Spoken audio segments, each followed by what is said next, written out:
Good evening, everybody. Welcome to the Fox 10 News Now stream, part of fox10phoenix.com. We do have some breaking news right now. Sky Fox overhead. We're going to get you, this just came into our feed, so we're going to get you some info on the area of where it's at and get you some updates on what's going on.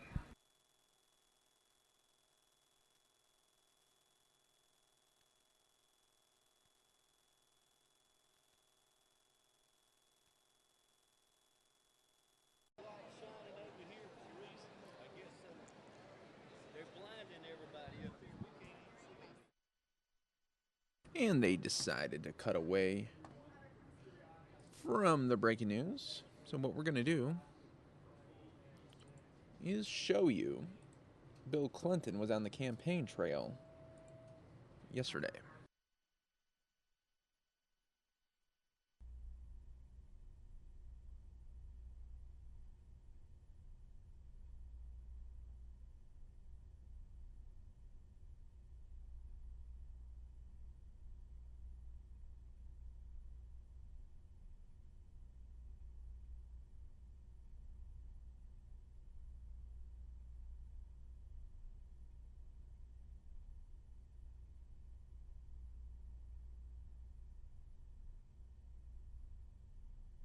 Got back the jobs we lost in the Depression, the great crash, the recession.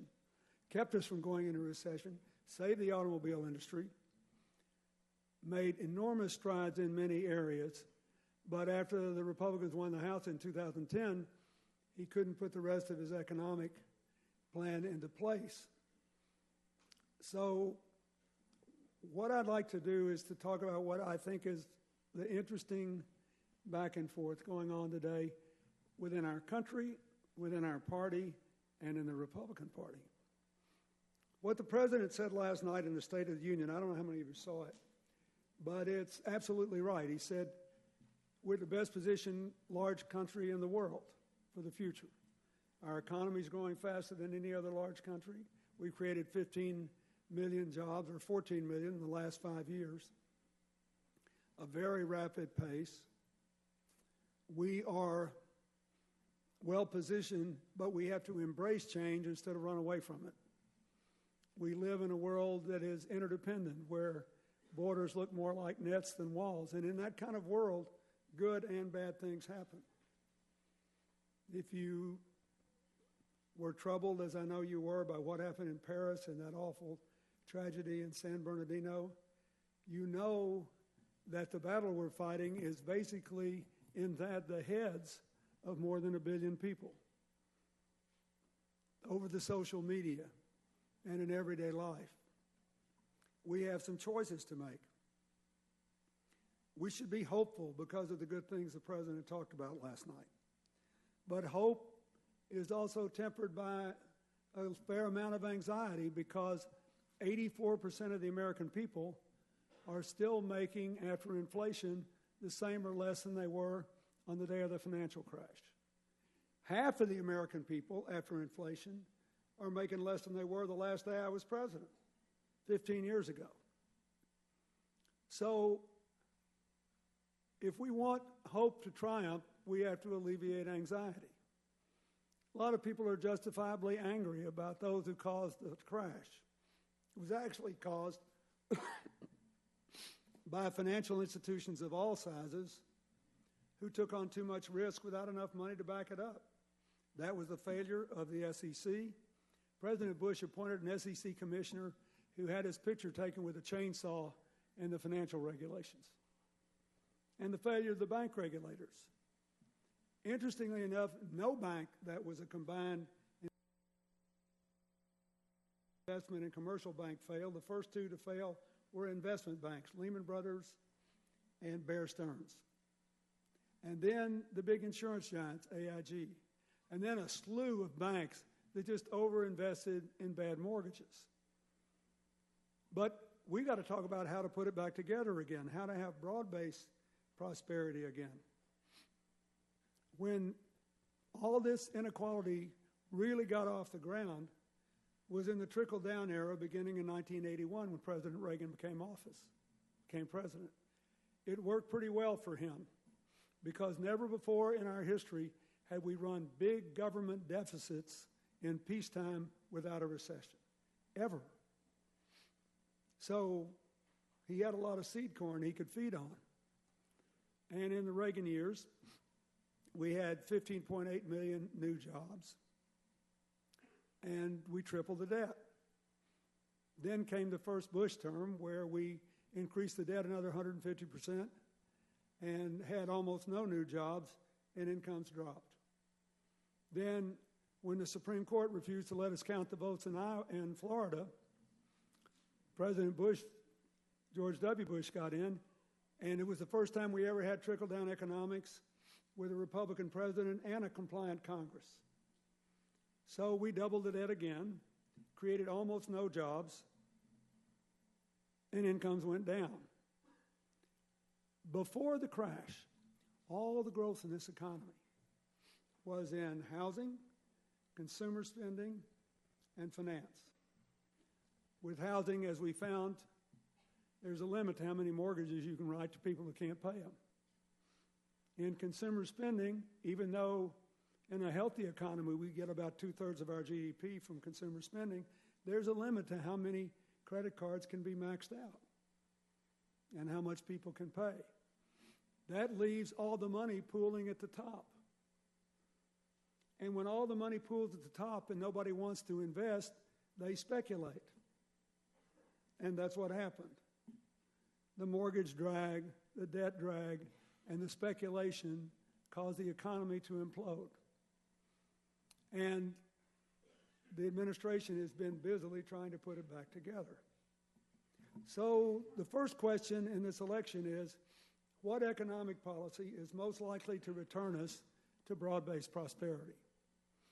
The second question of the election is, what social policies are more likely to bring us together when it looks like every day we're breaking up into communities of resentment? If you saw the movies, or the films, of the shootings in Chicago and by the Sheriff's Department in Los Angeles, you understand why the Black Lives Matter movement had some juice. If you saw the riots in Baltimore and in Ferguson, what happened in New York when that poor obese man lost his life for selling 3 illegal cigarettes on the street. We can't have that. But there's reason for hope. When all these things were going on, there was a tiny article in the paper. That's a great thing about being retired. I spend 2 hours a day studying what's going on. So I found this tiny article in the paper that a person of color, I can't remember whether it was an African American or Hispanic, was killed by a police officer in Los Angeles. And there was never another article. No demonstration, no riot, no complaint. Why? Because after the Rodney King shootings and all the trouble in '92, the Los Angeles Police Department established community councils in every neighborhood. Whenever someone is hurt, the police meet with the neighborhood leaders and the victims' families, and everybody wants to come, and they agree first on what happened. And then they try to agree on what to do about it and whether the killing was justified or not, all of that. So there was no riot, no demonstration. We have to do that again. If you look at how heroically the police performed in San Bernardino, you see what can happen when it works the way it should. I also think we have to fight the tendency to demonize people of any particular ethnic group or religion. About 4 days after the San Bernardino massacre, I was reading the New York Daily News, and there was a little article in the news, not in any other newspaper. And I noticed there was a picture of a counter, looked like a countertop with a bullet hole in it. So I read the article. Here's the story. 2 robbers came into one of these convenience stores where you just pick up stuff in the middle of New York, in the middle of the day. They both had pistols.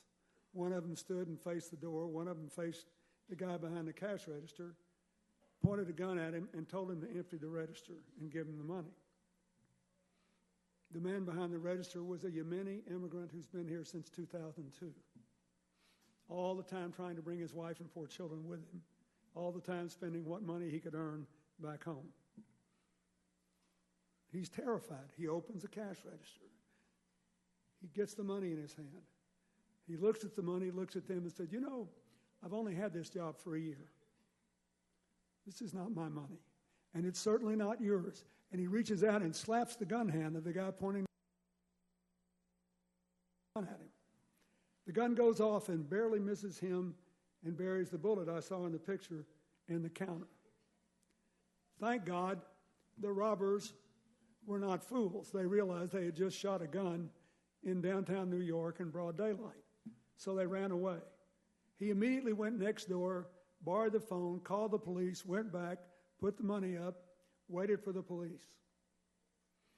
He made his report. By then his boss had showed up, and he was so grateful to him that he gave him the afternoon off. He went home to his little apartment, and he pulled out his prayer rug, and he got down on his knees, and he thanked his God for saving his life and prayed that finally his children, now 15, 17, 19, and 21, and his wife would be able to join him in America. He is far more representative of Muslims in America than those people in San Bernardino. And we need their help to deal with this. So,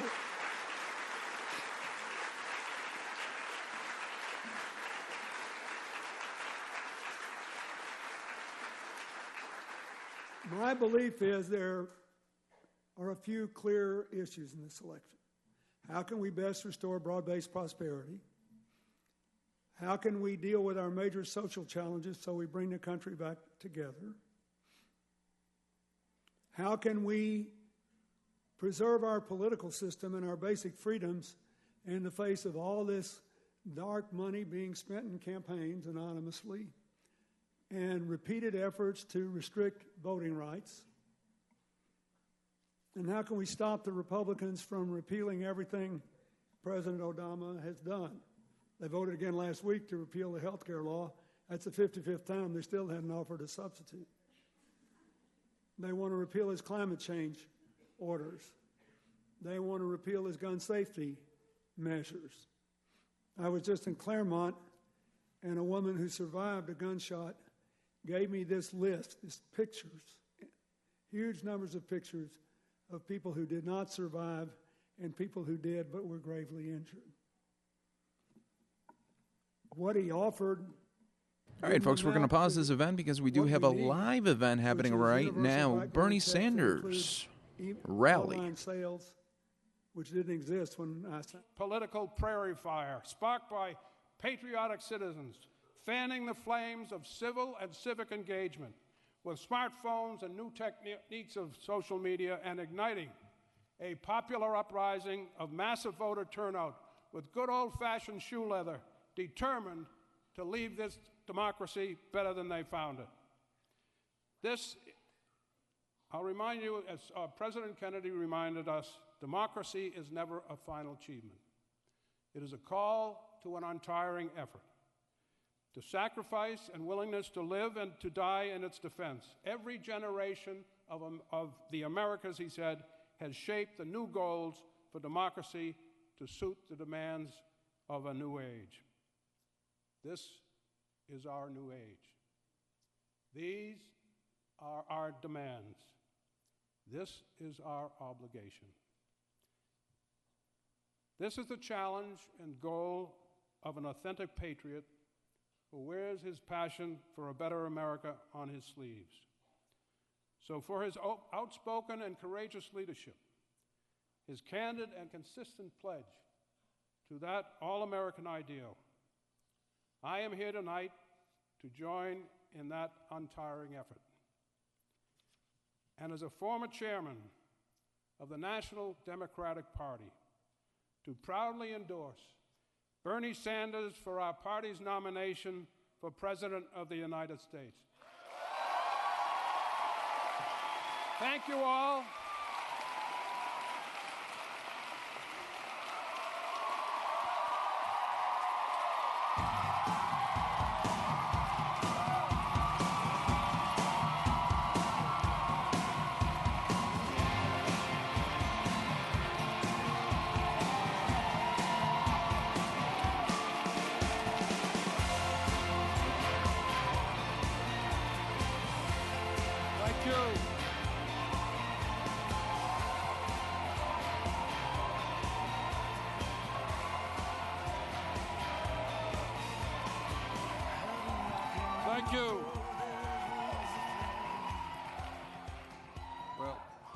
Let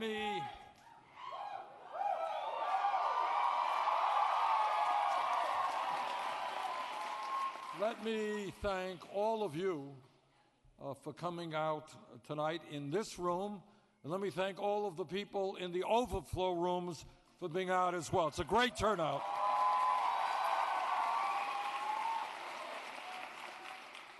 Let me thank former Senator Paul Kirk of Massachusetts for his generous introduction and for his support for this candidacy. And let me thank Dartmouth College for allowing us to use this beautiful facility.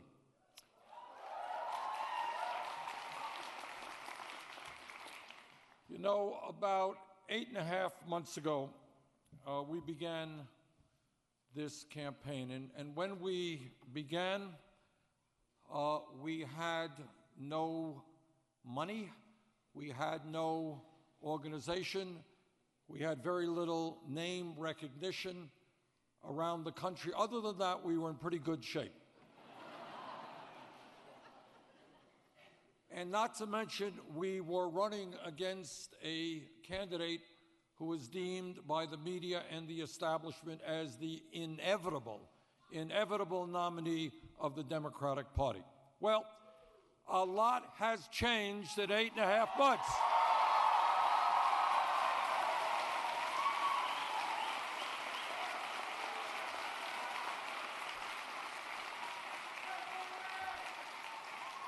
It turned out that what was considered to be inevitable may not be quite so inevitable. And when we began, you know, the media folks and all of the pundits said, well, you know, you're a nice guy, you comb your hair very presidentially. But you're, you know, kind of a fringe candidate because, you know, you're raising issues like taking on the billionaire class. Who's going to agree with that?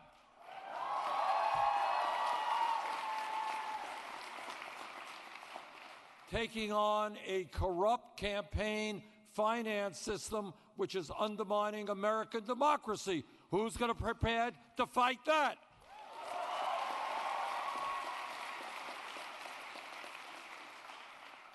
Maybe the most valid comment from the establishment and the media was a very serious one. And what they said is, look, in the year 2015, 2016, you know, it's going to take an enormous amount of money to run a serious and winning national campaign. And what they said is that the only way you can raise the tens and hundreds of millions of dollars that you need is to establish a super PAC and go begging millionaires and billionaires for their money. That's what contemporary American politics is about.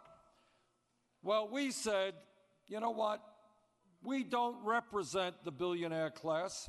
We don't represent corporate America. We don't want their money. We're going to do it another way.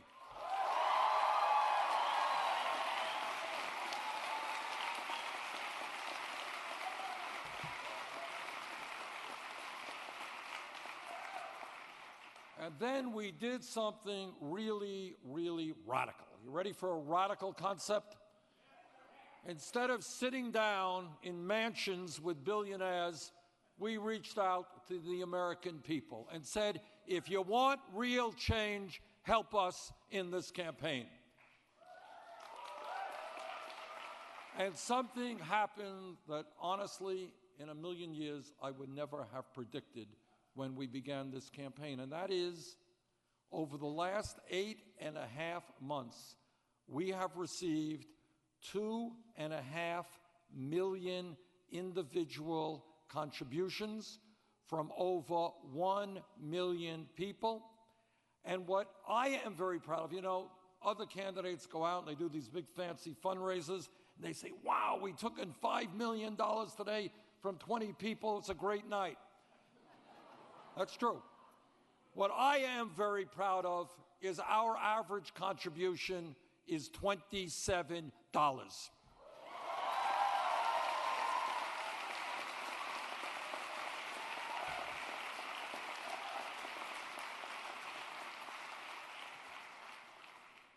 we are running a campaign which is a people's campaign supported by ordinary people and funded by ordinary people.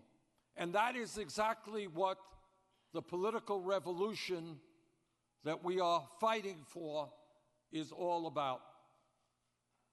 What this campaign clearly is about is electing a president of the United States. And I'm here to ask for your support. But this campaign is about much more than that. Because I am the only candidate running to tell you a simple and straightforward truth. And that is that no president of the United States, not Bernie Sanders or anybody else, can do it alone, because the powers that be, Wall Street, corporate America, the large campaign donors, the corporate media, are so powerful that the only way we transform this country is when millions of people stand up and demand that we have a government that represents all of us and not just a handful of billionaires.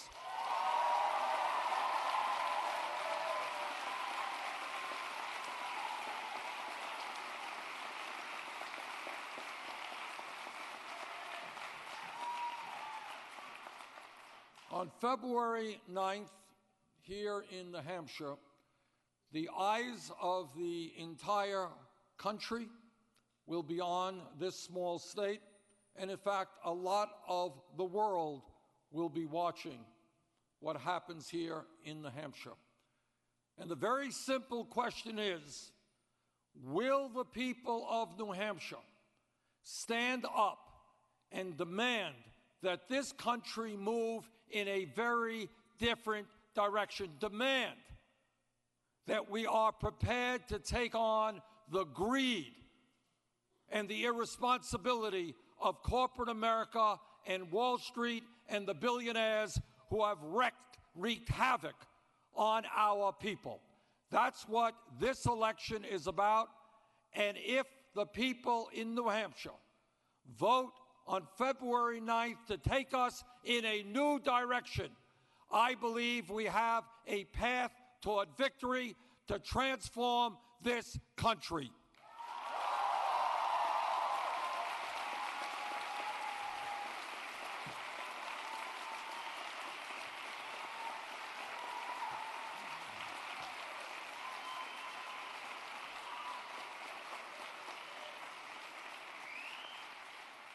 What this campaign is about is thinking big, not small, of trying to understand where we can go, not quibbling over whether we're going to throw 1 million people off of health insurance or 5 million people off of health insurance. Our job is to understand that in the wealthiest country in the history of the world, when we stand together, when we do not allow Donald Trump and the others to divide us up by nation of origin, or by our sexual genders, or by our sexual orientations, or by our religions, when we stand together, there is nothing that we cannot accomplish.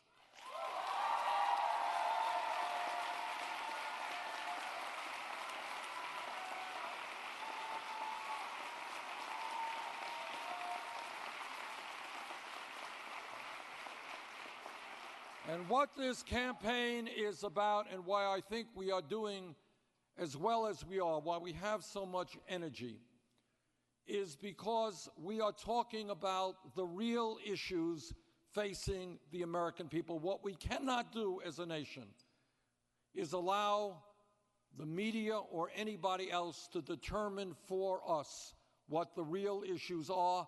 We have got to make that determination ourselves. So what are the issues? Let me just tick off a few.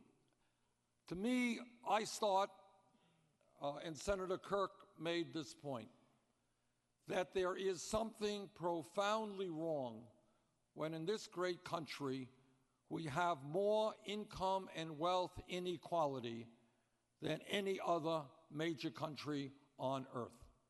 There is something profoundly wrong and insulting to the history of this country and what we are about when the top 0.1% owns almost as much wealth as the bottom 90%.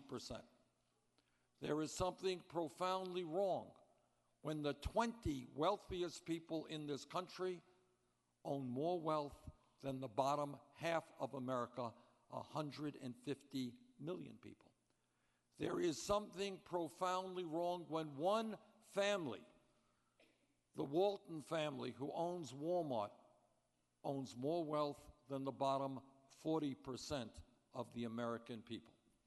And by the way, when we talk about the Walton family and when we talk about Walmart, I find it somewhat ironic that the wealthiest family in this country is also the major and largest beneficiary of welfare, the largest welfare recipient in this country.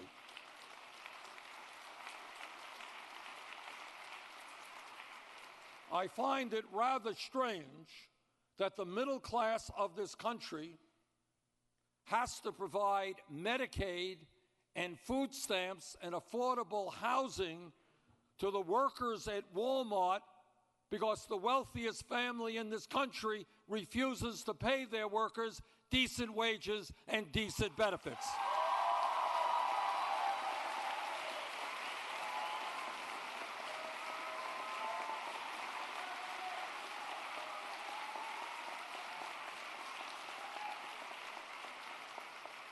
So I say to the Walton family, the wealthiest family in America, get off the welfare train, start paying your workers a decent wage.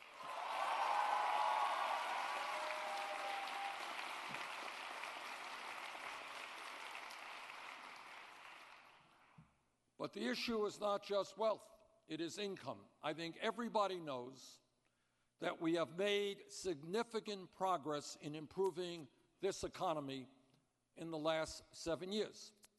When George W. Bush left office, you all remember George W. Bush. My Republican friends seem to have forgotten George W. Bush. But when he left office, you all remember that we were losing 800,000 jobs a month. 800,000 jobs a month. That we were running up a $1.4 trillion deficit, the largest deficit in the history of this country. And that, oh yes, the world's financial system was on the verge of collapse. Other than that, we were in pretty good shape when Obama came in. Have we made progress in the last 7 years? Yes, we have, and we should be proud of that. But what we should also understand, that despite the progress that we have made, the reality is that for the last 40 years under Republican leadership and Democratic leadership, the middle class of this country continues to disappear, and we have more and more income and wealth inequality. Today in Vermont, my state, today in New Hampshire,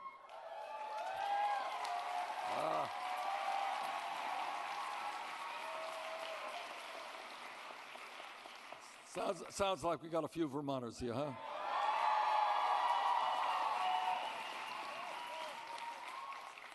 But in my state and in New Hampshire and all over this country, the reality is that millions and millions of people are working longer hours for low wages.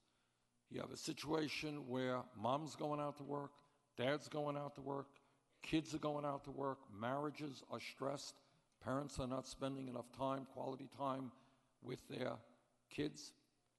And despite the fact that in America, our people work the longest hours of any people in an industrialized country. Japanese are very hard workers. We work longer hours than the people in Japan.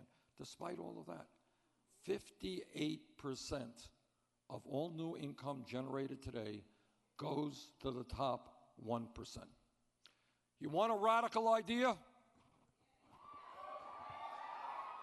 How about creating an economy that works for the middle class rather than a handful of billionaires?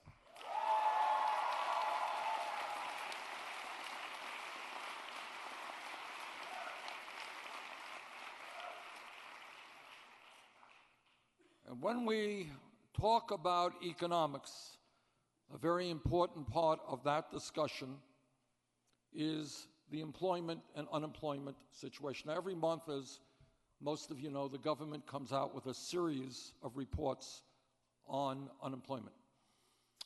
And the official unemployment rate, which gets on the front pages of the papers, tells us that unemployment is 5%. But there's another report that comes out which tells us that if you include people who have given up looking for work and people who are working part-time, real unemployment is very close to 10%. 10%. And then there is another set of statistics that we do not discuss virtually at all. And that is we have a real tragedy in this country in terms of youth unemployment. I asked, thank you, that's right, it is a huge issue that gets very little discussion. I asked some economists to do a study for me. And I asked them to tell me what real unemployment was for high school graduates, not dropouts, high school graduates between 17 and 20. And this is what they reported. If the kids were white, real unemployment was 33%. If they were Latino, 36%. If they were African American, 51%.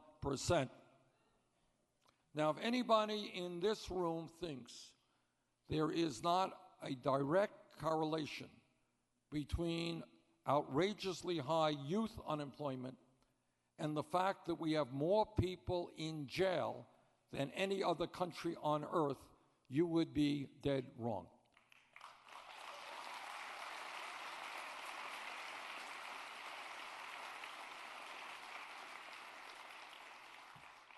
So here is another radical idea. That is that maybe, just maybe, we should be investing in education and jobs for our young people, not jails and incarceration.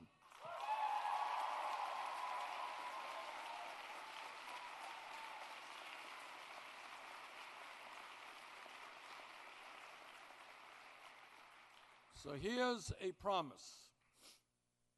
By the end of my first term, we will not have, today we have 2.2 million Americans in jail. We are spending $80 billion locking up people in this country. At the end of my term, we will not have more people in jail than China and other countries. We're going to be investing in jobs and education. We're going to be moving toward having the best educated population in the world, not the country with more people in jail than any other country.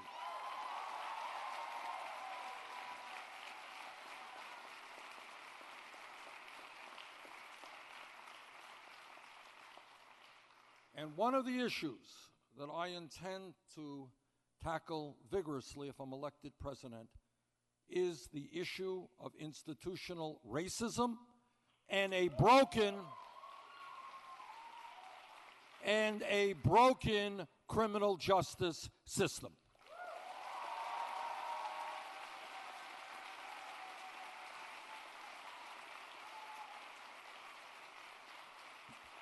What we have to do as a nation is to do our best to make sure that the conditions are there such that people do not end up in jail. What we also have got to do is to take a hard look at why it is that so many people are being arrested and being jailed. And I think that requires us to take a very hard look at the so-called war on drugs, which has caused so many problems in this country.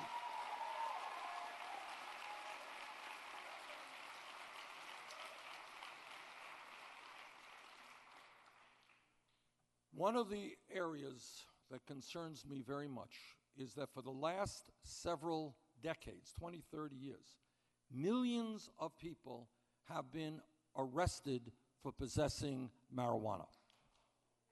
You're not a... I think I know where you're coming from. Give me a second on that. And here's the reality. The reality is not everybody who gets caught with marijuana goes to jail, but people do get an arrest record.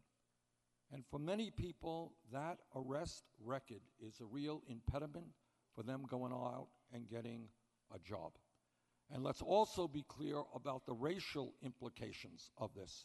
And that is, it turns out, according to a bunch of studies, that whites and blacks end up doing marijuana at about equal rates. But in the black community, 4 times as many people are arrested as in the white community.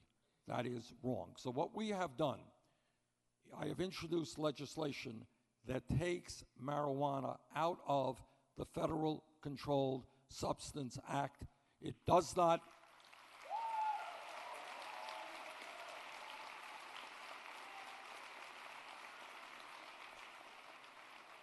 It doesn't legalize marijuana, that's a state issue. But what it does do is decriminalize it from a federal perspective. Second thing, when we talk about criminal justice, it is clear to me that we need major reform in terms of how police departments around this country are functioning.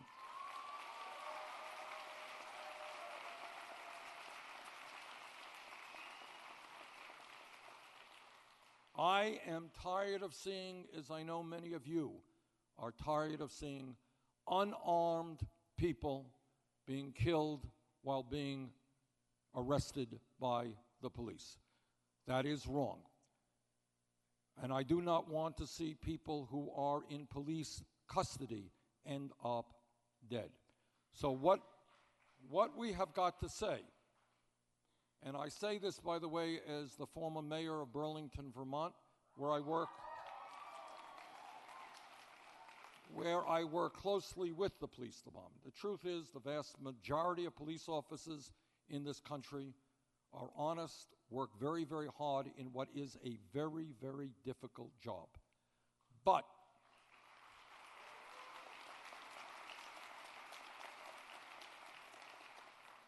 when a police officer, like any other public official, breaks the law, that officer must be held accountable.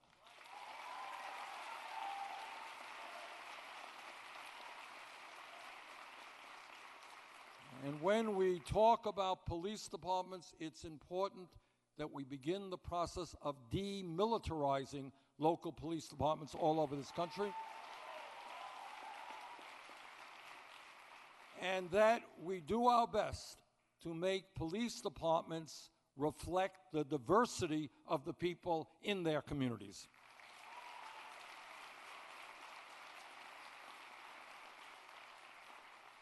And further, after people get out of jail, we want to lower significantly the rate of recidivism in this country.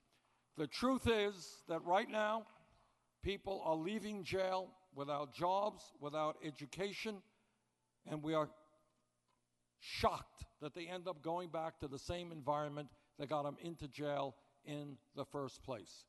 So what we need to do is to make sure that people have the education and the jobs and the income so that when they leave jail, they can become productive members of our society, not get back into jail again.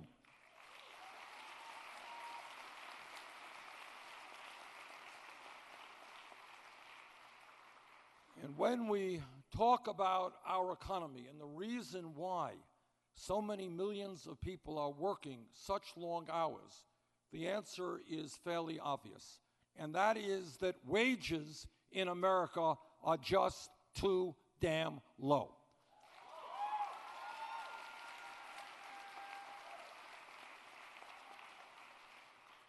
The federal minimum wage of $7.25 an hour is a starvation wage. We've got to raise it to a living wage, $15 an hour over the next few years.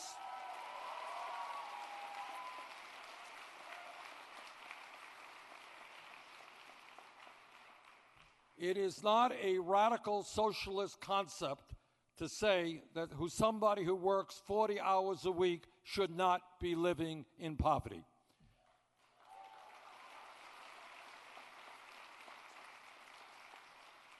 And when we talk about fair wages, I would hope that every man in this room will stand with the women and fight for pay equity for women workers.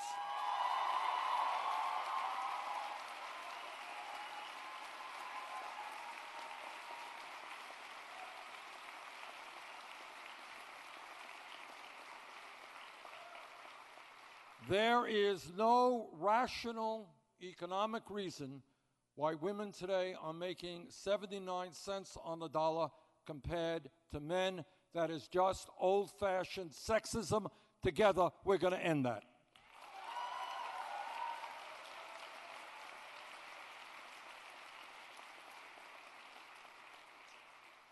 Here in New Hampshire, because you have the first primary in the country, you have a whole lot of candidates and a whole lot of Republican candidates who flood the state, and they give a whole lot of speeches. And if you listen closely, you will hear some of the Republican candidates talking about family values. You ever hear them? They just love families. They stay up nights worrying about families. But I trust that all of you know what they mean by family values.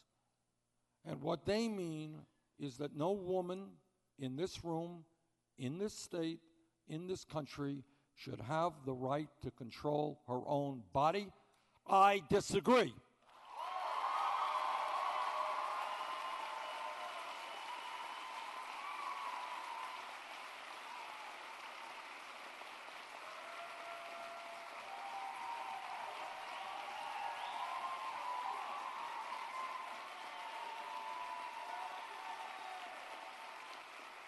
Now, I know I will not shock anybody here tonight to suggest that there is a lot of hypocrisy in politics. I know you're all shocked when I say this. But on this issue, I think the hypocrisy reaches a very, very high level in this sense. You have Republicans going around the country telling us how much they hate the government. They want to cut Social Security. They want to cut Medicare. They want to cut Medicare. They want to cut the EPA. They want to cut public funding for education. They hate the government. They are determined to get the government out of our lives. Except when women in this country are faced with a very difficult personal decision. At that moment, they love the government, and they want the government to make that decision for that woman. That is hypocrisy. That is wrong.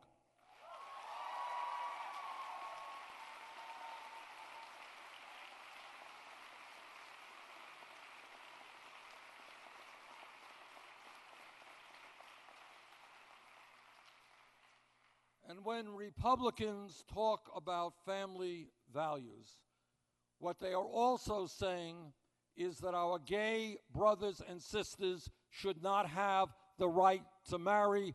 I disagree.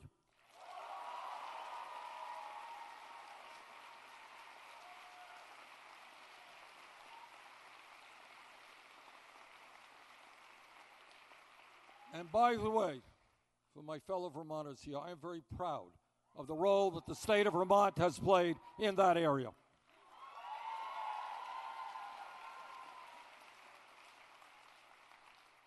Now, I have 4 kids and 7 beautiful grandchildren, and my wife Jane and I very strongly believe in family values, but our values are a little bit different than my Republican colleagues. When I talk about family values, I talk about ending the international embarrassment of the United States of America being the only major country and one of the very few countries in the world that does not guarantee paid family and medical leave.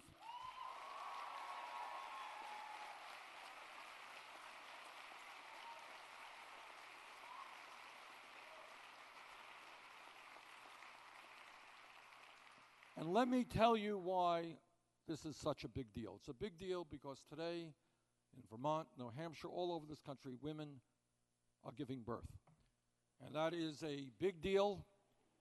For those of you who are parents, it is a very big day in your lives, pretty big day in the lives of the baby. For better or worse, they are now in the world. And here's the point. And that is, if that mom is a working class woman or a lower income woman, there is a very strong likelihood that she will have to separate herself from her newborn baby in 1 week or 2 weeks and go back to work in order to earn enough income to take care of the families. That is not a family value. That is the opposite of what family values are supposed to be about.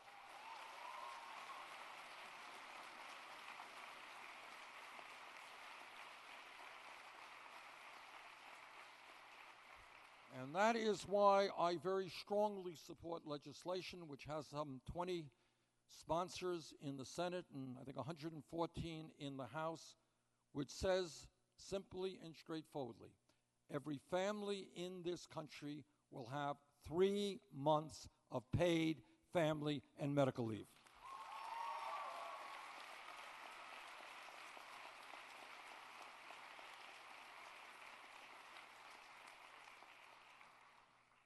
When pollsters call you up and they say, hey, tell me what's on your mind, as often as not, what most people will respond is it's the economy and jobs. Now, why is that? Well, as I mentioned a moment ago, real unemployment is close to 10%. Youth unemployment is off the charts, but it's even more than that. It's the fact that we're living in a very uncertain and volatile economy. If you are 55 years of age, you are nervous that if you go to work tomorrow, your employer may say to you, well, Joe, thanks for your 30 years of work here, but you know what? We don't need you anymore, and we're going to hire somebody half your age at half your wages. And if you are middle-class worker, maybe your boss will say, well, you know what? I don't need you 40 hours a week. I can use you 29 hours a week so I don't have to pay any health care or benefits. Or maybe you are a college graduate, a young college graduate dealing with student debt, and you can't find work commensurate with your education.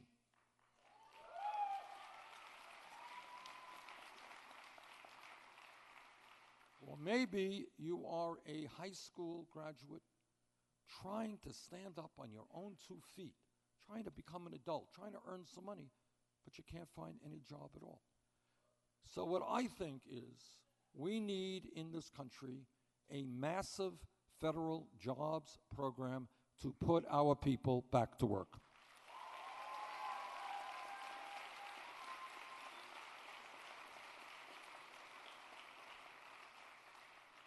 We need to be hiring teachers, not firing teachers.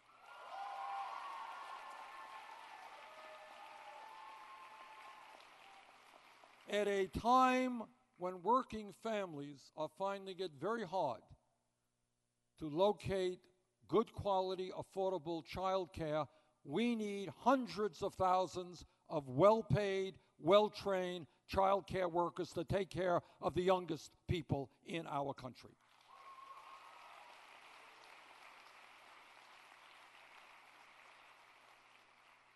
Last year, I introduced legislation that would invest $1 trillion over 5 years to rebuild our crumbling infrastructure, our roads, bridges, water systems, rail, airports, levees, dams.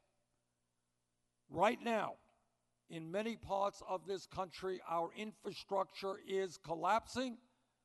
and investment in rebuilding it makes us stronger, more productive, and safer, and we can create 13 million good-paying jobs, and that's what I intend to do.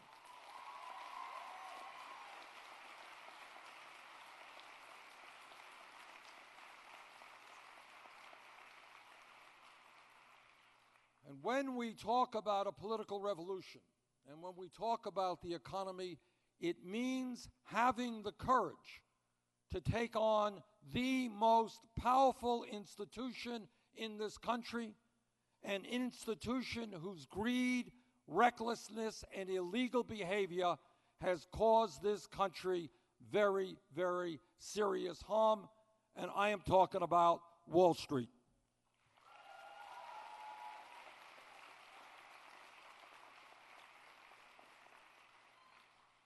Now, all of you know that Wall Street's greed helped cause the most significant economic downturn in this country since the Great Depression.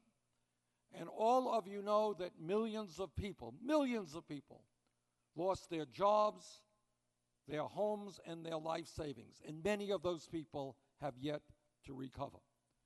And all of you know that Wall Street was bailed out because Congress and Wall Street said, you know, they're too big to fail. If the major financial banks go under, they're going to take half the economy with them. We have to bail them out. Well, today, turns out that 3 out of 4 of the largest financial institutions are bigger now than they were when we bailed them out because they were too big to fail. Turns out that the 6 largest financial institutions have assets equivalent to 60% of the GDP of this country. They issue 2/3 of the credit cards and 1/3 of the mortgages. It seems to me when you have huge financial institutions that are too big to fail, we've got to reestablish a 21st century Glass-Steagall legislation.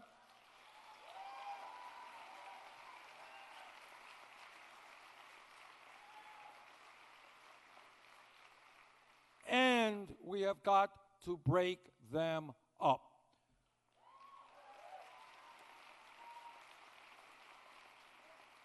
We need a financial system and a banking system whose goal is to make safe, affordable loans to small and medium-sized businesses so they can create jobs, to consumers so they can buy their homes. We do not need to continue a financial situation where Wall Street is an island unto itself, only concerned about their own profits.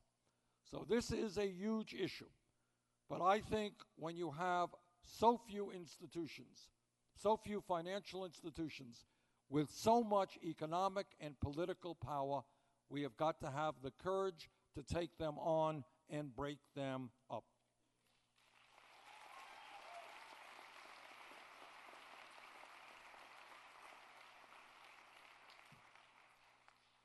I am often asked, well, Bernie, you know, you talk about a lot of issues. What is the most important issue?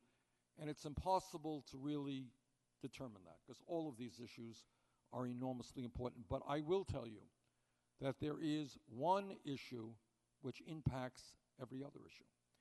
And that is that as a result of the Supreme Court's decision on Citizens United, we now have, as Senator Kirk mentioned a moment ago, we now have a campaign finance system which is corrupt and which is undermining American democracy.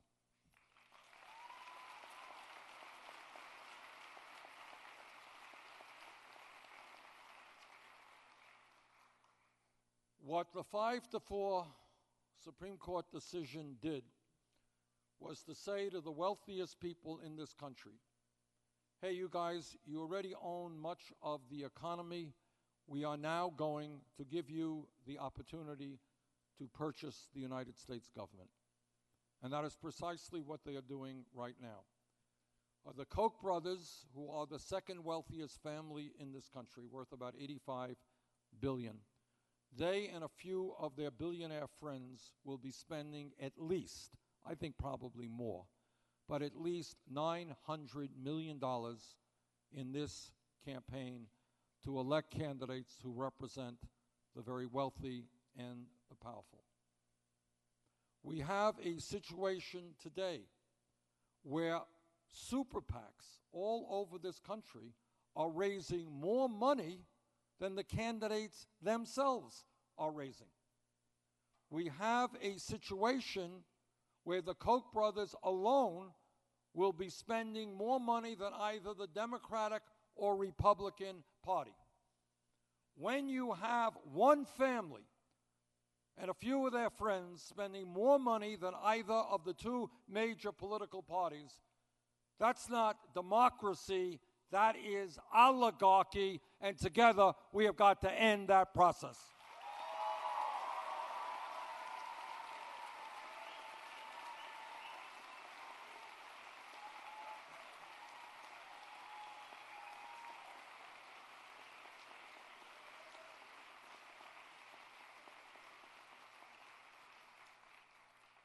If elected president, no nominee of mine will get the nomination to the U.S. Supreme Court unless he or she is loud and clear in saying that one of the first orders of business for them will be to rehear Citizens United and vote to overturn that disastrous decision.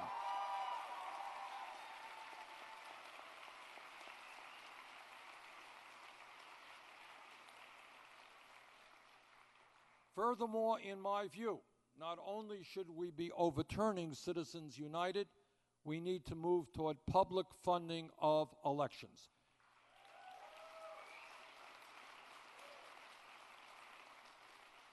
I want this country to be a vibrant democracy which does not have, as Senator Kirk mentioned, one of the lowest voter turnouts in the world, where we have one of the highest voter turnouts in the world.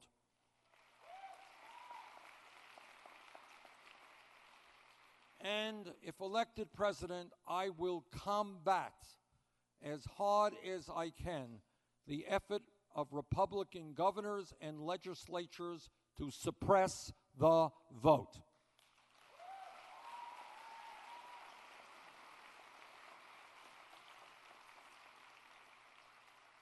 When so many of our people are already not voting, not participating in our democracy, how in God's name can these governors go out of their way to make it harder for people to participate? Our job is to make it easier, not harder.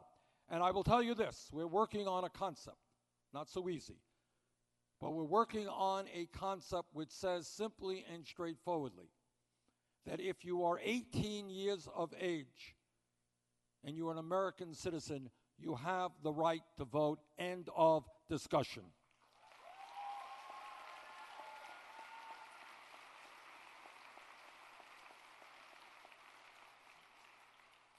And when we talk about the major issues facing this country, I think everybody here knows that if our economy now and in the future is going to be successful, we need to have the best educated workforce in the world. And that means dealing with an absurd reality that today there are hundreds of thousands of bright and qualified young people in this country who are unable to go to college for one reason and one reason alone, and that is their families lack the funds. I believe that in the year 2016, that every public college and university in America should be tuition free.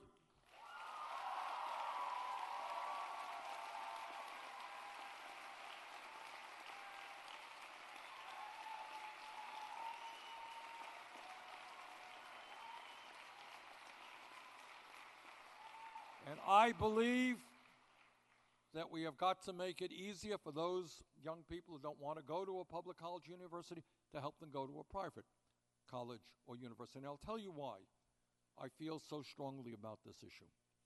Obviously, it will make life a lot easier for people who are going to college, but it is much deeper than that. I grew up in a family whose dad came to this country at the age of 17 without any money, who had dropped out of high school in Poland, where he came from. And my mom did graduate high school. She never went to college. And in our family, as in similar families, when your parents don't go to college, you end up hanging out, and your friends are people who did not go to college. And what happens in this country is there are millions of young people, kids in the 4th grade and the 6th grade, who literally do not know people who have a college education. That's just the way it is. When we make public colleges and universities tuition free, what we are saying is to every kid in the 6th grade, what we are saying to every teacher, what we are saying to every parent, is that if those kids study hard, take school seriously, they will be able to get a college education regardless of the income of their families. That is revolutionary, and it will transform our society in many ways.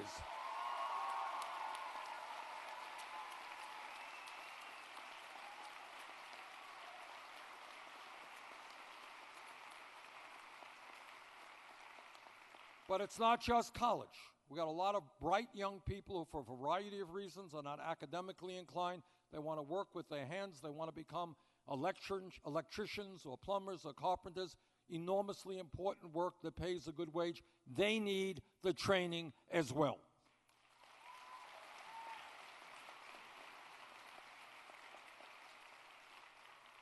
And then there is another issue, which is also rather beyond comprehension in this great country, and that is there are millions of Americans, many young, but many not so young, who are struggling with the oppressive debt of student loans.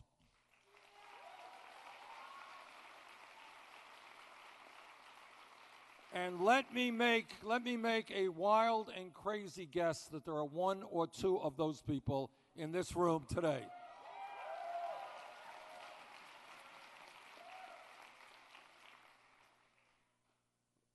A couple of years ago in Burlington, I had a meeting on this issue of student debt. We brought a bunch of people together. Never forget this. Young woman whose dream it was to go to medical school and practice primary care. We have a real crisis in primary care in this country. She's now working with low-income people, exactly the kinds of physicians that we need. She graduated after college and going to medical school. She graduated $300,000 in debt. Okay. I was in Iowa giving a speech, and I mentioned that fact. The young woman came up after me, after the speech. She said, "Senator, $300,000, I went to dental school." Now we also have a crisis in terms of affordable dental care. We need a whole lot more dentists. She went to dental school. She graduated $400,000 in debt. Just last week, 2 weeks ago, I was in Iowa, talked to a young man, guy in his late 20s, I think, married, 2 kids. He is working. He's passionate about sustainable energy, working very, very hard, not making a whole lot of money. He is paying 53% of his income back in student debt. Now, all over this country, you have people who are paying interest rates on student debt of 6, 8, 10%. What are people here paying? Did you say 18%? Is that what you said? Oh, my God. All right, I mean, this is like a Vermont auction, I'm going to go around the room here.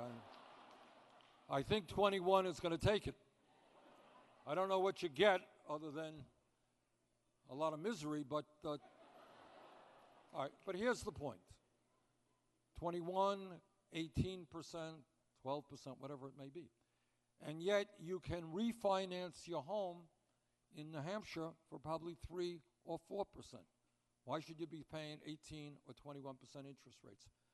What our legislation does is not only make public colleges and universities tuition free, but it also allows people with student debt to refinance at the lowest interest rates they can find, which will be a lot lower than 21%, I can tell you that.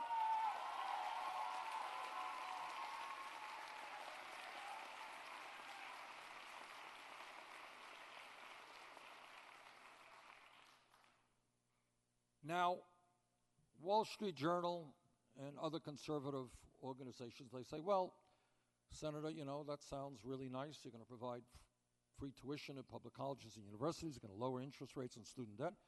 It's very nice of you. You're Santa Claus. But you know what? Costs a lot of money. They're right. It's an expensive proposition, about $70 billion a year. How am I going to pay for that? I'm going to pay for it through a tax on Wall Street speculation.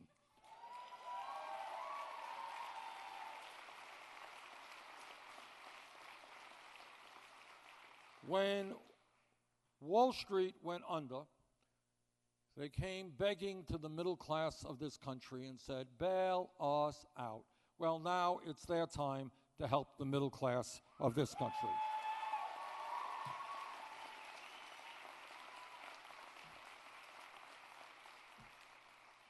I don't know why, but maybe that's why I don't seem to get a whole lot of support from Wall Street. But hey, what can you do? You can't be liked by everybody. When we talk about our responsibilities as human beings and as parents, and again, I've got 7 grandchildren, there is nothing more important than making certain that we leave this planet in a way that is healthy and habitable.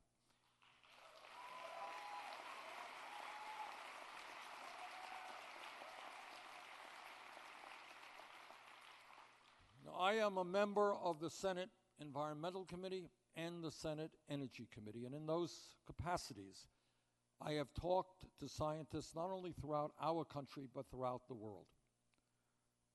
And what they are telling us loudly and clearly is the debate is over, climate change is real, it is caused by human activity, it is already causing devastating problems in the United States and around the world.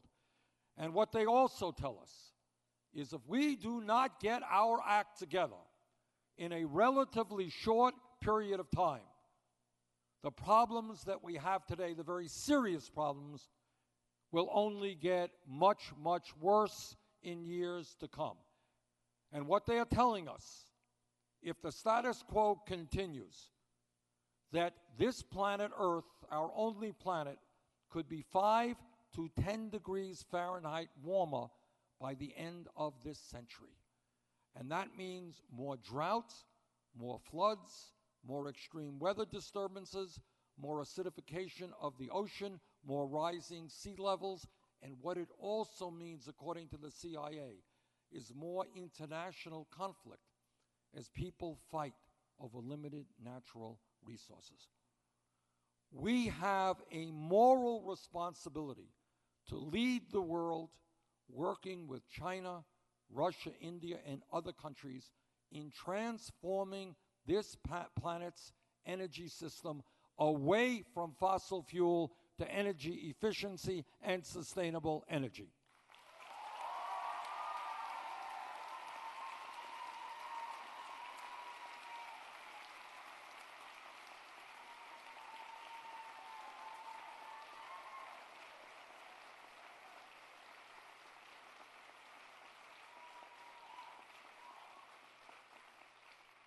Now, the fossil fuel industry and their campaign contributors may not like it, but the future of this planet is more important than their short-term profits.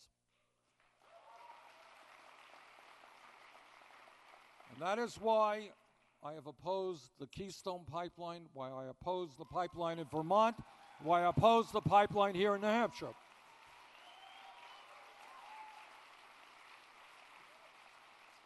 Now, I want to just for a moment connect the dots here. A moment ago, I talked about a corrupt campaign finance system. Now I'm talking about climate change. Now, I'm on 5 committees in the Senate, and I work alongside Republicans in many, many areas. And as perhaps the most progressive member of the Senate, needless to say, my views are different than Republicans. But, you know, I go to hearings on health issues. We're talking about Alzheimer's, you're talking about heart disease, you know, you're talking about diseases. Republicans ask reasonable questions. They don't go attacking cancer researchers. Why is it that on this issue, there is no Republican candidate for president who is saying what virtually the entire scientific community is saying, that climate change is real and we have to transform our energy system? And this gets us back directly to campaign finance. On the day that a leading Republican, a public official, stands up and says, you know, I've talked to the scientists, I've read the literature, climate change, very serious problem, we've got to do something about it. On that day, that candidate loses his funding from the Koch brothers and the fossil fuel industry. And that is why we have to overturn the Citizens United and come up with a campaign finance system that does not allow billionaires to determine public policy.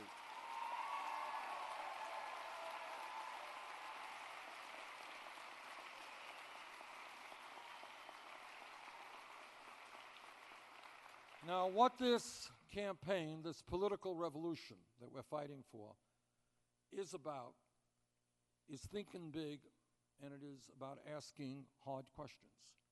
Here's a question that I think we need to think long and hard about. How does it happen that in our great country, we are the only major nation on earth that does not guarantee health care to all people as a right? How come?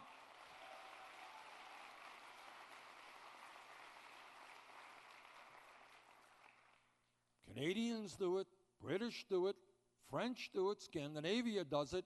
Every major country on earth says health care for every man, woman, and child is a right.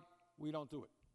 Now, the Affordable Care Act, and I'm on the committee that helped write that legislation, has done a lot of good things. It ended the obscenity of so-called pre-existing conditions.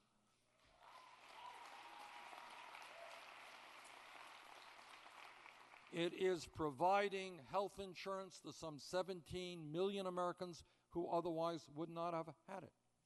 But clearly, despite the gains of the Affordable Care Act, we have got to build on it and go much further.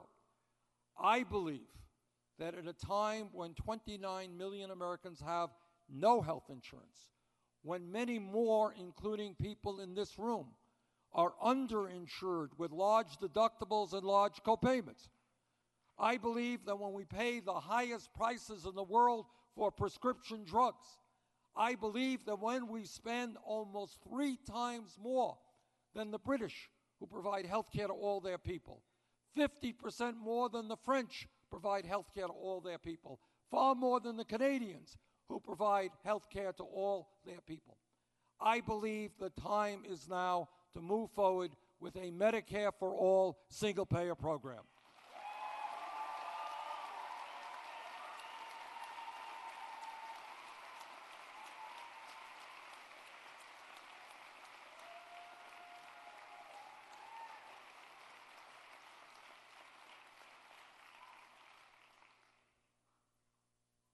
We are a great nation, and we have so much to be proud of. And as I mentioned earlier, my dad came from a very small town in Poland at the age of 17, crossed the ocean, didn't know English, didn't have any money, never made much money, but he was the proudest American that there was, because he understood, as millions of other people like him, immigrants who came to this country, understood what opportunities existed in this country. In my view, right now, and what this campaign is about, is essentially asking why. Why are we the only country on earth that doesn't guarantee health care to all people? Why do we have more income and wealth inequality while we have the highest rate of childhood poverty of any major country? Why is it that the middle class continues to disappear with people working longer hours for lower wages? Why is it that millions of people are leaving college deeply in debt? unable to buy a car, buy a home, sometimes unable to even get married. Why is it that we continue to maintain a corrupt campaign finance system that allows billionaires to buy elections? Why is it that we are not vigorously leading the world in combating climate change? My friends, I am very optimistic about this country. And I believe that, in fact, when we stand together, when we are capable and stand up and take on a billionaire class whose greed and irresponsibility is destroying our economy, when we don't let the Trumps and the others divide us up, there is nothing that we cannot accomplish. We have the wealth to do it. We have the intelligence to do that. So what this campaign is about is not only for you and your parents, but it is about the children of this country and leaving them a nation whose potential we know we have not yet achieved. Thank you all very much.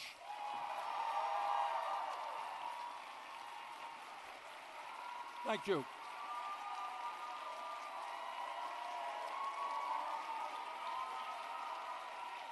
Okay, thank you. All right, we don't have a lot of time.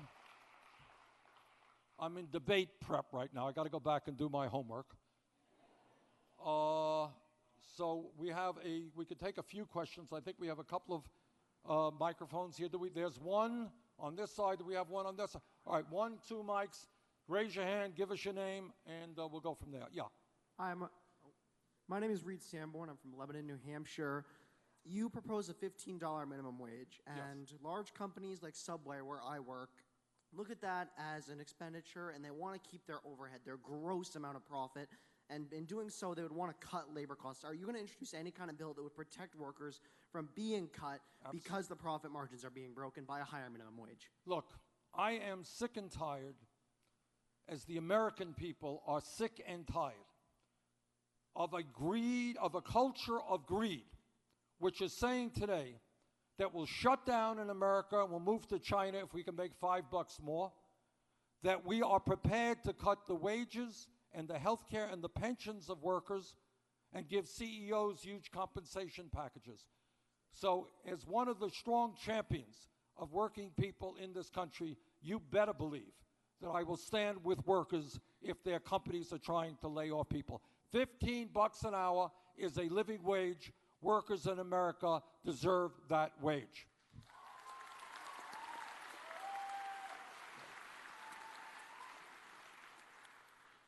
Senator Sanders, my name is Barry Wenig. I live in Lebanon.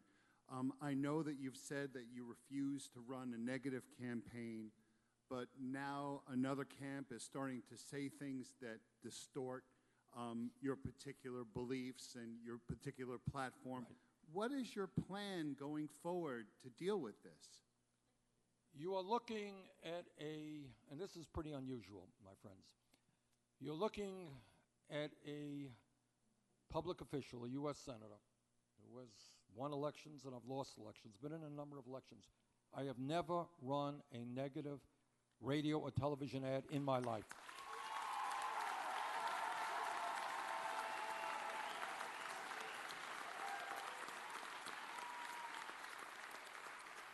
And it is my very strong hope that I never will. And I believe if people are distorting my record, as is the case right now, we are going to deal with it. And I have dealt with it, and we will continue to deal with it. But I believe the American people deserve campaigns which are based on the issues impacting their lives. They don't want to see candidates going around saying, I'm great and everybody else is terrible and awful. And that's not the type of campaign that I have ever run or will run.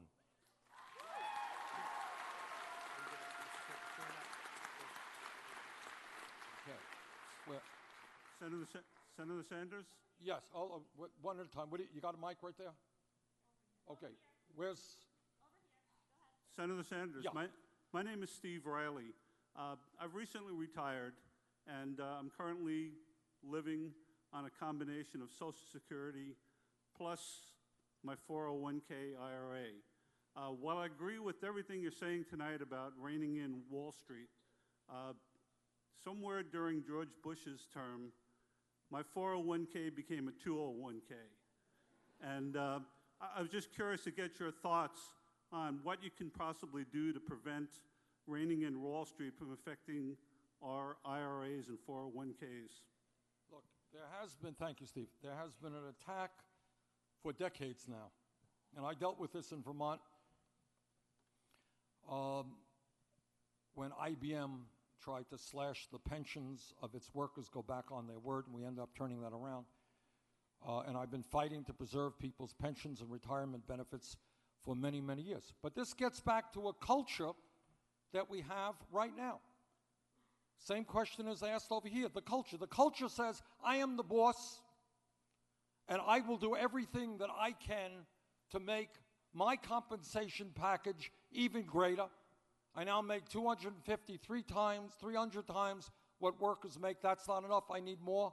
And we're going to cut retirement benefits. We're going to cut wages. We're going to cut benefits. We will do everything we can to change that culture. Furthermore, on a related issue, there are some people, Republicans, who talk about cutting Social Security. I will do everything that I can to raise the cap on taxable income so we can expand Social Security benefits in this country.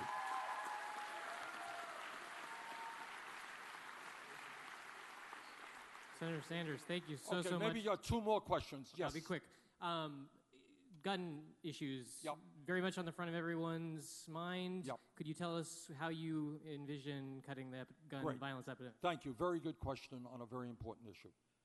I would assume and hope that everyone in this room is horrified by the kind of gun violence that exists in our country and by the mass murders that we have seen so many times over the last several years, where people walk into schools. It is unthinkable. People walking into schools and killing children. It's not even, I don't like even talking about it. It's such an ugly, horrible thing to imagine. So what do we have to do? Well, let me just say a few things about my own record on this. In 1988, I ran for the United States Congress in Vermont against two opponents. And the gun people there said, well, you can vote for either one of these other guys. Don't vote for Bernie Sanders because Bernie Sanders believes we should ban military-style assault weapons. Okay, that's what I said way back in 1988. I lost that election by 3 percentage points, came in second. Now, I can't tell you absolutely that my position on banning assault weapons was the key point, but it may have been. I lost that election. I stood up to the gun lobby. 2 years later, I maintained my position. I won by 16 points, and I've won ever since. Now, my view is that the most important thing that we can do is to make sure that guns are not purchased or possessed by people who should not have them. And that means people who have criminal records, people who are mentally unstable. So I have fought hard and will continue to fight hard to improve and expand a provision that I have long supported and voted for, and that is the instant background check. But we've got to go beyond that. What President Obama is doing now, and what I support, is trying to deal with the so-called gun show loophole. And what that loophole is about is enabling people to buy guns by avoiding the instant background check. Sometimes they get it on the internet, sometimes at gun shows. And what the president is doing, which to me makes eminent sense, and makes eminent sense, I think, to vast majority of the people in this country, gun owners or not, is that we have to do away with that loophole. The other provision that we have to deal with is what we call the straw man situation. And that is that somebody legally goes into a store, passes the instant background check, purchases 10 guns, walks out, and then sells those guns to criminals. That should be a federal crime. And I'm pledged to make that happen.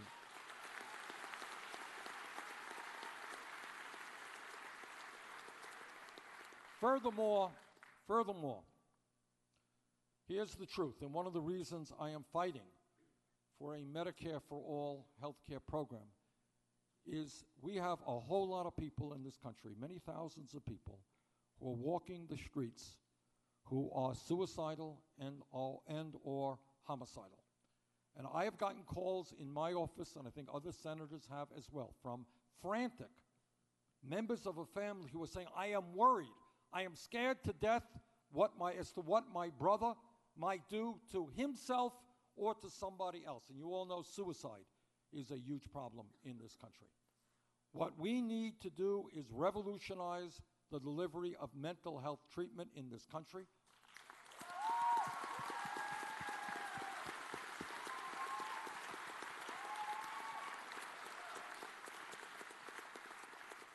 What we need to do is to understand that if somebody has a mental health crisis today, they need to be treated today, not 2 months from now.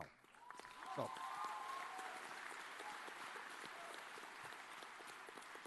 Okay, last question over here somewhere. I gotta, where's the mic? Over here. Okay. Where are you? Here's one. Okay, yeah, ma'am. Hi. Good. There she is.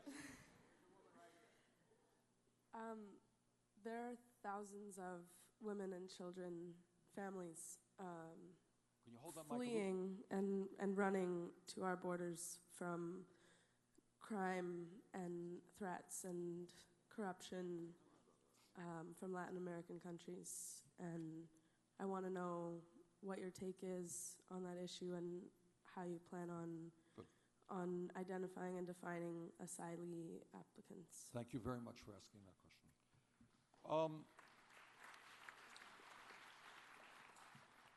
For the last 7 years, I have worked very hard with President Obama.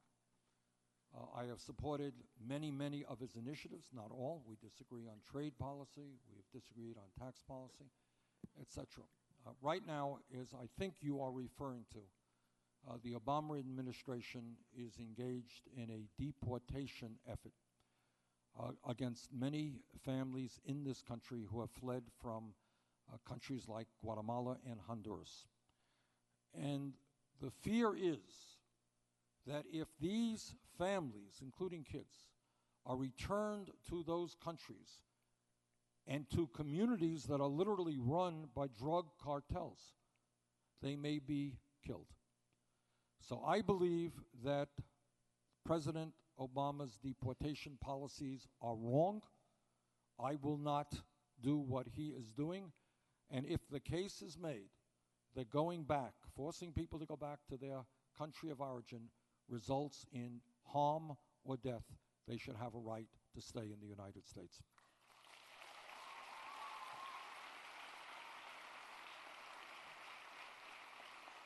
All right. There is an election here in New Hampshire on February 9th. Let's come out to vote. Let us make the political revolution. Thank you.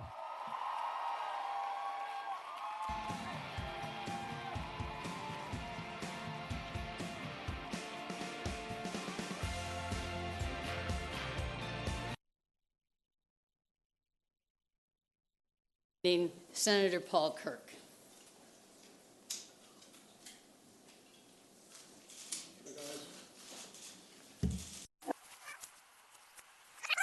Senator Paul Kirk.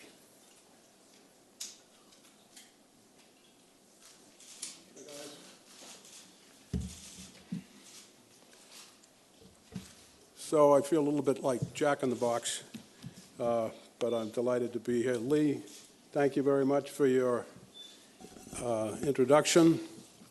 I'll get right to the point, if I may. In considering the stakes of the November election, for me, the single issue that overrides all others is the state of our democracy and whether we are keeping its implicit promise to leave it better than we found it. To answer that question honestly, I had to confront certain uncomfortable truths. The economic inequality of United States households is wider and growing faster than in any other developed country in the world. Of all the private wealth in this country, 76% is owned by the top 10% of Americans, while the bottom 40% have a negative net worth. Unless this growing inequality of opportunity is redressed by policies of fairly shared change, the gaping separation between the privileged and the disadvantaged will lead to increasingly dire consequences, not only for sustained economic growth, but for the character of our national community and for the stability and viability of democracy. A second and closely connected and equally uncomfortable truth is that the recent campaign finance so-called rules of the road are poisoning our democracy's politics. For too long, our political campaigns have been more expensive than in any other country. And then along came Citizens United, a case in which a strict constructionist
Welcome, everybody, to the Fox 10 News Now stream, part of Fox10Phoenix.com. We hope you guys are all having an amazing Thursday, hashtag Friday Eve here, as we are just minutes away from the debate in South Carolina, hashtag GOP debate.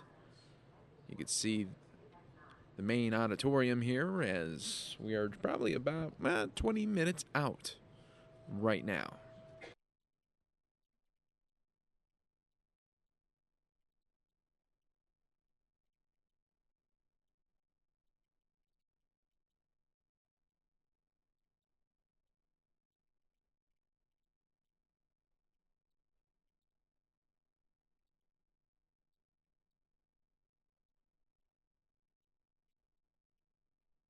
Folks, while we wait for this debate to start,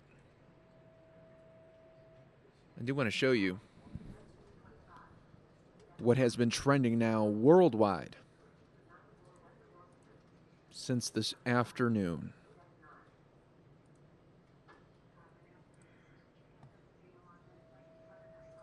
It is, of course, the official Donald Trump jam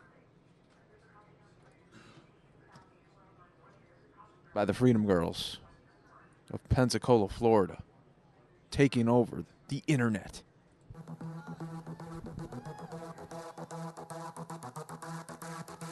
Cowardice. Are you serious? Apologies for freedom. I can't handle this. When freedom rings, answer the call. On your feet, stand up tall. Freedom's on our shoulders. USA. Enemies of freedom. Face the music. Come on, boys, take them down. President Donald Trump knows how to make America great. Deal from strength or get crushed every time.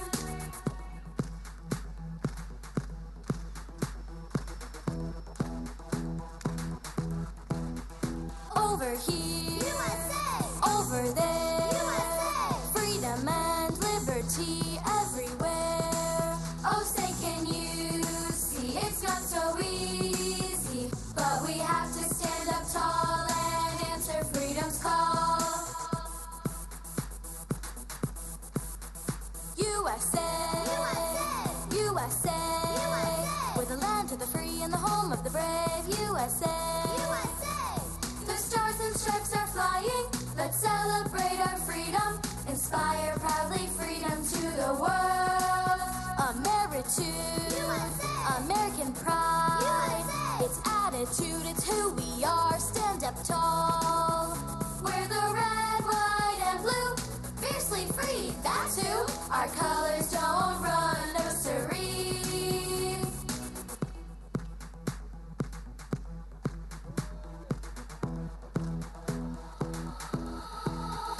Over here, over there, freedom and liberty everywhere. Oh, say can you see it's not so easy, but we have to stand up tall and answer freedom's call.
All right, so I'm turning audio on. It's Steve Krafft and I that are going to be joining you this evening. What I'm going to do for the most of the evening, since I'm technically not allowed to show you the debate. Really? Yeah. It's the rules from the higher-ups. Ladies and gentlemen, please find your seats. Our program will begin shortly. What we're going to do is we're going to listen to the debate together. I will show you interesting angles. You know, I'll find other angles that I can show them. We look like we're in the skybox. And we are. And hey guys. Hey people. Is that Chris Christie? No. Hey Chris. What's going on, Jeb? But we are going to. Donald. We're going to listen to the debate with you. You're going to comment when you can. Sure. But what you're really doing is tweeting, and we're going to be showcasing your tweets as well as showcasing some other interesting elements from the debate this evening. So. Okay. And you'll be hearing the debate when I have some volume back, but that's what we're going to be doing. So we can do the sound but not the vision. Yes, and then you and I will be watching it from this camera, so it's going to look like we're staring at you a lot. We apologize in advance. Alrighty. It's a commercial break, though. So during the commercial break, I will use that opportunity to pull up your Twitter feed.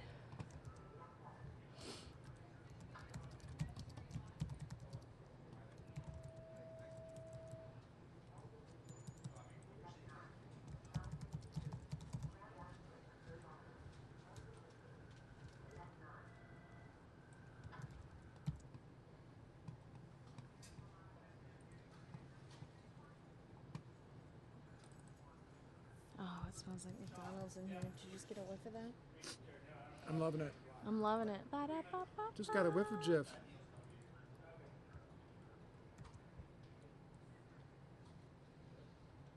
And what an odd night for Bernie Sanders to have an event. Yeah. He's feeling the burn.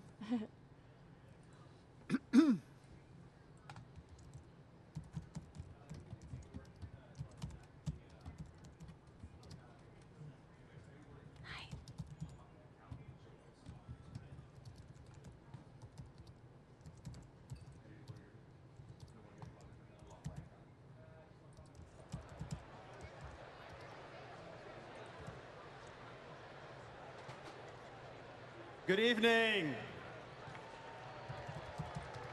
Welcome. Welcome to North Charleston in the first in the South primary state. My name is Matt Moore. I'm the state party chairman here in South Carolina.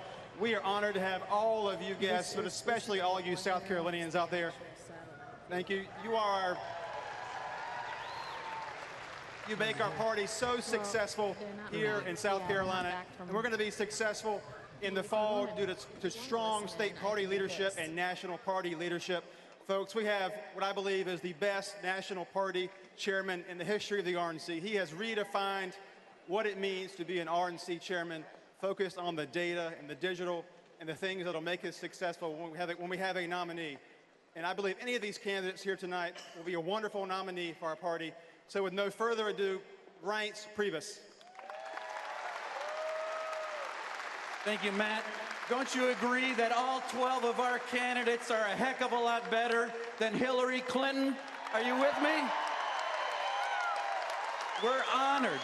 We're honored to be in your state of South Carolina. We're honored to be in a state on the rise, and we're honored to be in the state with one of the greatest governors in America. Governor Nikki Haley is here.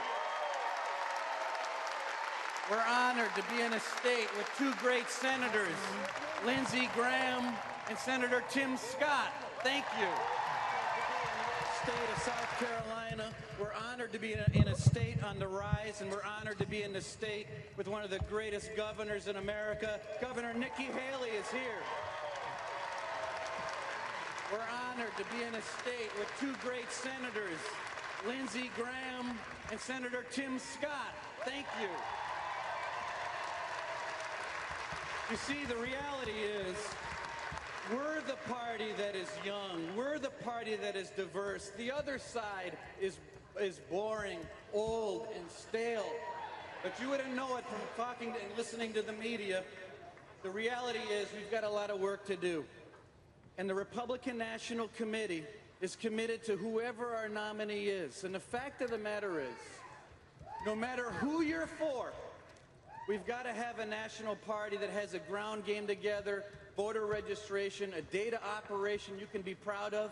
I know that's not the exciting thing to talk about, but that's what our job is.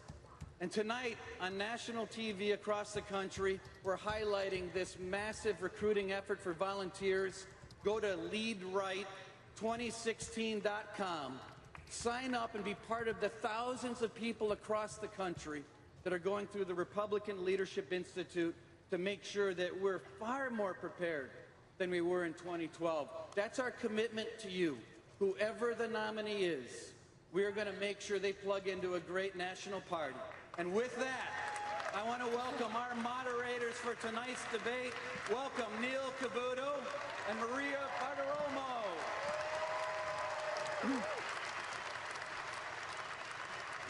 That was quite an introduction for Neil and for Maria. Leadright.com, I believe it is. Is that what he said? I'm curious about that, so let me know.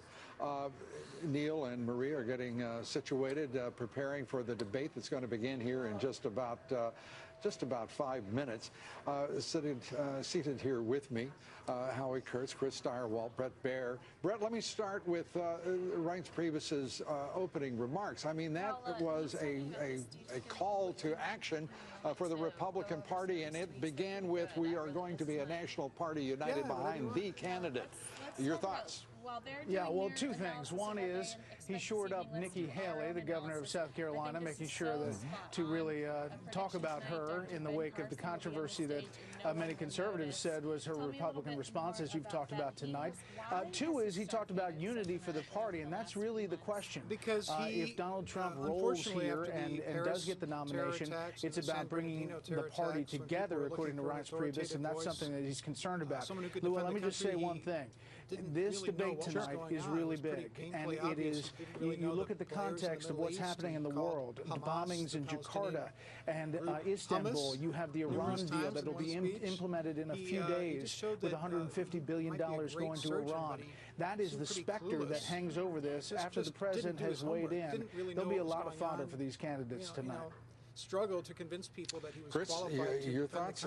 I mean, he's, as Brett says, I mean, we heard him boost Nikki Haley, the governor, but he also made it really clear everybody is going to be behind one horse. So we're at the point now where all of the Buccaneers have their swords drawn over the treasure chest, right?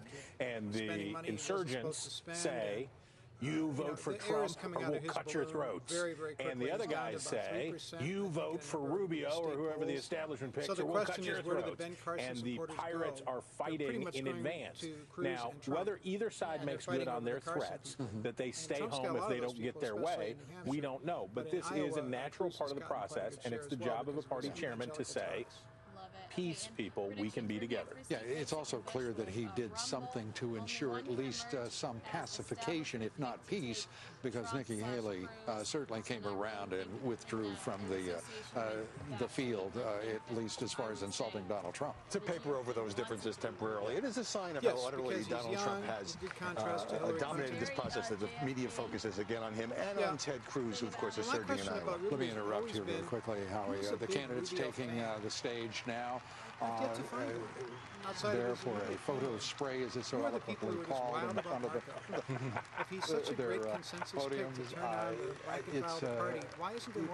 It's quite a tradition to get that. As if there won't be opportunities for further pictures, but I'm sorry. Go ahead. Well, just to complete the thought, so not only is the Trump versus Cruz aspect going to be the subject of a lot of coverage, and particularly how Senator Cruz handles the Canada birth issue and so forth, but all the establishment candidates are trying to separate themselves from that pack. And as the photographers withdraw the national anthem, let's listen in. It's just too put together. E-tail, R-tag, all word,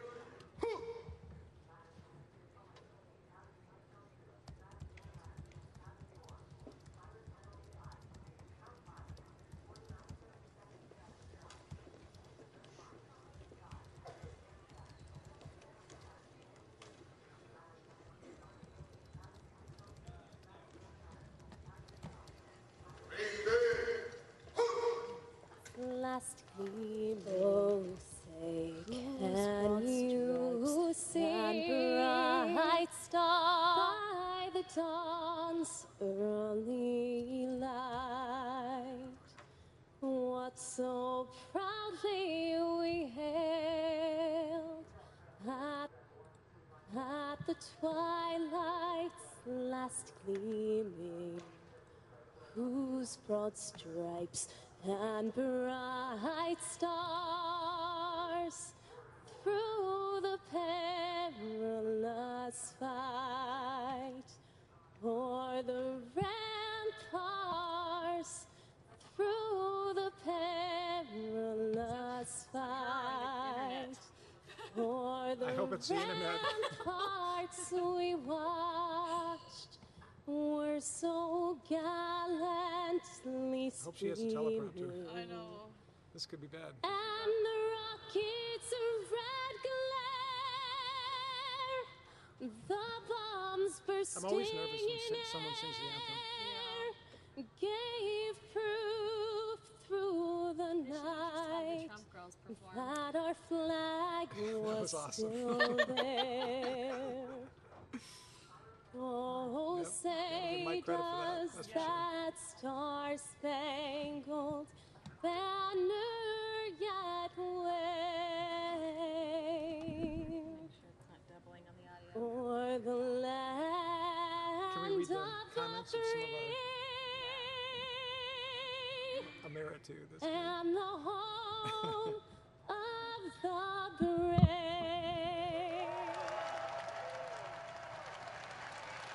And with that, the debate about to begin. Enjoy yourself.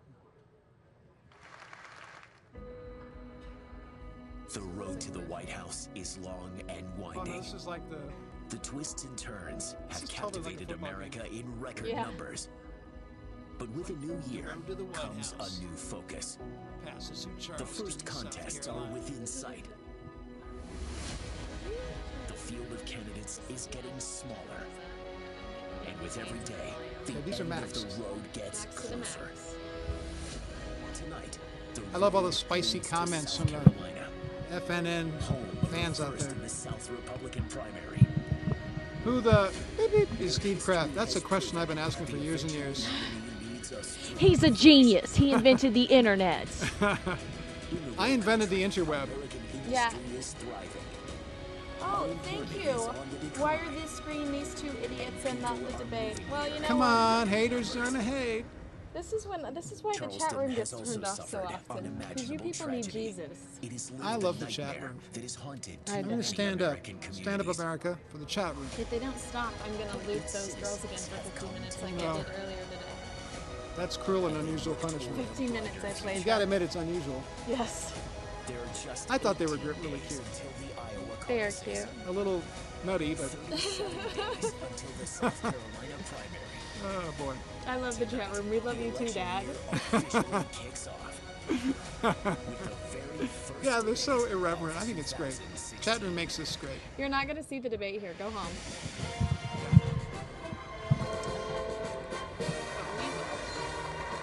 We're gonna tell you what's shaking. We'll have it all on Twitter.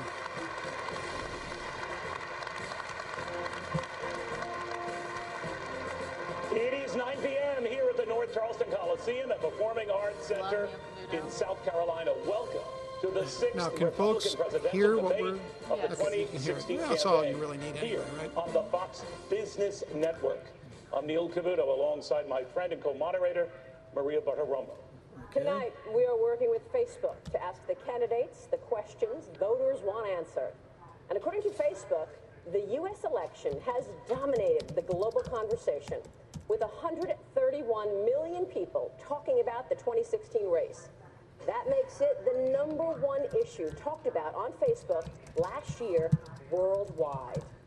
Now, the 7 candidates on the stage tonight were selected based on their standing in 6 national polls, as well as polls in the early voting states of Iowa and New Hampshire.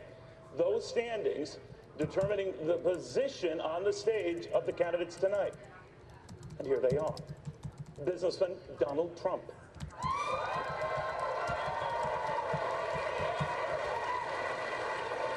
Texas Senator Ted Cruz.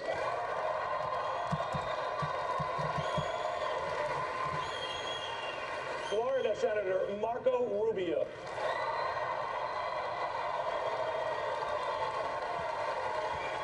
Neurosurgeon Ben Carson. New Jersey Governor Chris Christie. Former Florida Governor Jeb Bush.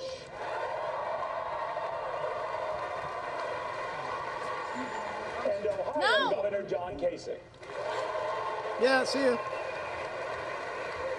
Tonight's rules are simple. Up to 90 seconds for each answer, 1 minute for each follow-up response. And if a candidate goes over the allotted time, you'll hear this. So let's get started. Candidates, jobs and growth, two of the biggest issues facing the country right now. In his State of the Union address earlier this week, the president said, quote, "We have the strongest, most durable economy in the world. And according to our Facebook research, jobs is one of the biggest issues resonating across the country, including here in South Carolina. The president is touting 14 million new jobs and an unemployment rate cut in half. The president says that anyone who claims America's economy is in decline is peddling fiction. Senator Cruz, what do you see that he doesn't?" Well, Maria, thank you for that question, and let me say thank you to the state of South Carolina for welcoming us. Let me start. I want to get to the substance of the question on jobs, but I want to start with something. Today, many of us picked up our newspapers, and we were horrified to see the sight of 10 American sailors on their knees with their hands on their head. In that State of the Union, President Obama didn't so much as mention the 10 sailors that had been captured by Iran. President Obama is preparing to send $100 billion or more to the Ayatollah Khamenei. And I'll tell you, it was heartbreaking. But the good news is the next commander-in-chief is standing on this stage.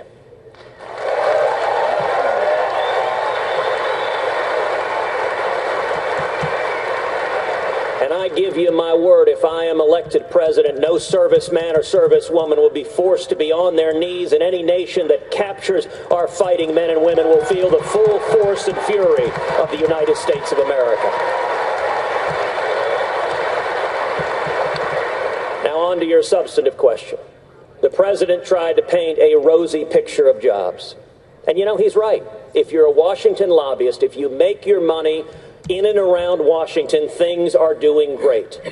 The millionaires and billionaires are doing great under Obama, but we have the lowest percentage of Americans working today of any year since 1977. Median wages have stagnated, and the Obama-Clinton economy has left behind the working men and women of this country. The reason all of us are here is we believe we should be fighting for the working men and women of this country and not Washington, D.C. Thank you, sir.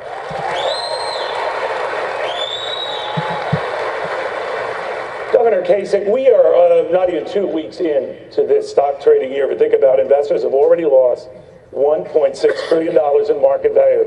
That makes it the worst start to a new year ever. Many worry that things could get even worse and that banks and financial stocks are particularly vulnerable. Now, if this escalates like it did back when Barack Obama first assumed the presidency, what actions would you take if the same thing happens all over again, just as, in this example, you are taking over the presidency? Well, look, it takes three things basically to grow jobs, and I've done it when I was in Washington when we had a balanced budget, had 4 years of balanced budgets, paid down $500 billion of debt, and our economy was growing like crazy. It's the same thing that I did in Ohio. It's a simple formula. Common sense regulations, which is why I think we should freeze all federal regulations for 1 year, except for health and safety. It requires tax cuts, because that sends a message to the job creators that things are headed the right way. And if you cut taxes for corporations and you cut taxes for individuals, you're going to make things move, particularly the corporate tax, which is the highest, of course, in the world. But in addition to that, we have to have fiscal discipline. We have to show that we can march to a balanced budget.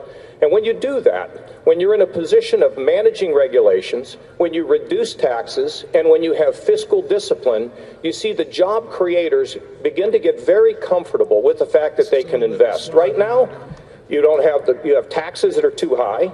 You have regulations. I mean, come on, they're affecting everybody here, particularly our small businesses. They're in a position where they're smothering people. And I mean, are you kidding me? We're nowhere close to a balanced budget or fiscal discipline. Those three things put together are going to get confidence to job creators, and you will begin to see wages rise. You will begin to see jobs created in a robust economy. And how do I know it? Because I've done it. I did it as the chairman of the Budget Committee, working with Senator Domenici, and I've done it in the state of Ohio as the chief executive. Our wages are growing faster than the national average. We're running surpluses, and we can take that message and that formula to Washington to lift every single American to a better life.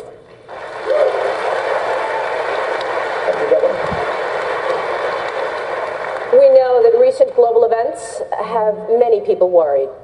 Iran detaining American sailors, forcing them to apologize, North Korea and its nuclear ambitions, an aggressive China, and a Middle East that continues to deteriorate. Not to mention, ISIS is getting stronger. Governor Christie, sometimes it seems the world is on fire. Where and when should a president use military action to restore order? Well, Maria, I'm glad to have heard from you in the summary of that question about what's going on in the world, because on Tuesday night I watched Story Time with Barack Obama, and I got to tell you, it sounded like everything in the world was going amazing, you know? Fact is, there's a number of things that the next president's going to have to do to clean up this mess. The first thing is we have to strengthen our alliances around the world. And the best way to do that is to start talking to our allies again and having them be able to count on our word. Lots of people will say lots of different things about me in this campaign and others. But the one thing they've never said about me is that I'm misunderstood. And so when we talk to our allies and we give them our word in a Christie administration, they'll know we're going to keep it.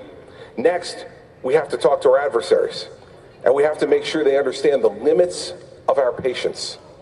And this president, given what Ted said right at the beginning, he's absolutely right. It's absolutely disgraceful that Secretary Kerry and others said in their response to what's going on in Iran that this was a good thing. It showed how the relationship was getting better. The president doesn't understand, and by the way, neither does Secretary Clinton, and here's my warning to everybody out in the audience tonight.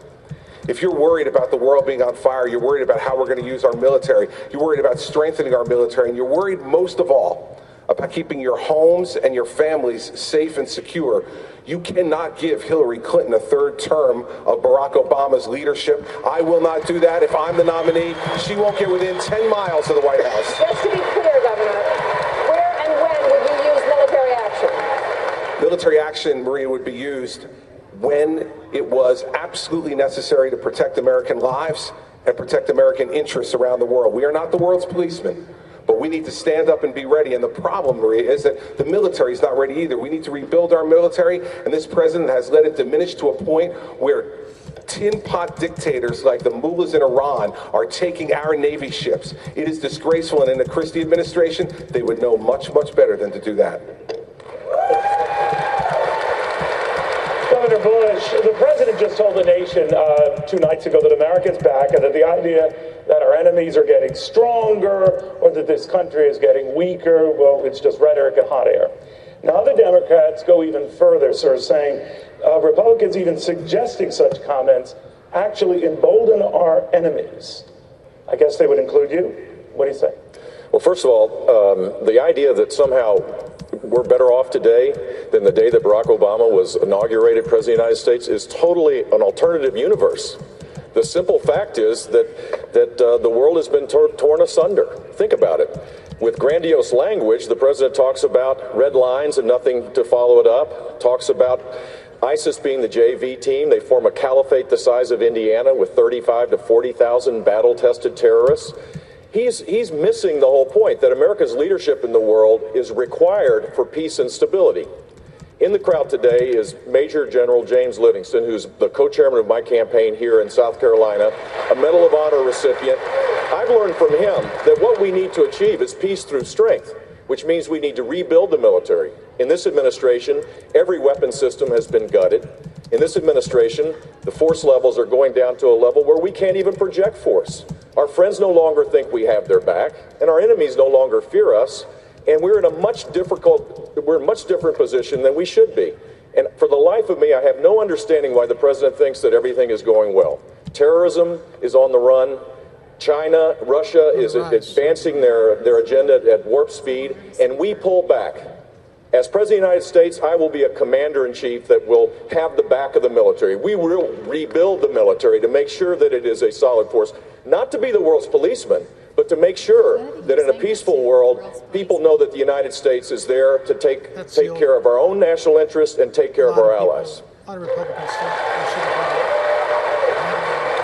So I take it from that you do not agree with the president. No, and worse yet, to be honest with you, Hillary Clinton would be a national security disaster. Think about it. She wants to continue down the path of Iran, Benghazi, the Russian reset, Dodd-Frank, all the things that have gone wrong in this country. She would be a national security mess.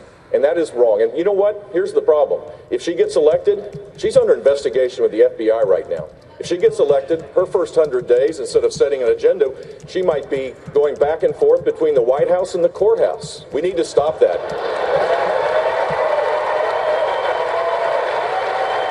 Senator Rubio,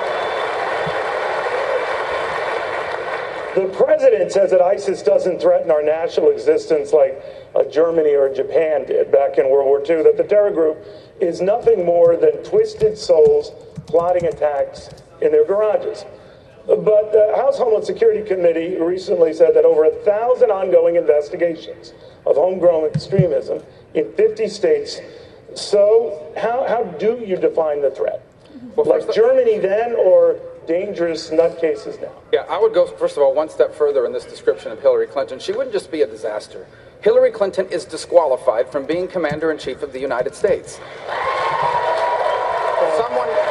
Someone who cannot handle intelligence information appropriately cannot be Commander-in-Chief, and someone who lies to the families of those 4 victims in Benghazi can never be President of the United States. On the issue of Barack Obama. Barack Obama does not believe that America is a great global power. Barack Obama believes that America is an arrogant global power that needs to be cut down to size. And that's how you get a foreign policy where we cut deals with our enemies like Iran, and we betray our allies like Israel, and we gut our military, and we go around the world like he has done on 10 separate occasions and apologized for America. He doesn't understand the threat in ISIS. He consistently underestimates it, but I do not. There is a war against ISIS, not just against ISIS, but against radical jihadist terrorists, and it is a war that either they win or we win. When I'm President of the United States, we are going to win this war on ISIS. The most powerful intelligence agency in the world is going to tell us where they are. The most powerful military in the world is going to destroy them. And if we capture any of them alive, they are getting a one-way ticket to Guantanamo Bay, Cuba, and we are going to find out everything they know.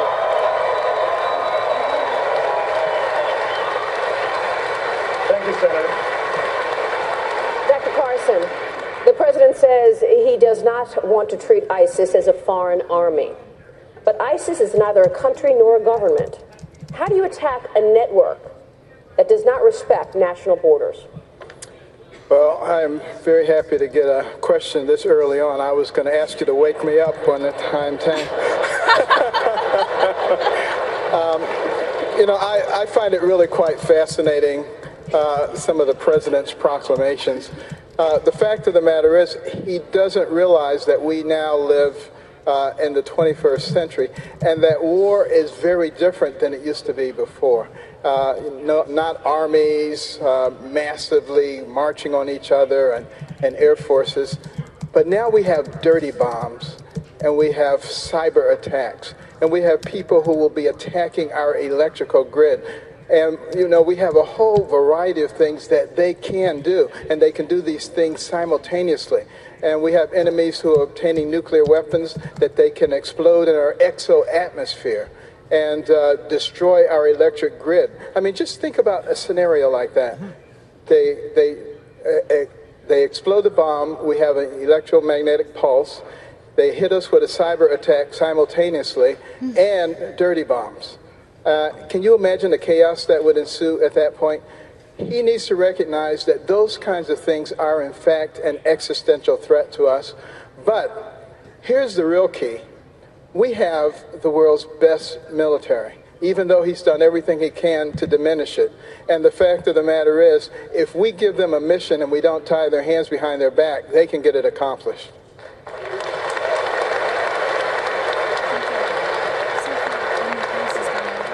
Mr. Trump, at the State of the Union, the president pointed to a guest who was a Syrian refugee, you might recall, whose wife and daughter and other family members were killed in an air attack.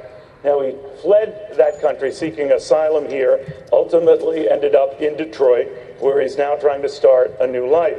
The president says that that doctor is the real face of these refugees and not the one that you and some of your colleagues on this stage are painting, that you prefer the face of fear and terror, and that you would refuse to let in anyone into this country seeking legitimate asylum. How do you answer that? It's not fear and terror, it's reality. You just have to look today at Indonesia, bombings all over. You look at California, you look frankly at Paris, where there's the strictest no-gun policy of any city anywhere in the world, and you see what happens, 130 people dead with many to follow. They're very, very badly wounded. They will, some will follow.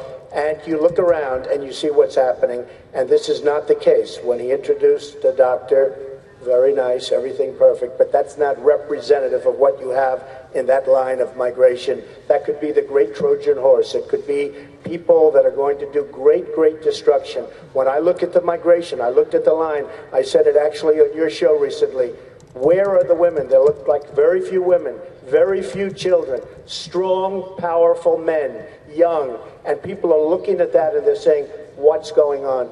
You look at the kind of damage that two people that got married, they were radicalized, they got married, they killed 15 people, and actually 14, going to be probably 16. But you look at that and you take a look, a good strong look, and that's what we have. We owe $19 trillion, our country's a mess, and we can't let all these people come into our countries and break our borders. We can't do it.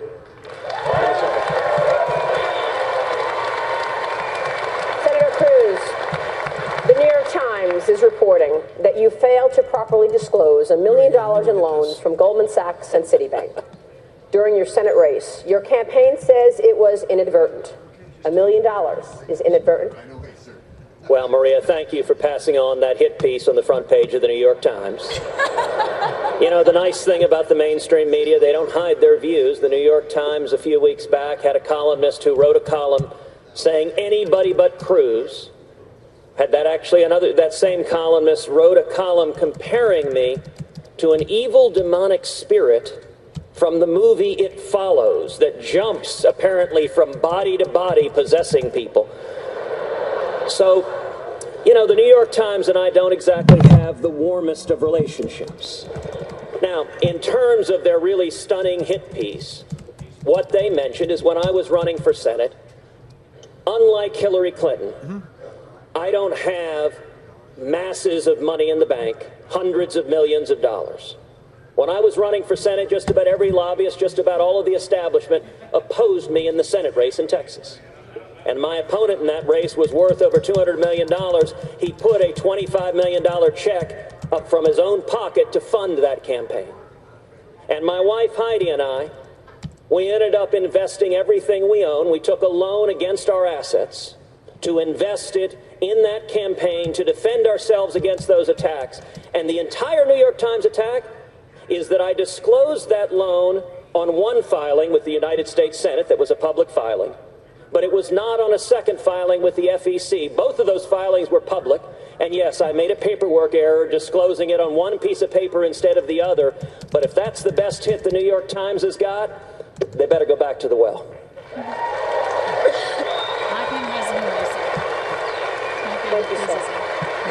All right, well, we are just getting started here in South Carolina, and there is a lot to get to, including things like gun rights, the national debt, and the sometimes nasty war words between, well, a couple of these fellows up here.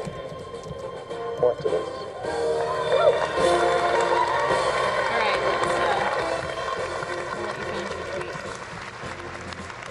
Okay.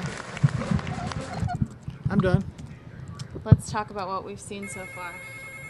Well, I'm on Cruz. I mean, he had a very well-rehearsed non-answer about failing to report a $1 million contribution to his campaign, which was a lot of money at a crucial time when he was running for Senate. That came through his wife and Goldman Sachs, a giant Wall Street firm where she worked. And he did the time-honored thing of blaming the messenger. And it might work in front of his crowd because there's hostility generally to liberal media. New York Times is a left-leaning, They're not the ones that made None it of you to have the to go. monkeys. Or... We are the No, only that was hope they Washington have. Post when he brought in his kids to perform in his ad. But I mean, to an objective viewer, if you wanted an answer, I mean, we do have Federal Election Commission laws. They affect all the candidates of every party, and you're supposed to report $1 million donation to your campaign alone, and he didn't do it. And he didn't deny that. Thought about my family once. He said it was a paperwork error. Now. So it's going to be up to voters whether they think that matters.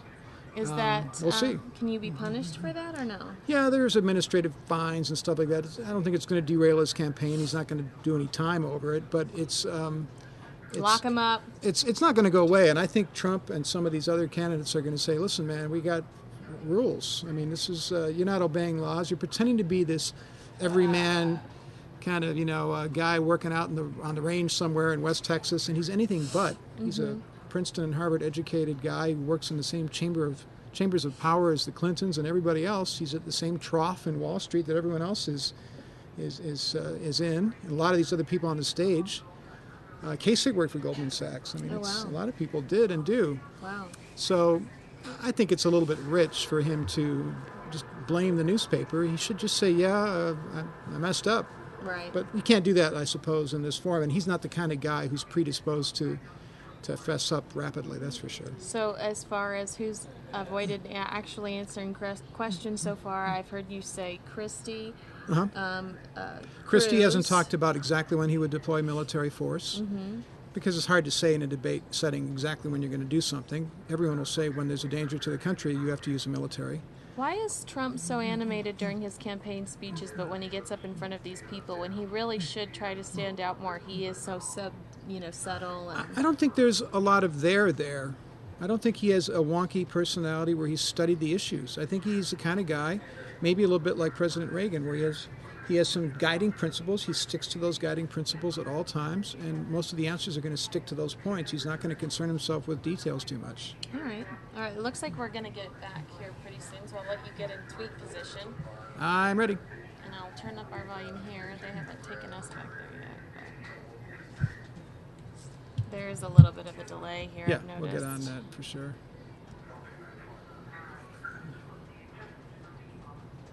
Hello?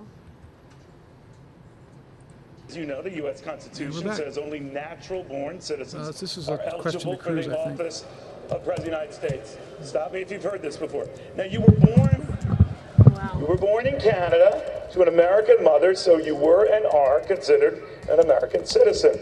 But that fellow next to you, Donald Trump, and others, have said that being born in Canada means you are not natural-born, and that has raised questions about your eligibility. Do you want to try to close this topic once and for all tonight? Well, Neil, I'm glad we are focusing on the important topics of the evening.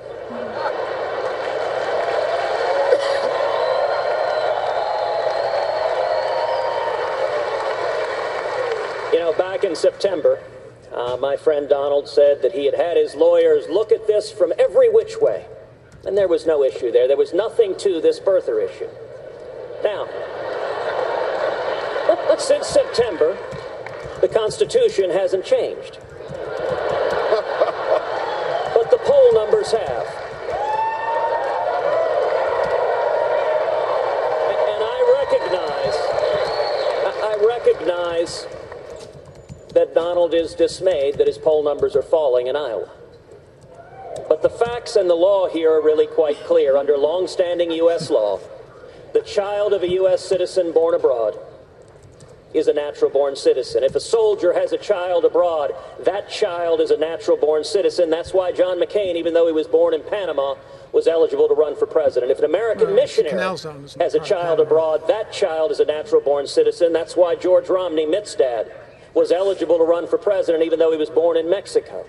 At the end of the day, the legal issue is quite straightforward, but I would note that the birther theories that Donald has been relying on, some of the more extreme ones insist that you must not only be born on U.S. soil, but have two parents born on U.S. soil. Under that theory, not only would I be disqualified, Marco Rubio would be disqualified, Bobby Jindal would be disqualified, and interestingly enough, Donald J. Trump would be disqualified.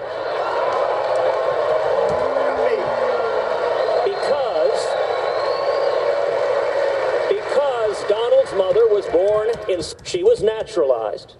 Now, Donald, but I was born here. On the issue of citizenship, Donald. Big difference. On the issue of citizenship, Donald, I'm not going to use your mother's birth against you. Okay, good. Because it wouldn't work. You're an American, as is everybody else on this stage, and I would suggest we focus on who's best prepared to be commander-in-chief, because that's the most important question facing the country. Mr. Trump, did he address that? Did you raise this because of his rising polling? Well, let me just tell you something, and you know because you just saw the numbers yourself. NBC Wall Street Journal just came out with a poll. Headline, Trump way up, Cruz going down. I mean, so don't, so you can't,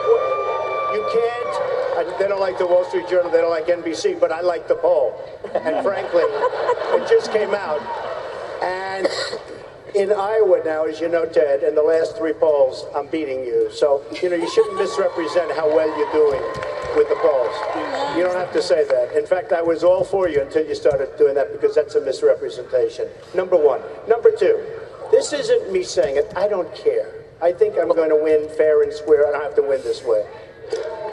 Thank you. Lawrence Tribe and numerous from Harvard, said that there is a serious question as to whether or not Ted can do this, okay? There are other attorneys that feel, and very, very fine constitutional attorneys, that feel that because he was not born on the land, he cannot run for office. Here's the problem. We're running. He does great. I win. I choose him as my vice presidential candidate, and the Democrats sue because we can't take him along for the ride. I don't like that, okay? The fact is, and if for some reason he beats the rest of the field, and for some, see, they don't like that. They don't like that. No, they don't like that he beats the rest of the field because they want me. But if for some reason, Neil, he beats the rest of the field, I already know the Democrats are going to be bringing a suit. You have a big lawsuit over your head while you're running, and if you become the nominee, who the hell knows if you can even serve in office? So you should go out, get a declaratory judgment, let the courts decide, and you shouldn't have mentioned the polls because I would have been much different. Why now? Why are you raising this issue now? Because now he's doing a little bit better. No, I didn't care before. It's true. No, it's true. Hey, look, he never had a chance. Now he's doing better. He's got probably a 4 or 5% chance. Thank you, Mr. Krafft. Neil, the fact is, there's a big overhang. There's a big question mark on your head. And you can't do that to the party. You really can't. You can't do that to the party. You have to have certainty. Even if it was a 1% chance, and it's far greater than 1%, because he wasn't born. I mean, you have great constitutional lawyers that say you can't run. If there was and you know, I'm not bringing a suit, I promise. But the Democrats are going to bring a lawsuit. And you have to have certainty. You can't have a question. I can agree with you or not, but you can't have a question over your head. Senator, you want to respond? Well, listen, I've spent my entire life defending the Constitution before the U.S. Supreme Court, and I'll tell you, I'm not going to be taking legal advice from Donald Trump. You don't have to. Take it from Lawrence.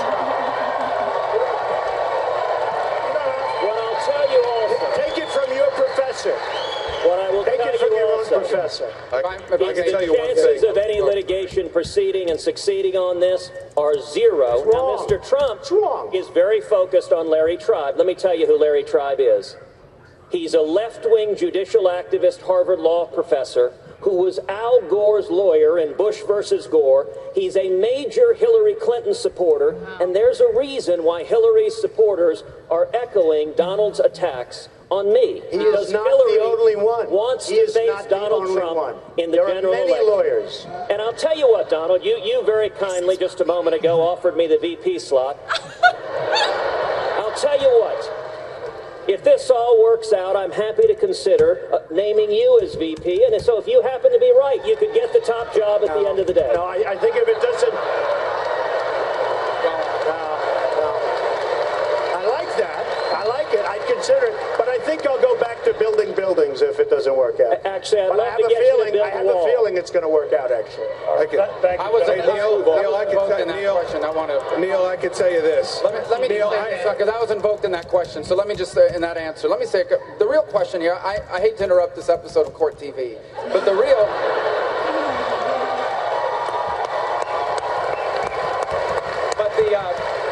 I think we have to get back to what this election has to be about, okay? Listen, this is the greatest country in the history of mankind. But in 2008, we elected a president that didn't want to fix America. He wants to change America. We elected a president that doesn't believe in the Constitution. He undermines it. We elected a president that's weakening America on the global stage. We elected a president that doesn't believe in the free enterprise system. This election has to be about reversing all of that damage. That's why I'm running for office, because when I become president of the United States, on my first day in office, we are going to repeal every single one of his unconstitutional executive orders. When I'm president of the United States, we are getting rid of Obamacare, and we are rebuilding our military. And when I'm president, we're not just going to have a president that gives a State of the Union and says, America's the greatest country in the world. When I'm president, we're going to have a president that acts like it. Thank you, Senator. Mr. Trump, South Carolina Governor Nikki Haley, in her response to the State of the Union address,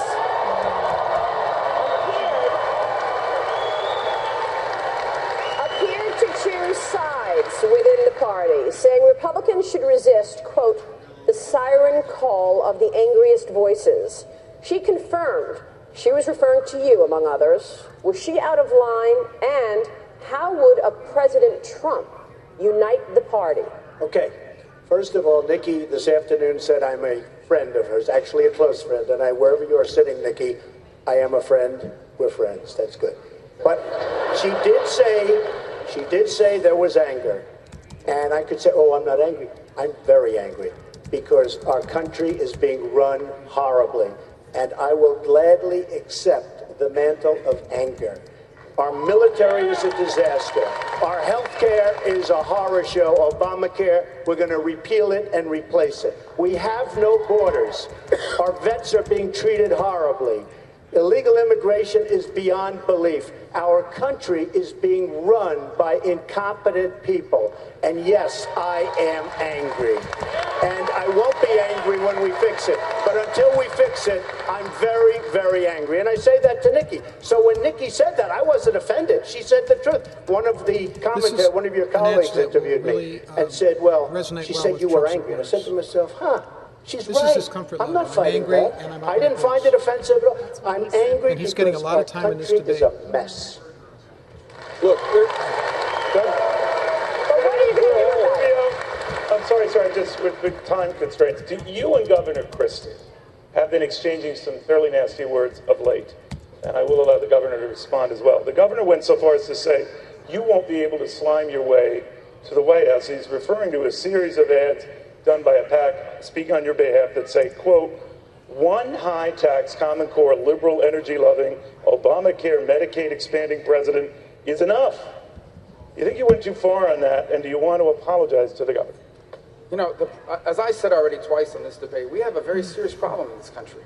We have a president of the United States that is undermining this country's security and expanding the role of our government. Well, I'm going to answer your question, Neil. This president is undermining the constitutional basis of this government. This president is undermining our military. He's undermining our standing in the world. I like Chris Christie, but we cannot afford to have a president of the United States that supports Common Core.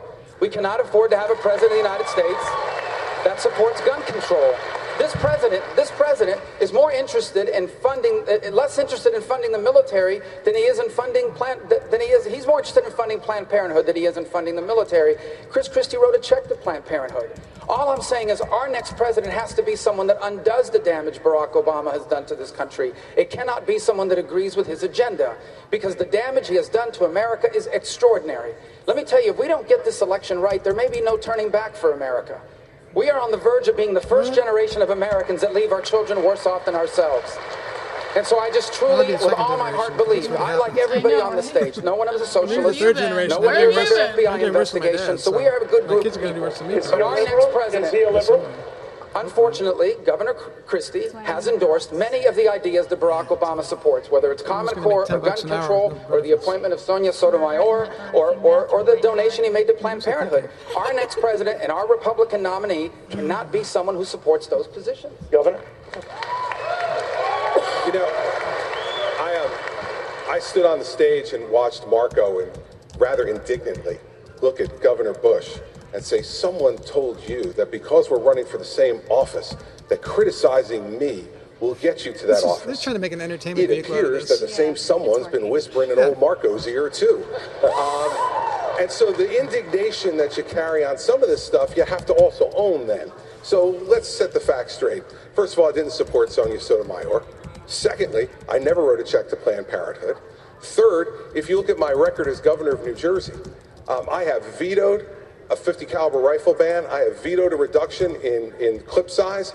I have vetoed a statewide ID system for gun owners, and I have pardoned six out-of-state folks who came through our state and were arrested for owning a gun legally in another state, so they never had to face charges. And on Common Core has been eliminated in New Jersey.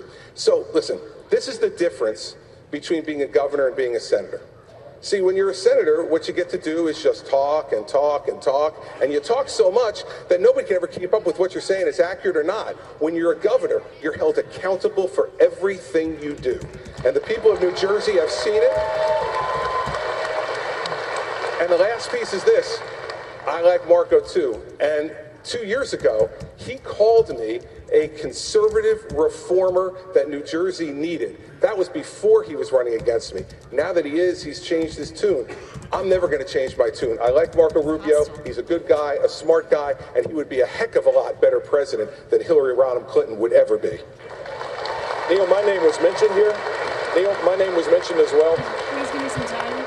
Here's the deal. Chris is totally right. He's been a good governor. And he's a heck of a lot better than his predecessor. They would have bankrupted New Jersey. Everybody on this stage is better than Hillary Clinton.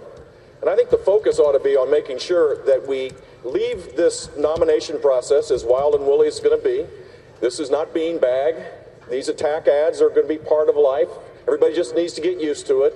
Everybody's record's going to be scrutinized. And at the end of the day, we need to unite behind the winner so that we can defeat Hillary Clinton, because she is a disaster. Our country can rise up again, but we need to have a compelling conservative agenda that we present to the American people in a way that doesn't disparage people, that unites us around our common purpose. And so everybody needs to discount some of the things you're going to hear in these ads and discount the back and forth here, because every person here is better than Hillary Clinton. Neil, I was mentioned too. You were? Yeah, I said everybody. So let's know you were. And I just want to take this opportunity to say, you know, in the 2012 election, you know, and when I say we, Republicans tore themselves apart. You know, we have to stop this because, you know, if we manage to damage ourselves and we lose the next election and a progressive gets in there and they get 2 or 3 Supreme Court picks, this nation is over as we know it. And we got to look at the big picture here.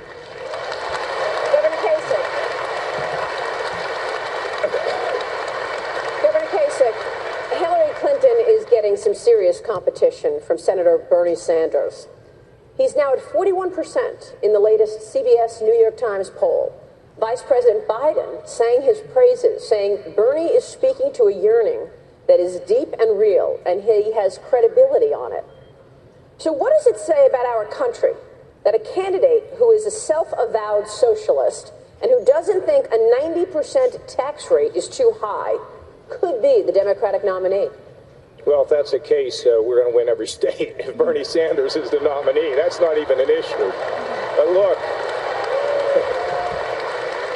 and I know Bernie, and I can promise you he's not going to be president of the United States. So here's this situation, I think, Maria, and this is what we have to, I've got to tell you, when wages don't rise, and they haven't for a lot of families for a number of years, it's very, very difficult for them. Part of the reason why it hasn't risen is because sometimes we're not giving people the skills they need. Sometimes it's because the Federal Reserve kept interest rates so low that the wealthy were able to invest in strong assets like the stock market when everybody else was left behind. People are upset about it. I'll tell you what else they're upset about. You're 50, you're 51 years old, and some kid walks in and tells you you're out of work, and you don't know where to go and where to turn. Do we have an answer for that? We do. There are ways to retrain the 50 and 51-year-olds because they've got great value. I'll tell you what else people are concerned about. Their kids come out of college, they have high debt, and they can't get a good job. We got to do a lot about the high cost of higher education, but we've got to make sure we're training people for jobs that exist, that are good jobs that can pay. Let me tell you that in this country, people are concerned about their economic future. They're very concerned about it. And they wonder whether somebody is getting something to keeping them from getting it. That's not the America that I've ever known. My father used to say, Johnny, we don't hate the rich. We just want to be the rich. And we just got to make sure that every American has the tools in K through 12, in vocational education, in higher education. And we got to fight like crazy so people can think the American dream still exists, because it does, with rising wages, with full employment, and with everybody in America, and I mean everybody in America, having an opportunity to realize the American dream of having a better life than their mother and their father. I'm president. Look, I've done it once in Washington with great jobs and lower taxes. The economy was really booming. And now in Ohio, with the same formula, wages higher than the national average, a growth of 385,000 jobs. It's not that hard. Just know where you want to go, stick to your guts, get it done, because our children and grandchildren are counting on us to get it done. And folks, we will. At least on the GOP side. We're not really talking too much. Dr. Carson, one of the other candidates on this stage has brought up Bill Clinton's past indiscretions. Is that a legitimate topic in this election? And what do you think of the notion that Hillary Clinton is an enabler of sexual misconduct? Of course we will hear folks. Well, there's no question that we should be able to look at any past president, whether they're married to somebody who's running for president or not, in terms of their past behavior and what it means. But, you know, here's the real issue. Is this America anymore? Do we still have standards? Do we still have values and principles? You know, you look at what's going on, you see all the divisiveness and the hatred that goes on in our society. You know, we have a war on virtually everything, race wars, gender wars, income wars, religious wars, age wars. Every war you can imagine, we have people at each other's throats. And our strength is actually in our unity.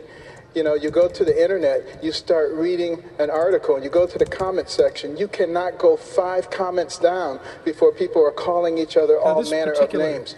Where did that spirit come from in America? It did not come from our Judeo-Christian roots, I can tell you that. I think it's and wherever it came from, because the guys with the most content are doing the worst. We need to start once again recognizing that there is such a thing as right and wrong. And let's not let the secular progressives drive that out of us. The majority of people in America actually have values and principles, and they believe in the very things that made America great. They've been beaten into submission. It's time for us to stand up for what we believe in.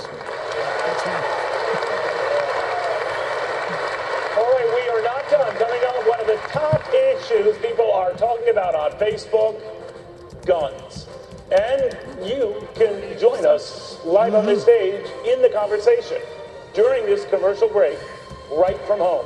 You can go to facebook.com/VoxBusiness. We will be streaming live and talking about how we think the debate is going so far. We're back in a moment from Charleston, South Carolina.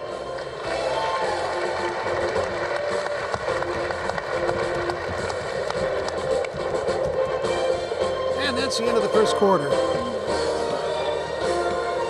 even have like football music.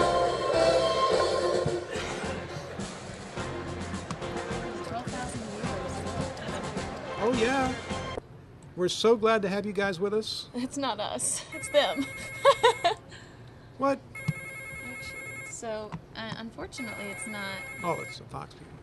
Well, we're all part of the same family. You can't deal with something by ignoring it. That's right. But that's how some presidential and Hillary candidates Clinton. seem to I be think dealing now with the main Social issues, Security. national security, Americans the work economy, hard and were pay certainly into it. front and center. So our But next Neil, we had to get president into needs a campaign real plan strategies to as keep it well. strong. That's why we did that the way we did. We want to make sure we understand the campaign strategies.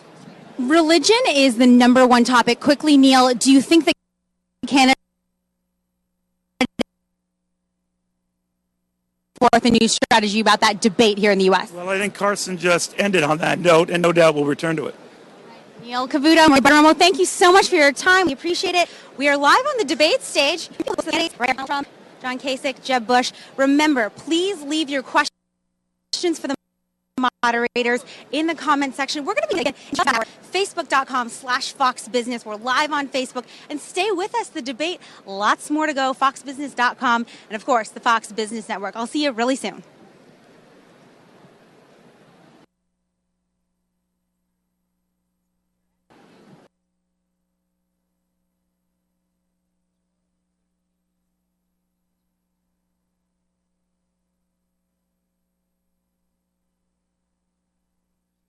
From every which way, and there was no issue there. There was nothing to this birther issue.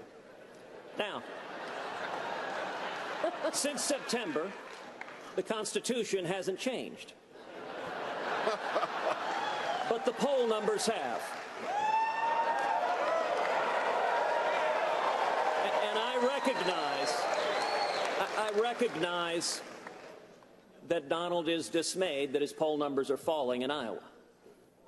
But the facts and the law here are really quite clear. Under long-standing U.S. law, the child of a U.S. citizen born abroad is a natural-born citizen. If a soldier has a child abroad, that child is a natural-born citizen. That's why John McCain, even though he was born in Panama, was eligible to run for president. If an American missionary has a child abroad, that child is a natural-born citizen. That's why George Romney, Mitt's dad, was eligible to run for president, even though he was born in Mexico.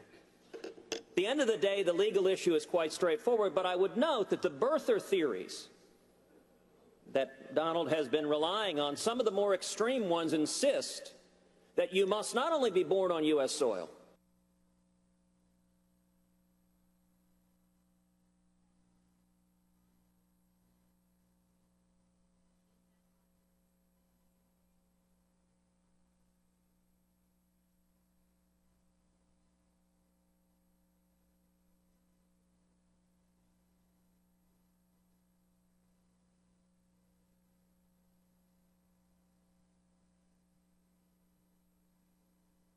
It doesn't matter how nonsensical his answers might be in other places.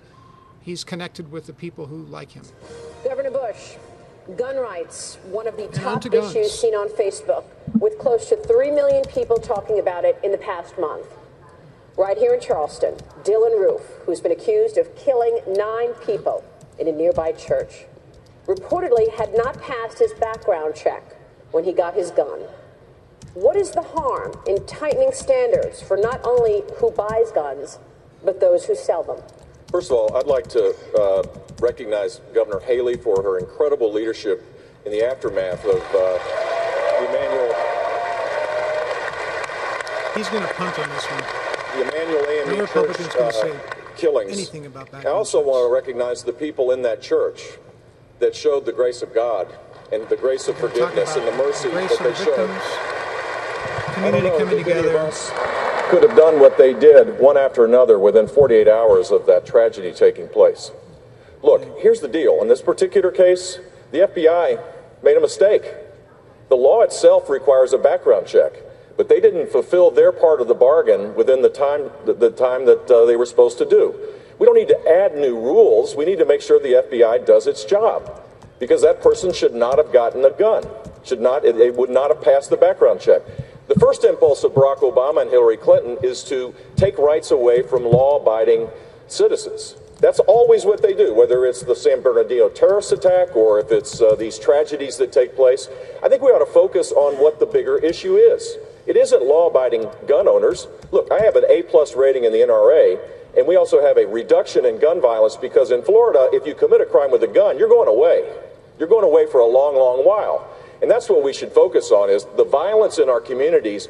Target the efforts for people that are committing crimes with guns. And if you do that and get it right, you're going to be much better off than creating a political argument where there's a big divide. The other issue is mental health. That's a serious issue that we could work on. Republicans and Democrats alike believe this.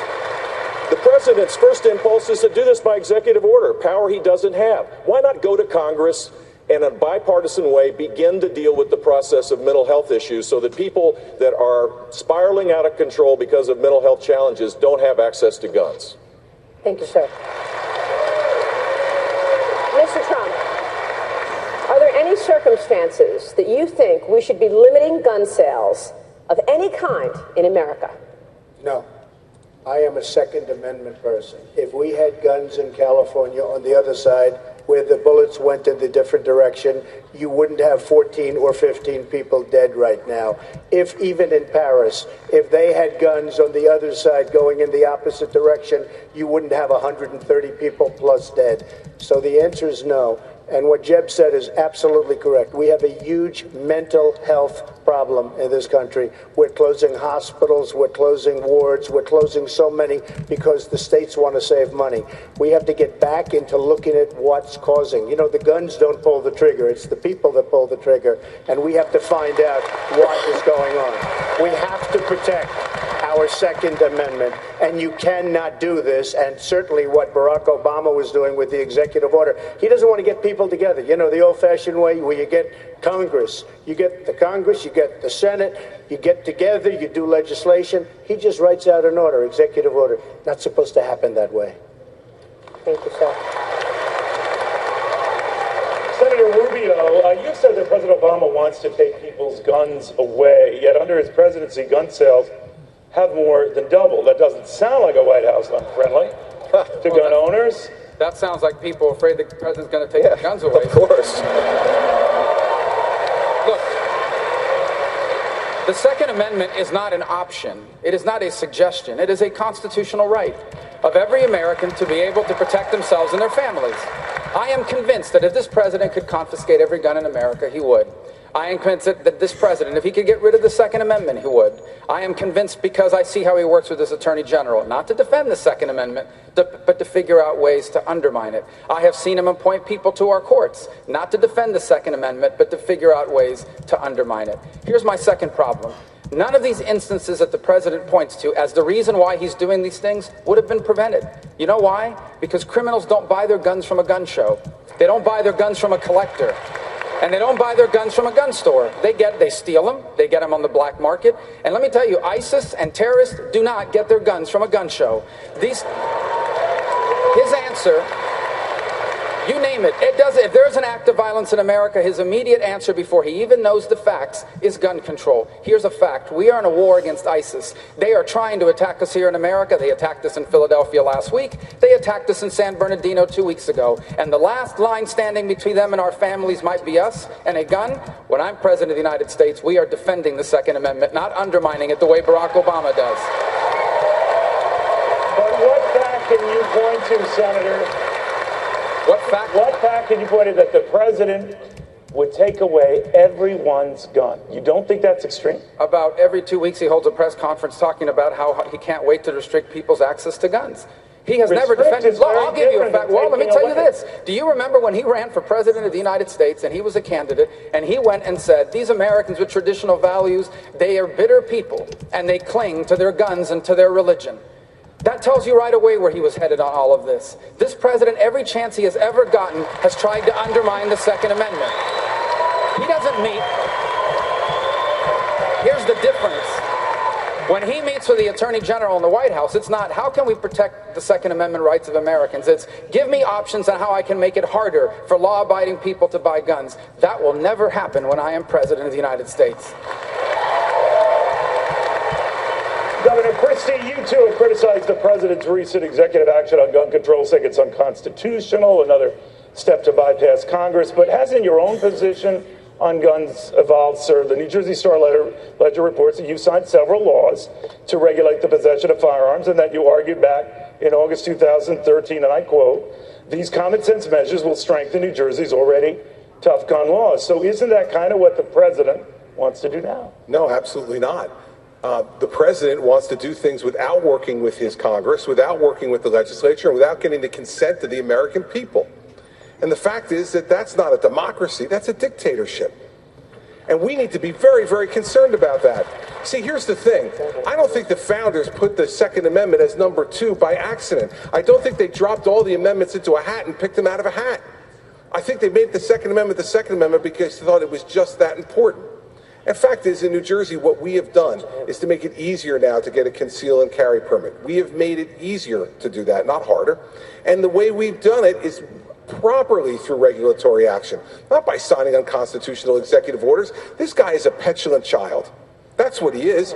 I mean, you know, fact is, Neil, let's think about, and I hope the president's watching tonight, because here's what I'd like to tell him. Mr. President, we're not against you, we're against your policies. When you became president, you had a Democratic Congress and a filibuster-proof Democratic Senate. You had only 21 Republican governors in this country. And now, after 7 years of your policies, we have the biggest majority we've had since the 1920s in the House, a Republican majority in the Senate, and 31 out of 50 Republican governors. The American people have rejected your agenda, and now you're trying to go around it. That's not right. It's not constitutional. And we are going to kick your rear end out of the White House come this fall.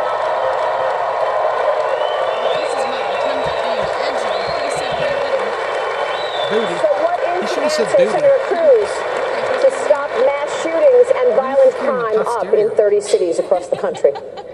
The answer is simple. You prosecute criminals. You target the bad guys. You know, a minute ago, Neil asked, what has President Obama done to illustrate that he wants to go after guns?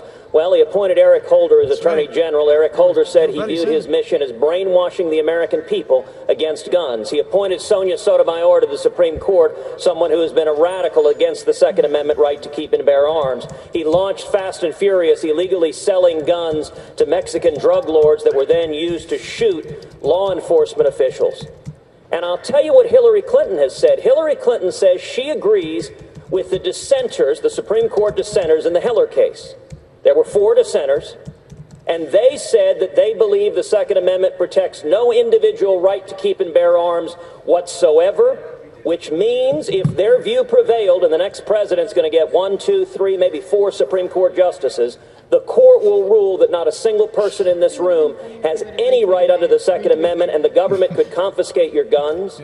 And I'll note that California's senator, Democratic Senator Dianne Feinstein, said if she could say to Mr. America and Mrs. America, give me your guns, I'm rounding them up, she would.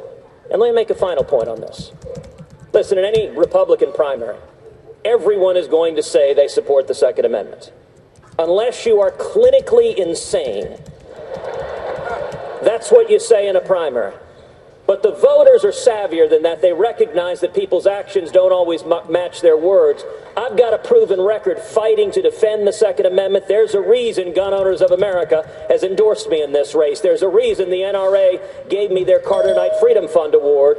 And there's a reason when Barack Obama and Chuck Schumer came after our right to keep and bear arms that I led the opposition along with millions of Americans. We defeated that gun control legislation, and I would note the other individuals on this stage were nowhere to be found in that fight. Senator, let me follow up and switch gears.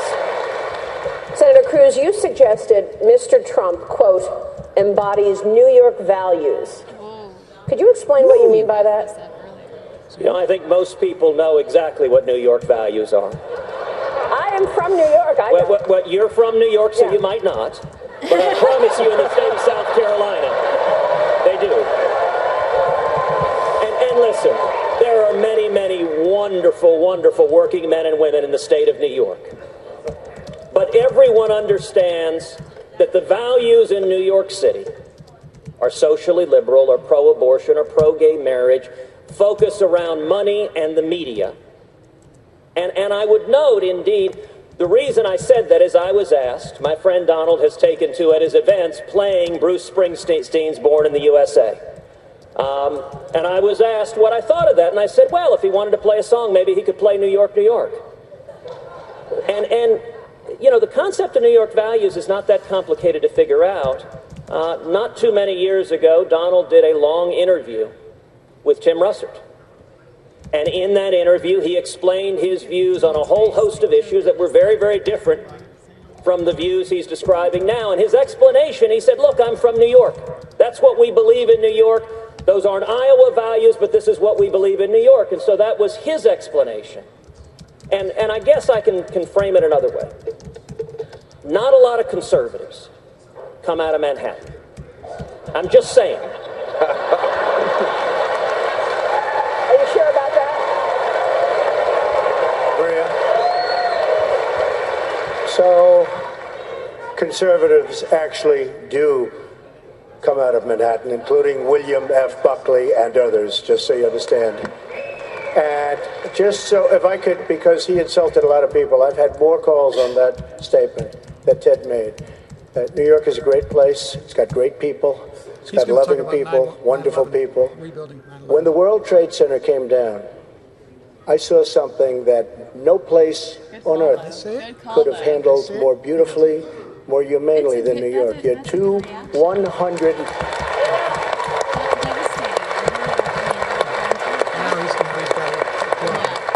110-story buildings come crashing down. I saw them come down.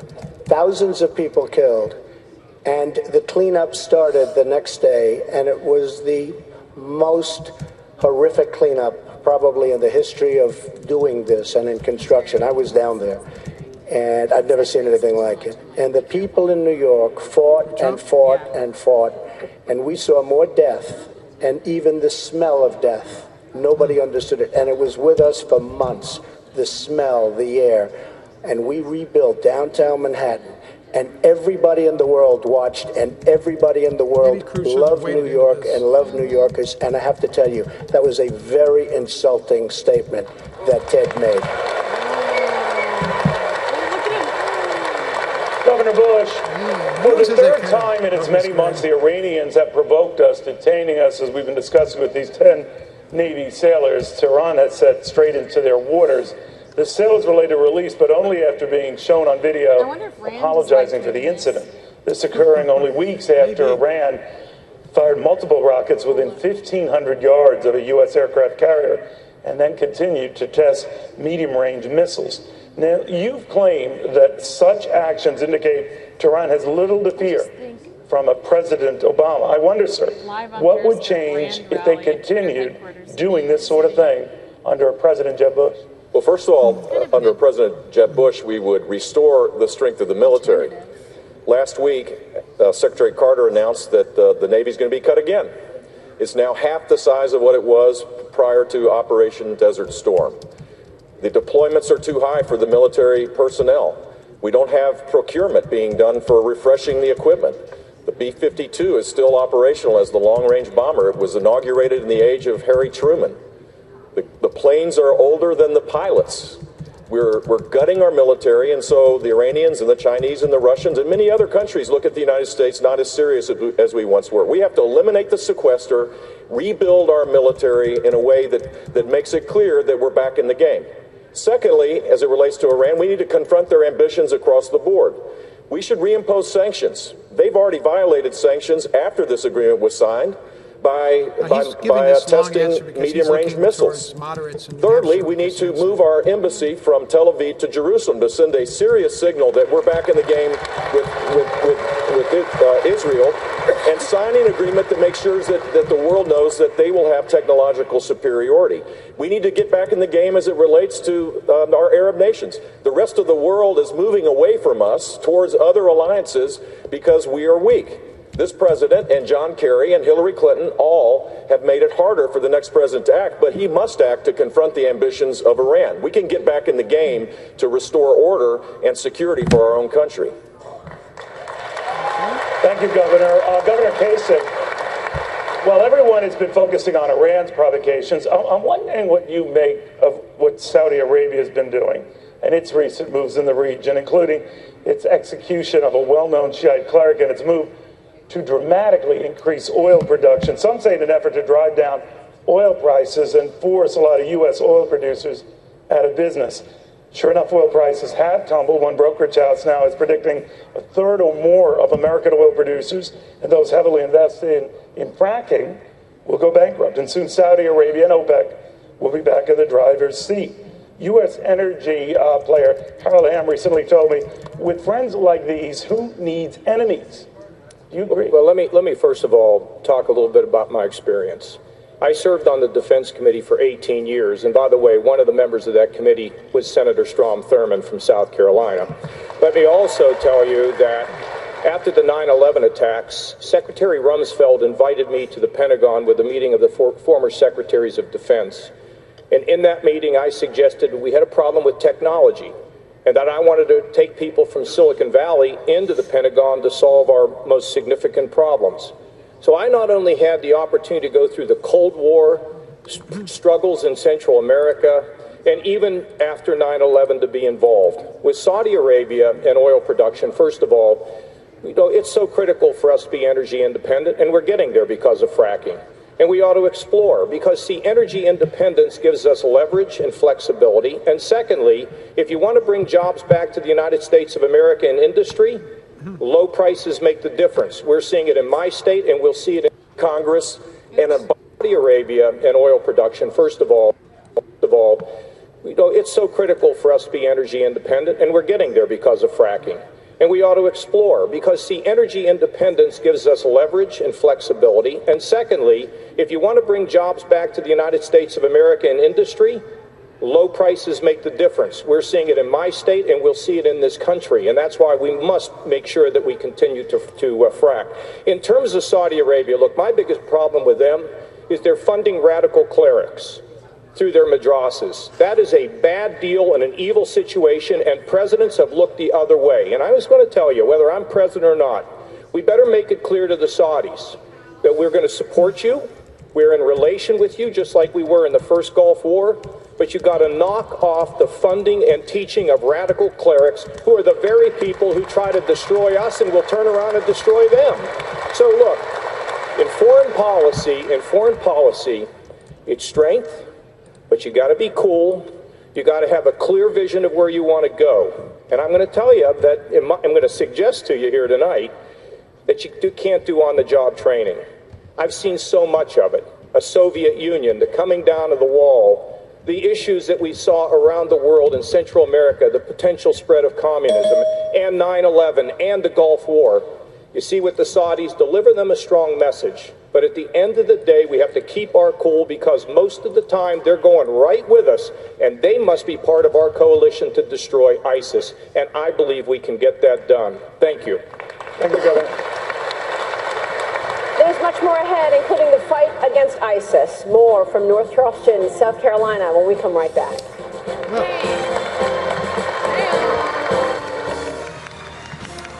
Well, so how do you think it's going? I think that Trump totally pwned Cruz's bones with that. Pwned his bones with that 9/11 throwback. I think it was Brill's. I think that Ted Cruz stepped in it on that one. Totally. And I'm just reading some of the commentary from the New York Times, because they're from New York, and New York's being dissed there.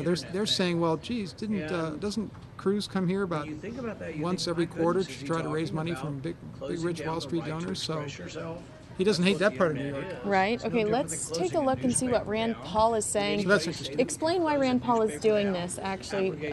Explain why Rand Paul is... And he's getting a lot of love on Periscope. Isn't that beautiful? Well, because Rand Paul is not allowed in this debate because he isn't polling high enough. So Fox Business Network excluded him, put him in the undercard debate. He said he wasn't going to play in that little sandbox. So he's just going to go and do his little Periscope. And we're gonna dip in for a few minutes. And he's got 3,325 people. Yeah, we're gonna dip in, check out his Periscope, and he's at Twitter headquarters right now, which is pretty cool. That is cool. Yeah. Dip in, check out his Periscope, and then we're not gonna miss a second of the debate though. That's true. So we got that going. About $600 billion on the military. Tack that he's taken. You know, he would have had a chance to really make some arguments that could have turned into sound bites on cable news, but he opted not to do that. Russia and China, plus 8 more countries combined. And so I think that it's something that if you want a strong military, first thing you have to do is know what your purpose is, and you have to know that what we need to be doing is not building nations around the world, not intervening in everyone's civil war, but having a national defense that's strong enough to repel and strong enough to deter all attacks. We're going to do a couple more. We just got the news from Twitter that Rand Rally is now trending on Twitter as one of the highest followed hashtags on the entire system right now. So we're gonna keep going for just a little bit. That's great. So hashtag Rand Rally is trending on Twitter. It is. And we think that maybe people ought to turn off their TV more. I have a related question to that. It's trending on Twitter, and it was also Rand Paul, your Twitter handle, was number 2 in Twitter follower growth so far during this debate, and you're not even on stage. The comment here is, guess the boycott is working. Want to comment on that? I'm thinking maybe we should just tell them in advance we won't show up for any more of their stupid debates, but probably shouldn't pre-announce that. But the thing is that I think that we live in a world where young people are not being counted in presidential polls. We live in a world where a lot of people are getting their news on the internet, from their phone, from their friends, but they're not watching traditional news shows. Most of the young people I know, high school, college age kids that are friends of our family, they're not. Candidates, the man who made fighting ISIS the cornerstone of his campaign. South Carolina Senator Lindsey Graham is out of the race, but he joins us tonight in the audience. Lindsey Graham. He says, South Carolina Senator. The airstrikes now in their 16th month have been ineffective. Dr. Carson. Wait a minute. Who in their 16th month? The airstrikes. Oh, okay. Now in their 16th month are ineffective. Dr. Carson, do you think Senator Graham is right in wanting to send 20,000 troops, ground troops, to Iraq and Syria to take out ISIS? Well, there's no question that ISIS is a very serious problem, and I don't believe that this administration recognizes how serious it is. I think we need to do a lot more than we're doing. You recognize that the caliphate is what gives them the legitimacy to go out on the jihadist mission. So we need to take that away from them. The way to take that away from them is to talk to our military officials and ask them, what do you need in order to accomplish this goal? Our decision is then, do we give them what they need? I say yes, not only do we give them what they need, but we don't tie their hands behind their back so that they can go ahead and get the job done. In addition to that, we go ahead and we take the oil from them, their source of revenue. You know, some of these engagement rules that the administration has, we're not going to bomb a tanker that's coming out of there because there might be a person in it. Give me a break. Just tell them that you put people in there, we're going to bomb them. So don't put people in there if you don't want them bombed. You know, that's so simple. And then we need to shut down their mechanisms of funding and attack their command and control centers. Why should we let their people be sitting there smoking their cigars, sitting in their comfortable chairs in Raqqa? We know to go ahead and shut off the supply routes and send in our special ops at 2 a.m. and attack them everywhere they go. They should be running all the time. Then they won't have time to plan attacks against us. Thank you, sir. Senator Graham has also said that the U.S. will find Arab support for its coalition if it removes Syrian President Bashar al-Assad. And I quote, "The now King of Saudi Arabia told us, you can have our army. You just got to deal with Assad. The Emir of Qatar said, I'll pay for the operation. But they are not going to fight ISIS and let Damascus fall into the hands of the Iranians. Assad has to go." Governor Christie, how important is it to remove Assad from power, and how would you do it? Where you look at what this president and his Secretary of State Clinton, has done to get us in this spot. I mean, think about it. This is the president who said, along with his Secretary of State, drew a red line in Syria, said if Assad uses chemical weapons against his people, then we're going to attack. He used chemical weapons. He's killed now over 250,000 of his own people. And this president has done nothing. In fact, he's done worse than nothing. This president, and by the way, Secretary Clinton, who called Assad a reformer. She called Assad a reformer. Now, the fact is, what this president has done is invited Russia to play an even bigger role. Bring in Vladimir Putin to negotiate getting those chemical weapons back from Assad. Yet what do we have today? We have the Russians and the Iranians working together, not to fight ISIS, but to prop up Assad. The fact of the matter is, we're not going to have peace. We are not going to have peace in Syria. We're not going to be able to rebuild it unless we put a no-fly zone there, make it safe for those folks, so we don't have to be talking about Syrian refugees anymore. The Syrians should stay in Syria. They shouldn't be going to Europe. And here's the last piece. You're not going to have peace in Syria with Assad in charge. You're simply not. And so Senator Graham is right about this. And if we want to try to rebuild the coalitions, as Governor Kasich was saying before, then what we better do is to get to the Arab countries that believe that ISIS is a threat not only to them, but to us and to world peace, and bring them together. And believe me, Assad is not worth it. And if you're going to leave this to Hillary Clinton, the person who gave us this foreign policy, the architect of it, and you're going to give her another 4 years, that's why I'm speaking out as strongly as I am about that. Hillary Clinton cannot be president. It will lead to even greater war in this world. And remember this, after Hillary Clinton and Barack Obama has had nearly 8 years, we have fewer democracies in the world than we had when they started. That makes the world less peaceful, less safe. In my administration, we will help to make sure that we bring people together in the Middle East, and we will fight ISIS and defeat them. Thank you, sir. Mr. Trump, your comments about banning Muslims from entering the country created a firestorm. According to Facebook, it was the most talked about moment online of your entire campaign, with more than 10 million people talking about the issue. Is there anything you've heard that makes you want to rethink this position? No. No.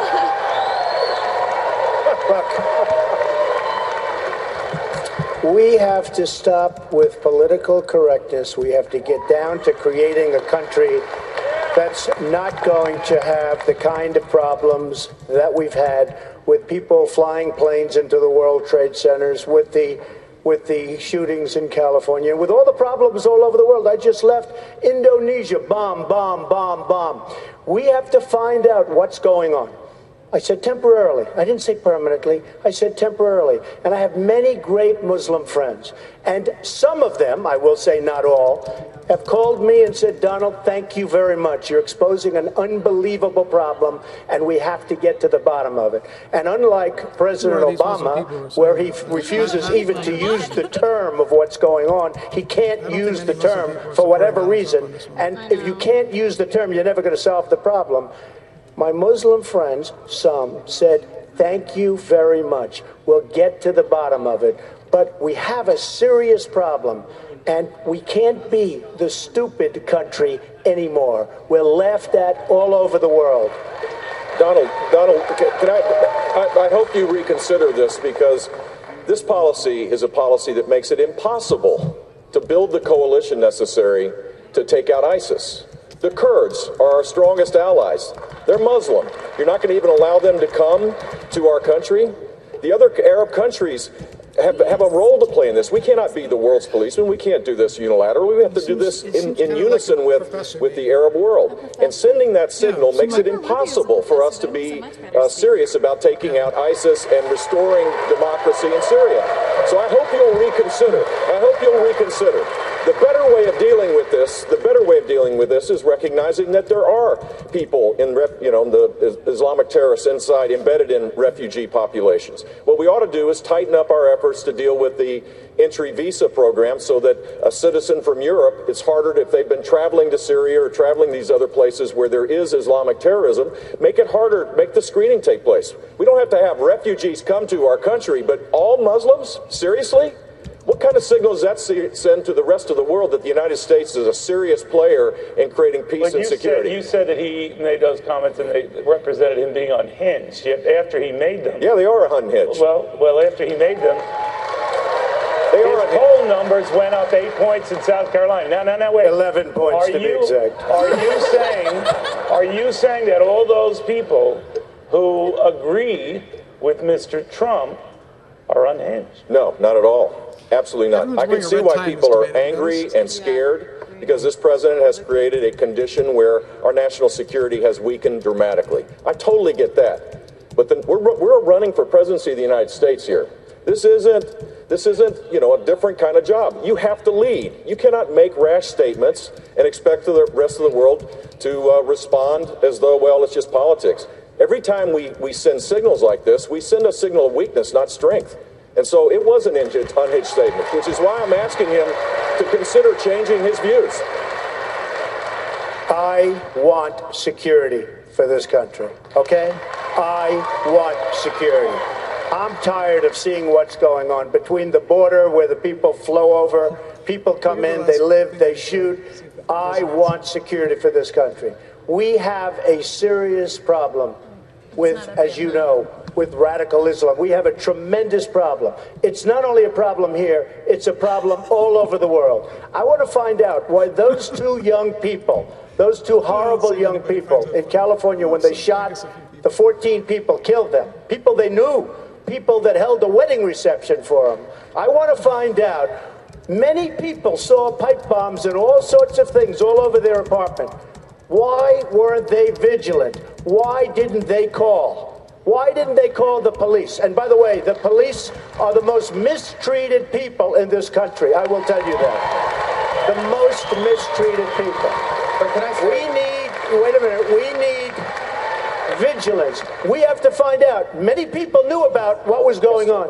Why didn't they turn those two people in so that you wouldn't have had all the death? There's something going on and it's bad. And I'm saying we have to get to the bottom of it. That's all I'm saying. We need security. We want to hear from all of you on this. According to Pew Research, the U.S. admits more than 100,000 Muslim immigrants every single year on a permanent lifetime basis. I want to ask the rest of you to comment on this. Do you agree that we should pause Muslim immigration until we get a better handle on our homeland security situation, as Mr. Trump has said, beginning with you, Governor Kasich? No, I've been for pausing on admitting the Syrian refugees. And the reason why I've done is I don't believe we have a good process of being able to vet them. But, we don't want to put everybody in the same category. And, go back to something that had been mentioned just a few minutes ago. If we're going to have a coalition, we're going to have a coalition not just of people in the western part of the world, our European allies, but we need the Saudis, we need the Egyptians, we need the Jordanians, we need the Gulf states, we need Jordan. We need all of them to be part of exactly what the first George Bush put together in the first Gulf War. It was a coalition made up of Arabs and Americans and Westerners, and we're going to need it again. And if we try to put everybody in the same, call everybody the same thing, we can't do it. And that's just not acceptable. But I think a pause on Syrian refugees has been exactly right for all the governors that have called for it, and also, of course, for me as the governor of Ohio. Thank you, sir. We want to hear from the rest of you, Governor Christie. Your take. Now, Maria, listen, I said right from the beginning that we should take no Syrian refugees of any kind. And the reason I said that is because the FBI director told the American people, told Congress, that he could not guarantee he could vet them and it would be safe. That's the end of the conversation. I can tell you, after spending 7 years as a former federal prosecutor, right after 9/11, dealing with this issue, here's the way you need to deal with it. You can't just ban all Muslims.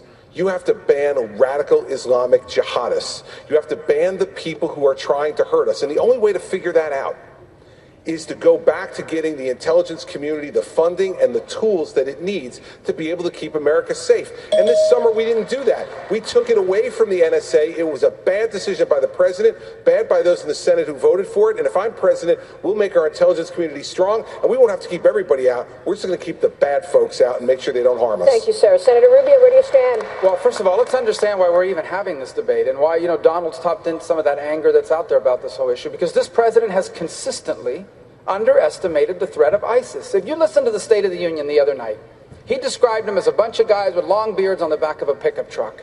They are much more than that. This is a group of people that enslaves women and sells them as brides.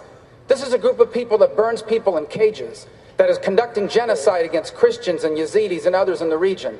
This is not some small-scale group. They are radicalizing people here in the United States. They're conducting attacks around the world.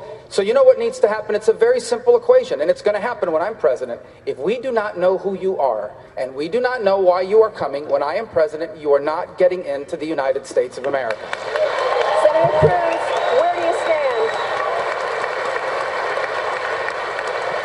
Senator Cruz. You know, I understand why Donald made the comments he did, and I understand why Americans are feeling frustrated and scared and angry when we have a president who refuses to acknowledge the threat we face, and even worse, who acts as an apologist for radical Islamic terrorism. But I think what we need is a commander-in-chief who is focused like a laser on keeping this country safe and on defeating radical Islamic terrorism. What should we do? First, we should pass the Expatriate Terrorist Act, legislation I've introduced that says if an American goes and joins ISIS and wages jihad against America, that you forfeit your citizenship and you cannot come in on a passport. And secondly, we should pass the legislation that I've introduced that suspends all refugees from nations that ISIS or Al-Qaeda control significant territory. Just last week, we saw 2 Iraqi refugees vetted using the same process the president says will work, that were arrested for being alleged ISIS terrorists. If I am elected president, we will not let in refugees from countries controlled by ISIS or Al-Qaeda. And when it comes to ISIS, we will not weaken them, we will not degrade them, we will utterly and completely destroy ISIS. Dr. Carson, where do you stand? Do you agree with Mr. Trump? Well, first of all, I recognize it is a substantial problem, but like all of our problems, there isn't a single one that can't be solved, that cannot be solved with common sense if you remove the ego and the politics. And clearly what we need to do is get a group of experts together, including people from other countries, some of our friends from Israel, who've had experience screening these people, and come up with some new guidelines for immigration and for visas for people who are coming into this country. That's the thing that obviously makes sense. We can do that. And as far as the Syrians are concerned, Al-Saqqa province, perfect place. They have infrastructure. All we need to do is protect them. They'll be in their own country. And that's what they told me when I was in Jordan in November. Let's listen to them and let's not listen to our politicians. So it should be clear that both of you do not agree with Mr. So are we going to ban Muslims from India, from Indonesia, from countries that are our strong allies that we need to build better relationships with? Of course not. What we need to do is destroy ISIS. I laid out a plan at the Citadel to do just that. And it starts with creating a no-fly zone and safe zones to make sure refugees are there. We need to lead a force, a Sunni-led force, inside of Syria. We need to embed with the Iraqi military. We need to arm the Kurds directly. We need to reestablish the relationships with the Sunnis. And we need the lawyers off the back of the warfighters. That's how you solve the problem. You don't solve it by big talk where you're banning all Muslims and making it harder for us to build the kind of coalition for us to be successful. Thank you, Governor. Mr. Trump, sometimes, maybe in the heat of a campaign, you say things and you have to dial them back. Last week, the New York Times editorial board quoted you as saying that you would impose up to a 45% tariff on Chinese goods. That's wrong. They were wrong. It's the New York Times. They're always wrong. Well, they were wrong. You never said it because they provided what I said at an editorial remarks. I would use, they were asking me what to do about North Korea. China, they don't like to tell us, but they have total control, just about, of North Korea. They can solve the problem of North Korea if they wanted to. But they taunt us. They say, well, we don't really have control. Without China, North Korea doesn't even eat. China is ripping us on trade. They're devaluing their currency, and they're killing our companies. Thousands and thousands. You look at the number of companies and the number in terms of manufacturing and plants that we've lost 50,000 because of China.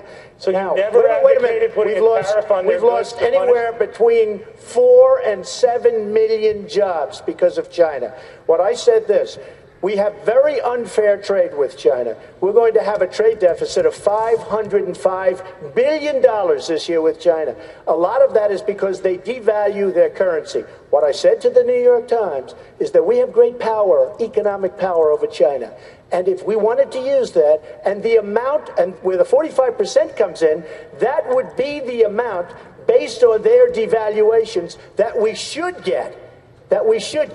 What I'm saying is this, I'm not saying we do it, but if they don't start treating us fairly and stop devaluing and let their currency rise so that our companies can compete and we don't lose all of these millions of jobs that we're losing, I would certainly start taxing goods that come in from China. Who the hell has to lose $505 billion a year? I'm sorry, sir, you lost me, but I do want to understand that. Well, it's not that complicated, actually. Then I apologize. Okay. But then I want to understand, if you don't want a 45% tariff, you say that wasn't the figure, would you be open, or are you open to slapping a higher tariff on Chinese goods of any sort to go back at them? Okay, just so you understand, I know so much about trade with China. Carl Icahn today, as you know, endorsed me. Many businessmen want to endorse me. I know, but that's Carl said, no, but he's somebody that, these are the kind of people that we should use to negotiate, not the kind of people that we have who are political hacks who don't know what they're doing, and we have problems like this. And these are the kind of people. We should use our best and our finest. All right, now, on that tariff, yes or no, here's what I'm saying. China, they send their goods in. We don't tax. They do whatever they want to do. They do whatever they do. Okay. When we do business with China, they tax us. You don't know it. They tax us. I have many friends that deal with China. They can't deal. Number one, they don't want the product. And when they finally get the product, it is taxed. And if you look at what happened with Boeing, and if you look at what happened with so many companies that deal. So we don't have an equal playing field. I'm saying absolutely. We don't have to continue to lose $505 billion as a trade deficit for the privilege of dealing with China. I'm a free trader. I believe it. But we have to be smart. And we have to use smart people to negotiate. I have the largest bank in the world as a tenant of mine. I sell tens of millions of dollars. I love China. I love the Chinese people. But they laugh themselves. They can't believe how stupid the American leadership is. So you're open to a tariff? I'm totally open to a tariff. If they don't treat us fairly, hey, their whole trade thing is tariff. You can't deal in China without tariff. They do it to us, we don't do it. It's not fair trade. Neil, let me say one thing about this. I'm a free trader. I supported NAFTA. I believe in the PTT because it's important those countries in Asia are an interface against China. And we do need China. Donald's right about North Korea. I mean, the fact is that they need to put the pressure on. And frankly, we need to intercept ships coming out of North Korea so they don't proliferate all this dangerous material. But what he's talking about, I think, has got merit. And I'm not putting that tariff or whatever he's saying here, but here's what I am saying. I'm liking him tonight. For too long, what happens is somebody dumps their product in our country and takes our people's jobs, and then we go to an international court. And it takes them like a year or two to figure out whether they were cheating us. And guess what? The worker's out of a job. So when they be found against that country that's selling products in here lower than the cost of what it takes to produce them, then what do we tell the worker? Oh, well, you know, it just didn't work out for you. I think we should be for free trade, but I think fair trade. And when countries violate trade agreements or dump products in this country, we need to stand up against those countries that do that without making them into an enemy. And I want to just suggest to you, how do I know this? Because so many people in my family worked in steel mills, and they didn't work with a white collar, they worked in a blue collar. And the fact is, those jobs are critical. They're hardworking members of the middle class, and they need to be paid attention to because they're Americans and they carry the load. So let's demand open trade, but fair trade in this country. That's what I think we need to do. But on this point, if I may add something on this point, we are all frustrated with what China's doing. I think we need to be very careful with tariffs, and here's why. China doesn't pay the tariff. The buyer pays the tariff. If you send a tie or a shirt made in China into the United States and an American goes to buy it at the store and there's a tariff on it, it gets passed on in the price to the consumer. So I think the better approach, the best thing we can do to protect ourselves against China economically is to make our economy stronger, which means reversing course from all the damage Barack Obama is doing to this economy. It begins with tax reform. Let's not have the most expensive business tax rate in the world. Let's allow companies to immediately expense. It continues with regulatory reform. Regulations in this country are out of control, especially the Employment Prevention Agency, the EPA, and all of the rules they continue to impose on our economy and hurting us. How about Obamacare, a certified job killer? It needs to be repealed and replaced. And we need to bring our debt under control, make our economy stronger. That is the way to deal with China at the end of the day. Neil, the problem with what Marco is saying is that it takes too long. They're sucking us dry, and it takes too long. It would just, you absolutely have to get involved with China. They are taking so much of what we have in terms of jobs, in terms of money. We just can't do it any longer. He is right. If you put a tariff on the good, it's Americans who pay it. Absolutely. You're looking at me? Yeah. Prices go higher for... Can I tell you what?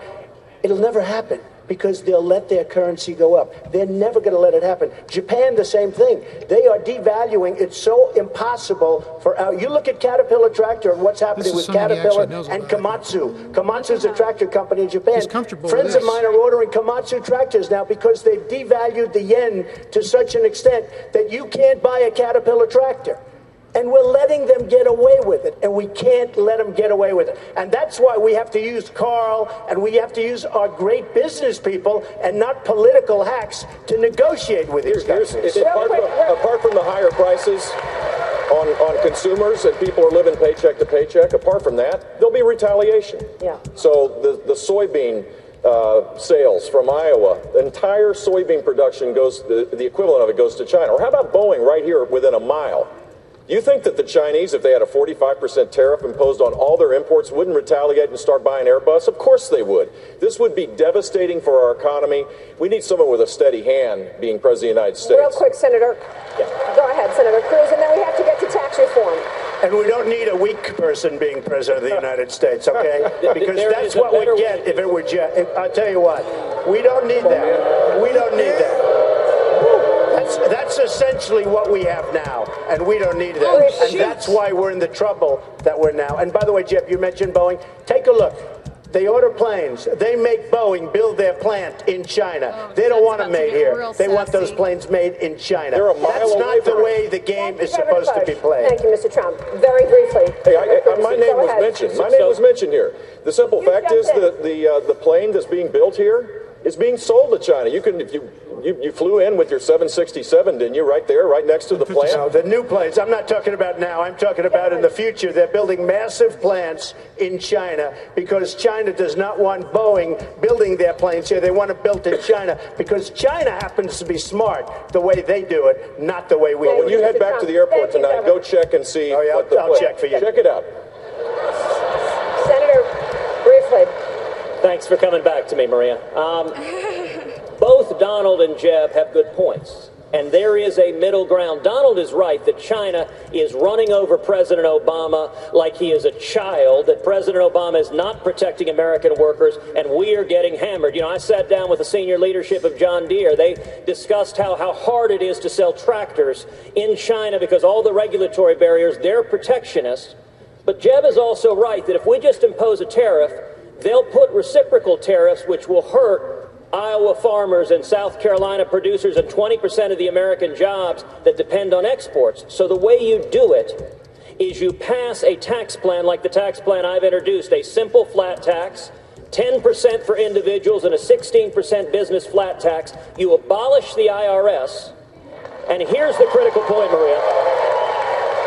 The business flat tax enables us to abolish the corporate income tax, the death tax, the Obamacare taxes, the payroll taxes, and they're border adjustable. So every export pays no taxes whatsoever. It's tax-free, a huge advantage for our farmers and ranchers and manufacturers. And every import pays the 16% business flat tax. It's like a tariff, but here's the difference. If we impose a tariff, China responds. The business flat tax, they already impose their taxes on us, so there's no reciprocal tariffs that come against us. It puts us on a level, even playing field, which brings jobs here at home. And as president, I'm going to fight for the working men and women. Maria, but what he leaves out is... We've got to get to tax reform, gentlemen. We've got to get to tax reform. Yeah, but I want to talk about taxes. We've got to get to the national debt as well. Coming up next, the growing national debt, the war on crime, tax reform. More from North Charleston, South Carolina, when we come right back.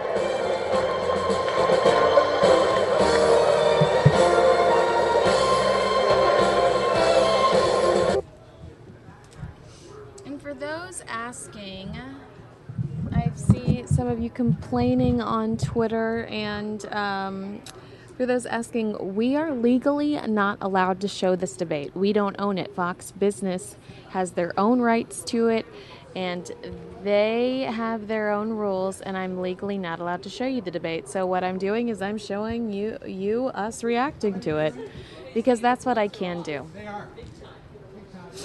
So that's what I'm showing you. That's what you get, because I cannot show you the Fox Business debate. It's not mine. Let's see if Rand Paul is still periscoping.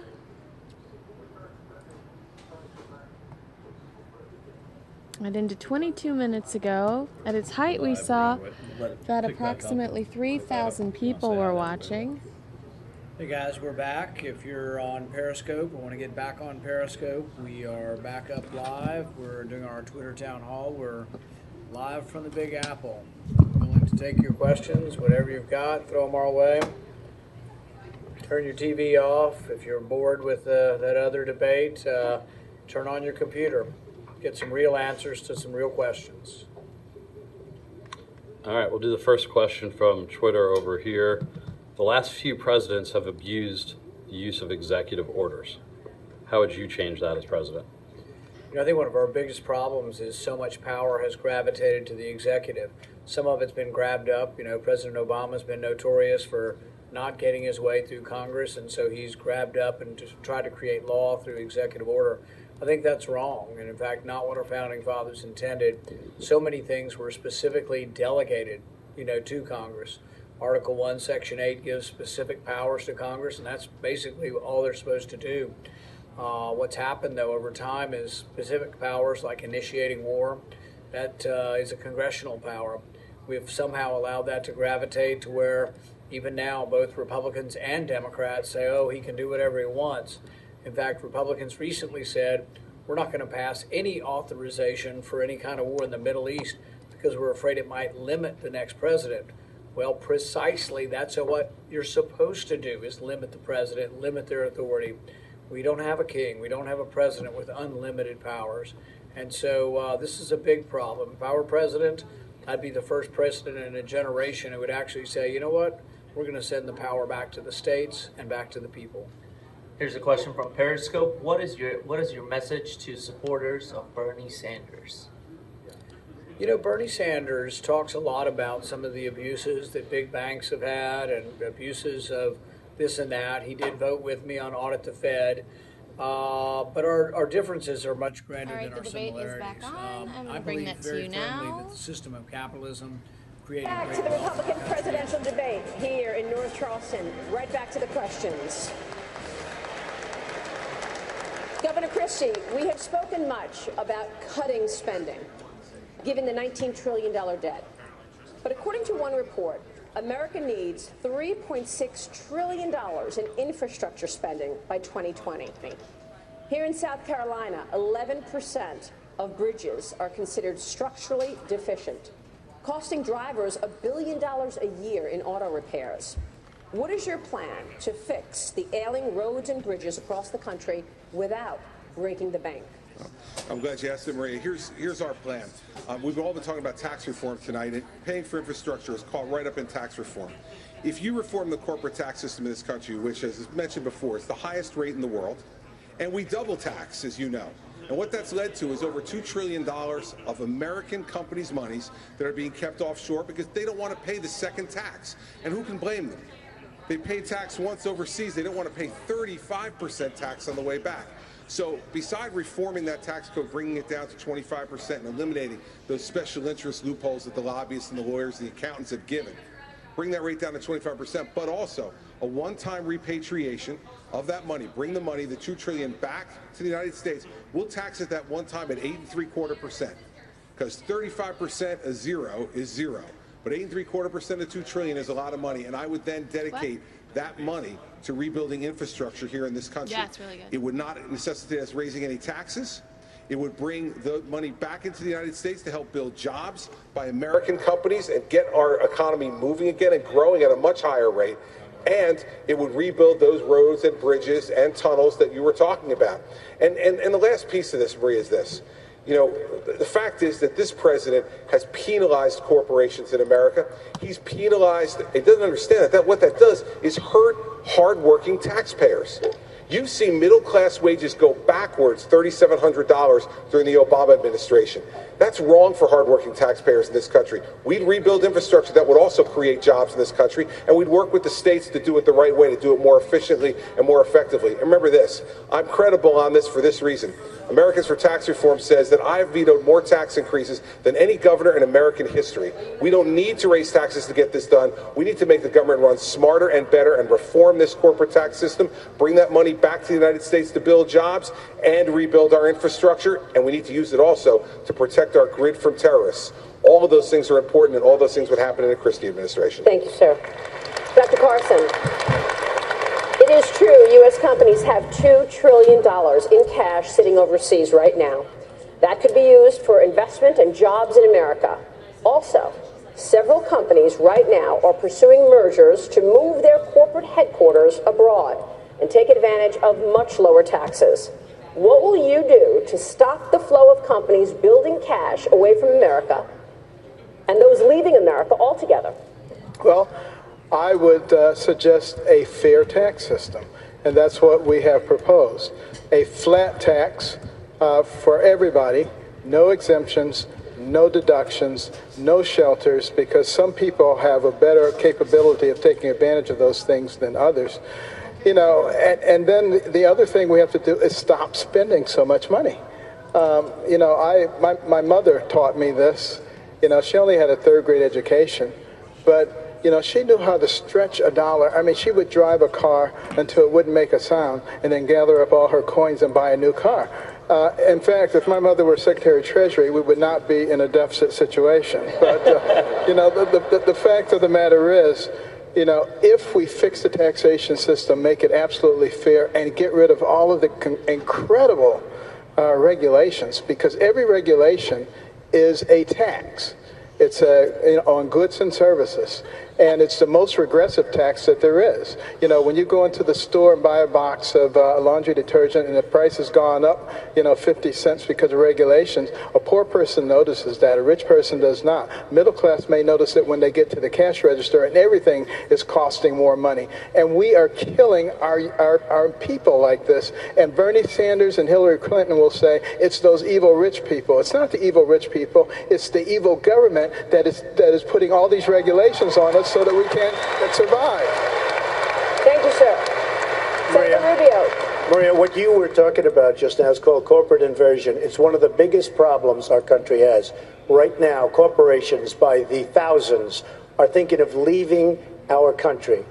With the jobs, leave them behind. They're leaving because of taxes, but they're also leaving because they can't get their money back in. And everybody agrees, Democrats and Republicans, that it should come back in, but they can't get along. They can't even make a deal. Here's a case they both agree they can't make a deal.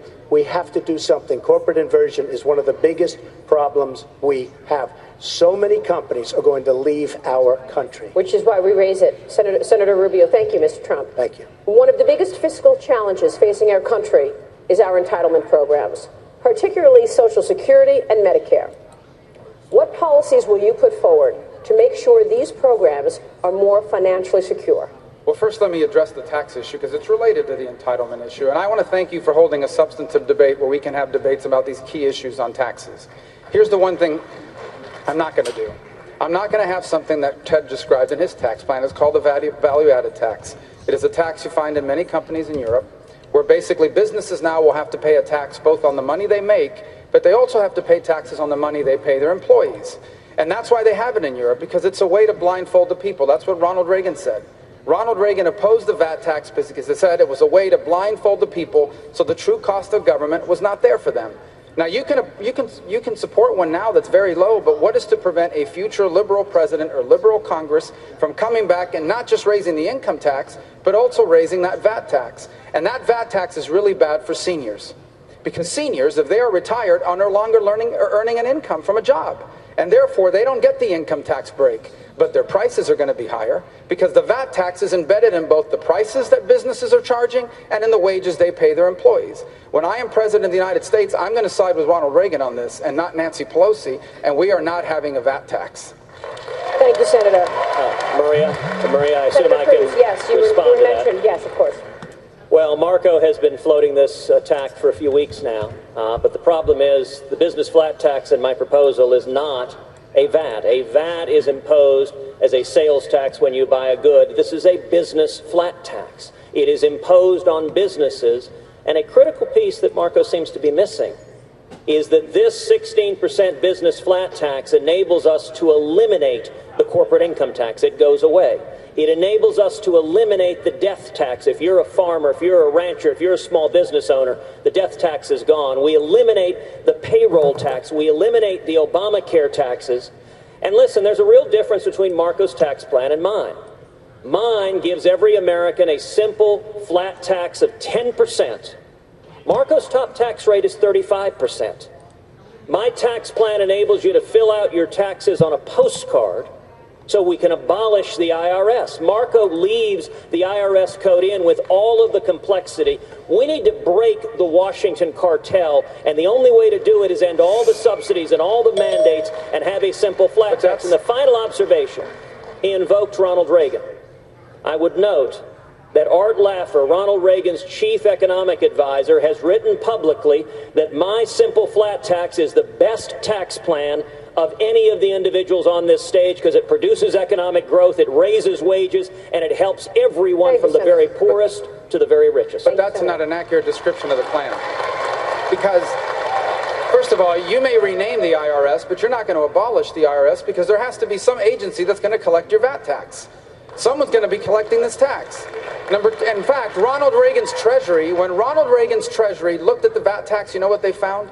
That they were going to have to hire 20,000 new IRS agents to collect it.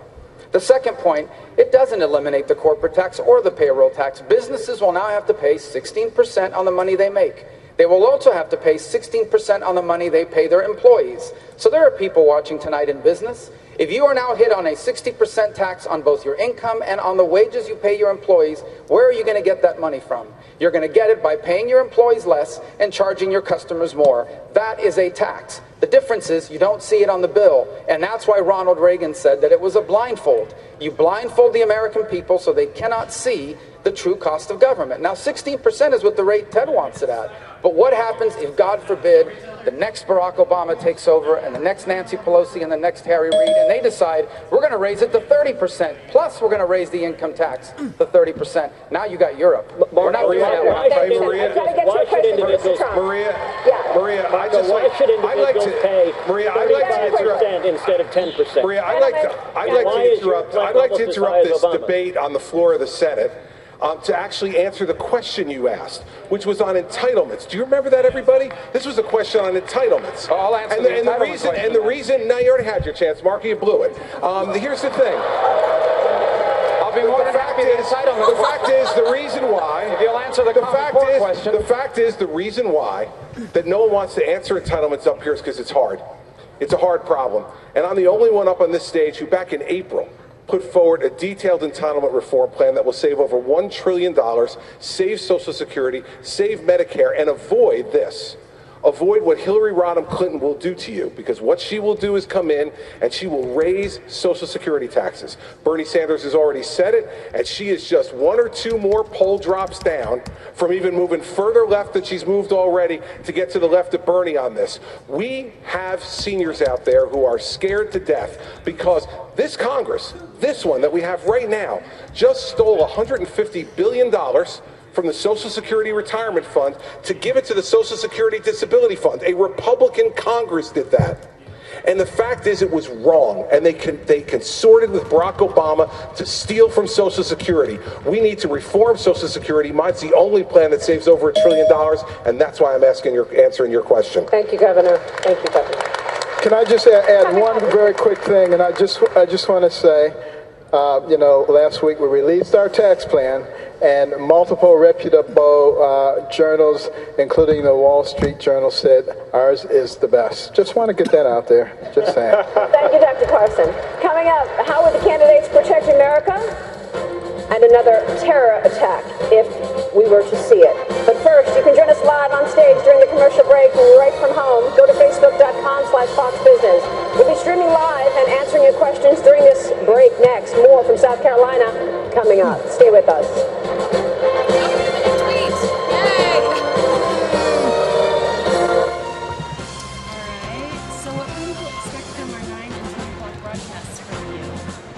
Well, at 9:30, I'll be breaking down this very entertaining debate. I thought this was over at 9. Looks like we're going to run a little bit late. They're going to talk about national security, and everyone's going to give a summation as well. And we're going to be talking about some of the major arguments in this debate. And I saw a few themes here. Okay. One was the truce is over between Cruz and Trump. And there was some playfulness. There was some playfulness, but they're really not enjoying each other's company very much right now. Yeah. So one of the battles is over this business about whether Ted Cruz is qualified under the Constitution to run for president, to be president, because he wasn't born in the United States. He was born in Canada to an American mom. And there was some ugliness there. And then also the question about whether Cruz coming back and saying that Trump is a New Yorker, with all that entails. Oh, that was not a good call. So that was one theme. The other one is the so-called moderates trying so hard to establish a beachhead, some sort of momentum. And I found them to be tonight sort of flailing. And desperate looking. They're trying to break through. Yeah. But it seemed like these moderators seem to give an awful lot of time to Donald Trump. I don't hate it. That's the only reason why I tune in. Well, they went there. Yeah. And so if you're Kasich or if you're Rubio was really shining in some of those early debates. To me, tonight he's been sort of sidelined a little bit. Bush tried valiantly to take on Donald Trump. That never ends well for him. No, always embarrassing. And Christie was Christie, you know. I think they're looking towards New Hampshire with their answers tonight, the moderates. And Ben Carson's sort of, making his points, and he got in a couple points. But he's not really a factor in this race, I don't think, at this point. No, no longer. So those are some of the themes that we're seeing teased out. And so the battle right now is Cruz and Trump, big time. Oh, well, I'm interested in seeing how late this runs over. Because, I usually leave at 9, but I'll stay. Oh, you better stick around. Yeah, I'll stay. Plus, the one guy who's the punching bag is President Obama. I mean, one thing everyone can agree on this stage is that President Obama is a terrible president, and they're going to do everything 180 degrees different from him. And so that's been a consistent theme tonight, as it's been in all the debates, and will be going forward as well. Well, I prefer them to pick on the other party versus each other. Well, yeah, I mean, that's what Republicans ought to do. That's why they're Republicans. They disagree with Democrats. Because it feels like they've been so vicious towards each other that it just, that becomes the headline. Right. And the ultimate goal becomes lost. Let's see, we're getting our feedback here in a minute. And that's what the party leadership does not want. They do not want a circular firing squad. It's quite a phrase. Let's make sure in the third block. Welcome back to the Republican presidential debate right here in North Charleston, South Carolina. Let's get right to the questions. Maria. Mr. Trump, your net worth is in the multi-billions of dollars and have an ongoing, thriving hotel and real estate business. Are you planning on putting your assets in a blind trust should you become president? With such vast wealth, for you to disentangle yourself from your business and your money and prioritize America's interests first? Well, it's an interesting question because I'm very proud of my company. As you too know, I built a very great company, but if I become president, I couldn't care less about my company. It's peanuts. I want to use that same up here, whatever it may be, to make America rich again and to make America great again. I have Ivanka and Eric and Don sitting there. Run the company, kids. Have a good time. I'm going to do it for America. Okay? So I would be willing to do it. So you'll put your assets in a blind trust? I would put it in a blind trust. Well, I don't know if it's a blind trust if Ivanka, Don, and Eric run it, but is that a blind trust? I don't know. But I would probably have my children run it with my executives, and I wouldn't ever be involved because I wouldn't care about anything but our country. Anything. Thank you, sir. Thank you.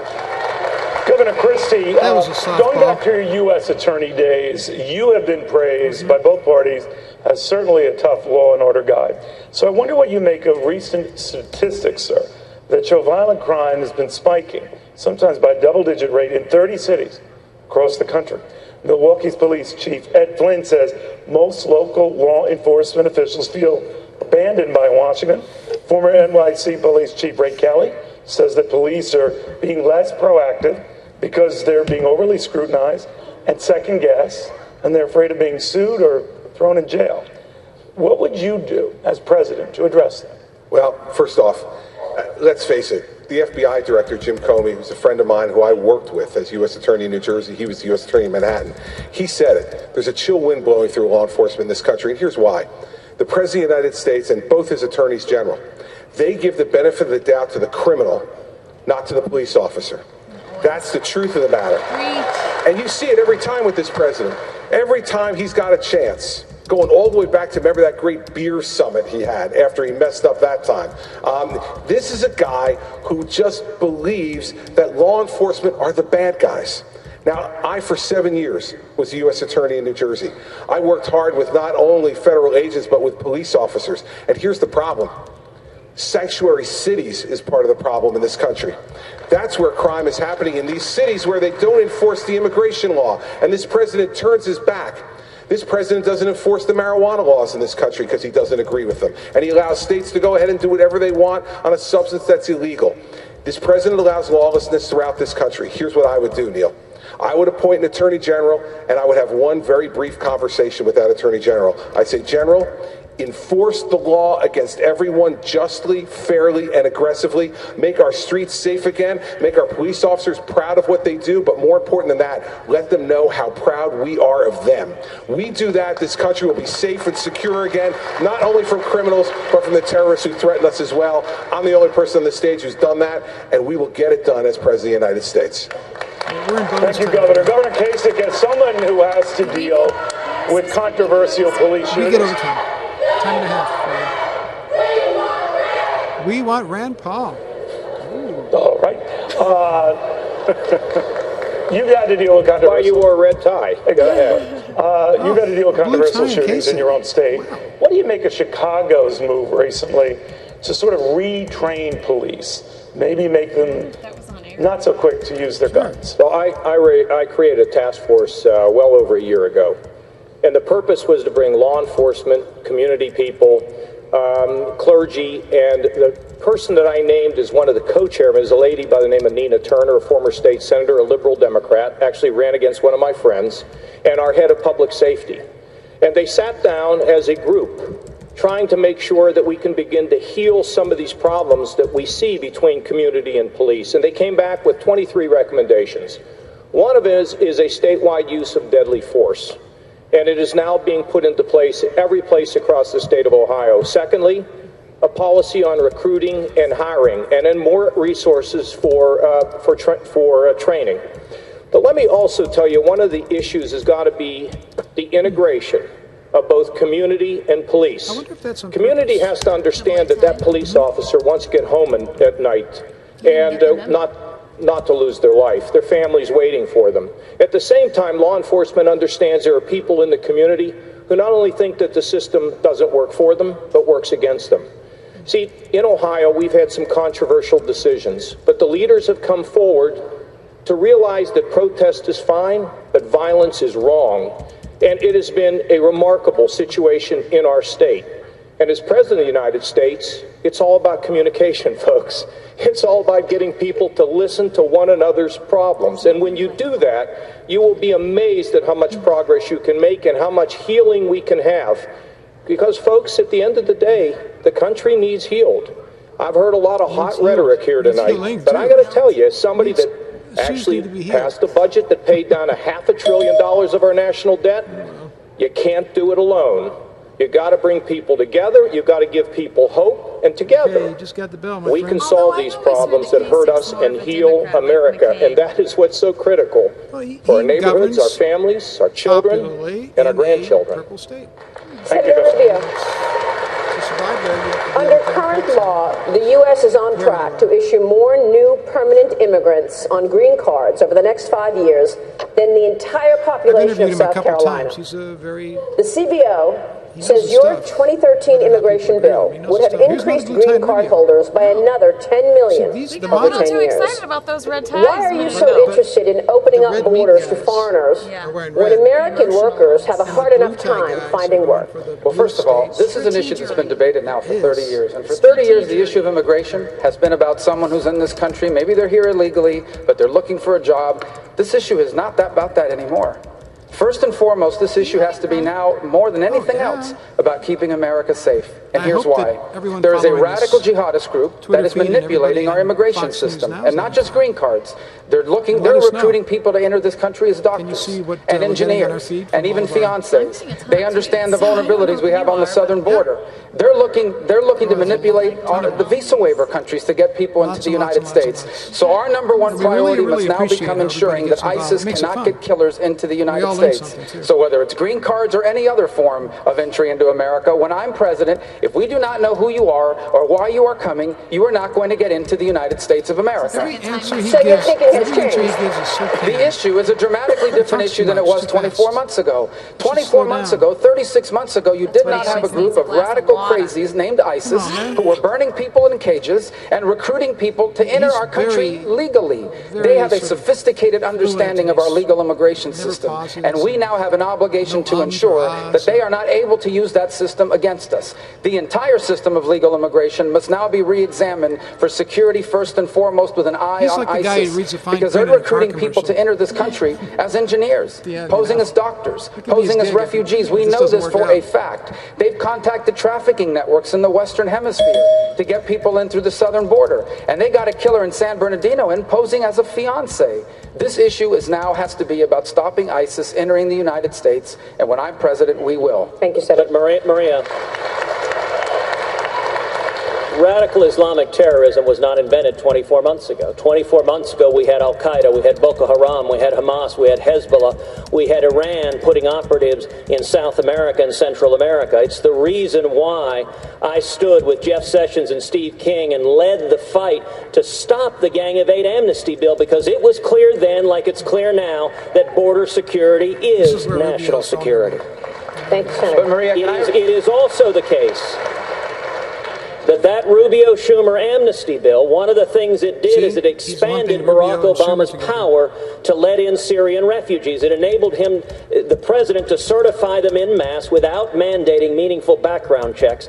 I think that's a mistake. That's why I've been leading the fight to stop it. And I would note, the Senate just a few weeks ago voted to suspend refugees from Middle Eastern countries. I voted yes to suspend that. Marco voted on the other side. So you don't get to say we need to secure the borders and at the same time try to give Barack Obama more authority to allow Middle Eastern refugees coming in when the head of the FBI tells us they cannot vet them to determine if they are ISIS terrorists. Maria, let me clear something up here. This is an interesting point when you talk about immigration. Ted Cruz, you used to say you supported doubling the number of green cards. Now you say that you're against it.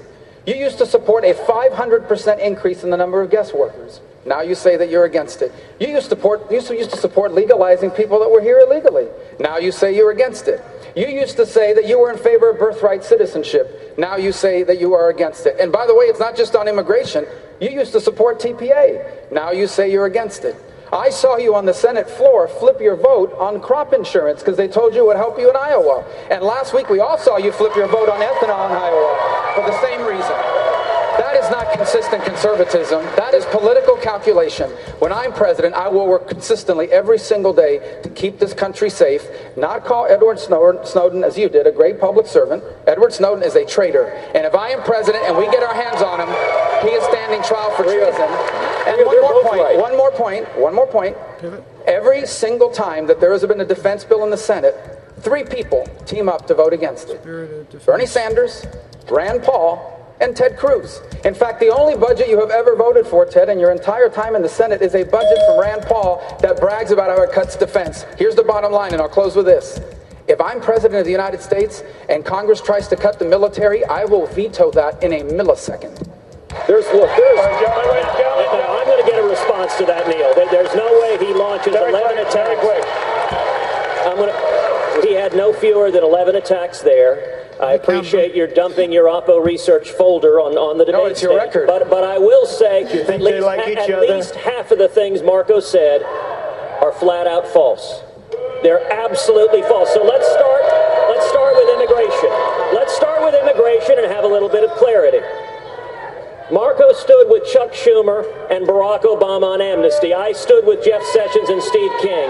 Marco stood today, standing on this stage. Marco supports legalization and citizenship for 12 million illegals. I opposed and oppose legalization and citizenship. And by the way, the attack he keeps throwing out on the military budget, Marco knows full well I voted for his amendment to increase military spending to $697 billion. What he said, and he said it in the last debate, it's simply not true. And as president, I will rebuild the military and keep this country. All right, we have to stop. I know you are very passionate about that. Governor Bush, fears have gripped this country, obviously, and you touched on earlier, since the San Bernardino attacks. Since our last debate, the national conversation has changed, according to Facebook data as well. Now, this first graphic shows the issues that were most talked about right before those attacks and now after. The issues of Islam, Homeland Security, and ISIS now loom very large. The FBI says Islamic radicals are using social media to communicate and that it needs better access to communication. Now, the CEO of Apple, Governor Tim Cook, says, unless served with a warrant, private communication is private, period. They haven't had the... Do you agree, or would you try to convince him otherwise? I would try to convince him otherwise, but this last back and forth between two backbench senators, you know, it explains why we have the mess in Washington, D.C. We need a president that will fix our immigration laws and stick with it, not bend with the wind. The simple fact is, one of the ways, Maria, to solve the problem you described is narrow the number of people coming by family petitioning to what every other country has, so that we have the best and the brightest that come to our country. We need to control the border. We need to do all of this in a comprehensive way, not just going back and forth and talking about stuff. You answered this question. Oh, I'll talk about that too, but you haven't asked me a question in a while, Neil, so I thought I'd get that off my chest, if you don't mind. Fair enough. So Tim Cook is going to keep it private. I got that, and the problem today is there's no confidence in Washington, D.C. There needs to be more than just one meeting. There needs to be complete dialogue with the large technology companies. They understand that there's a national security risk. We ought to give them a little bit of a liability relief, so if they share data amongst themselves and share data with the federal government, they're not fearful of a lawsuit. We need to make sure that we keep the country safe. This is the first priority. The cybersecurity challenges that we face, this administration has failed us completely. Not just the hacking of OPM, but that is just shameful. 23 million files in the hands of the Chinese. So it's not just the governments, the private sector companies, it's also our own government that needs to raise the level of our game. We should put the NSA in charge of the civilian side of this as well. That expertise needs to spread all across the government, and there needs to be much more cooperation with our private sector. But if Tim Cook is telling you no, Mr. President. You got to keep asking. You got to keep asking, because this is a hugely important issue. If you can encrypt messages, ISIS can, over these platforms, and we have no ability to have a cooperative relationship. Do you ask or do you order? Well, if the law would change, yeah, I think there has to be a recognition that if we are too punitive, then you'll go to other technology companies outside the United States. And what we want to do is to control this. We also want to dominate this from a commercial side. So there's a lot of balanced interests, but the president leads in this regard. That's what we need. We need leadership, someone who has a backbone and sticks with things rather than just talks about them as though anything matters when you're talking about amendments that don't even actually are part of a bill that ever passed. Governor, thank you. When we come right back, closing statements. Stay with us. Did she say closing? I think so. Well, we're 2-minute warning here. Oh yeah, because you're leaving me, huh? Oh, no, not really. Okay. Oh, yeah. Hey, I didn't pay attention at the time. Yeah, what time do you have to leave me? I think we're on at 9:30. Okay. So I may not make it through the 7 closing statements. In fact, I don't think I will. So let's wrap it up right now. Okay. Because we know they're all going to say vote for me. Yeah. So what did you think? I thought I loved Cruz versus Trump, but I also see them making a great team. Interesting. I think you're absolutely right about how the people with the most substance and the most to say that have memorized statistics or strategy are boring. So and they're not doing very well in the polls, and they're not doing very well on stage. I manipulated what you said, but that's how I feel. The people that get up there and have memorized statistics and strategy, I'm uninterested in. But if Donald Trump wants to talk about poll numbers, for some reason I'm in. Do you think that's bad? Yeah, I do. The people who are just talking process are more interesting and getting more eyeballs than the people talking about policy? We have had such a lethargic leader for the last 8 years who has shown little to no emotion. Granted, when he finally did show emotion, everybody said that they feigned that it was not sincere over gun control. I have no opinion on that whatsoever. But we've had such a lethargic leader over the last 8 years who has not been aggressive when it comes to terror. Now here we're making Republican arguments here for the purposes of our Republican coverage. And I'm also a Republican. Okay, fair enough. I'll say that. But so you know what you're talking about. So, but you're qualified. This is my opinion. This is my personal Right, opinion. cool. Is that I have watched just a leader that has not felt like a strong leader. He's not felt like somebody that has my best interest at heart. It doesn't feel like he's fighting for me. And so I feel like in this upcoming election, I'm looking for somebody that is passionate about my safety, passionate about my future, and who's passionate about me. And Who's standing out to you as a Republican voter? I love Donald Trump. I think I do. Interesting. I can't I'll help be so myself. curious tomorrow to see if he gets a bump out of this performance tonight. Well, yeah, I think that it's one of his stronger performances Actually, in the I GOP agree with debates. you. I think that he has been more assertive and more sure of himself this time than in some of the other debates. Yeah. And I think Cruz is certainly a really good debater. I think in the past few, he almost was.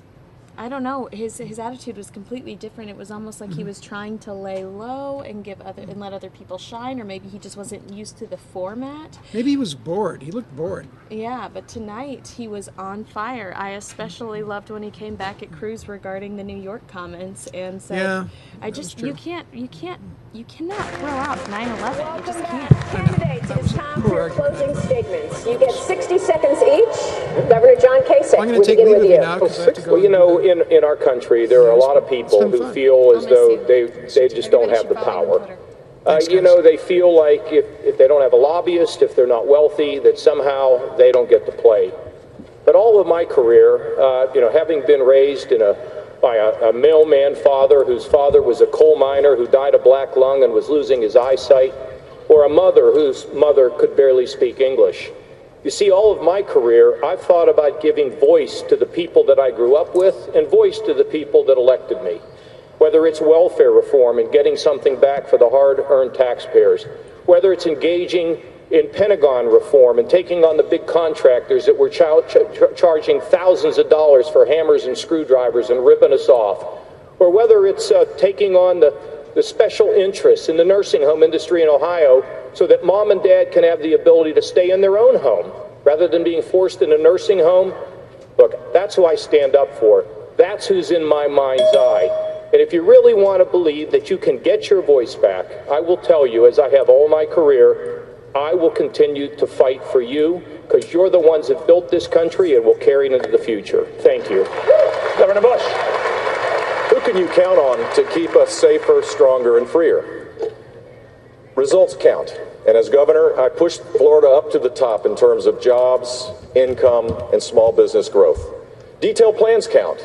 And I believe that the plan I've laid out to destroy ISIS before the tragedies of San Bernardino and Paris are the right ones. Credibility counts. There'll be people here that will talk about what they're going to do. I've done it. I ask for your support to build together a safer and stronger America. Governor Chris Christie. Maria Neal, thank you for a great debate tonight.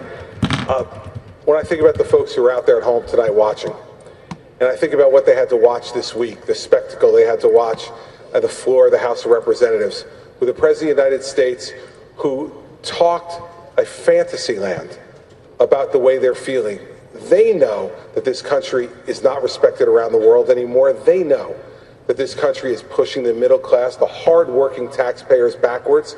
And they saw a president who doesn't understand their pain and doesn't have any plan for getting away from it. I love this country. It's the most exceptional country the world has ever known. We need someone to fight for those people. We need a fighter for this country again.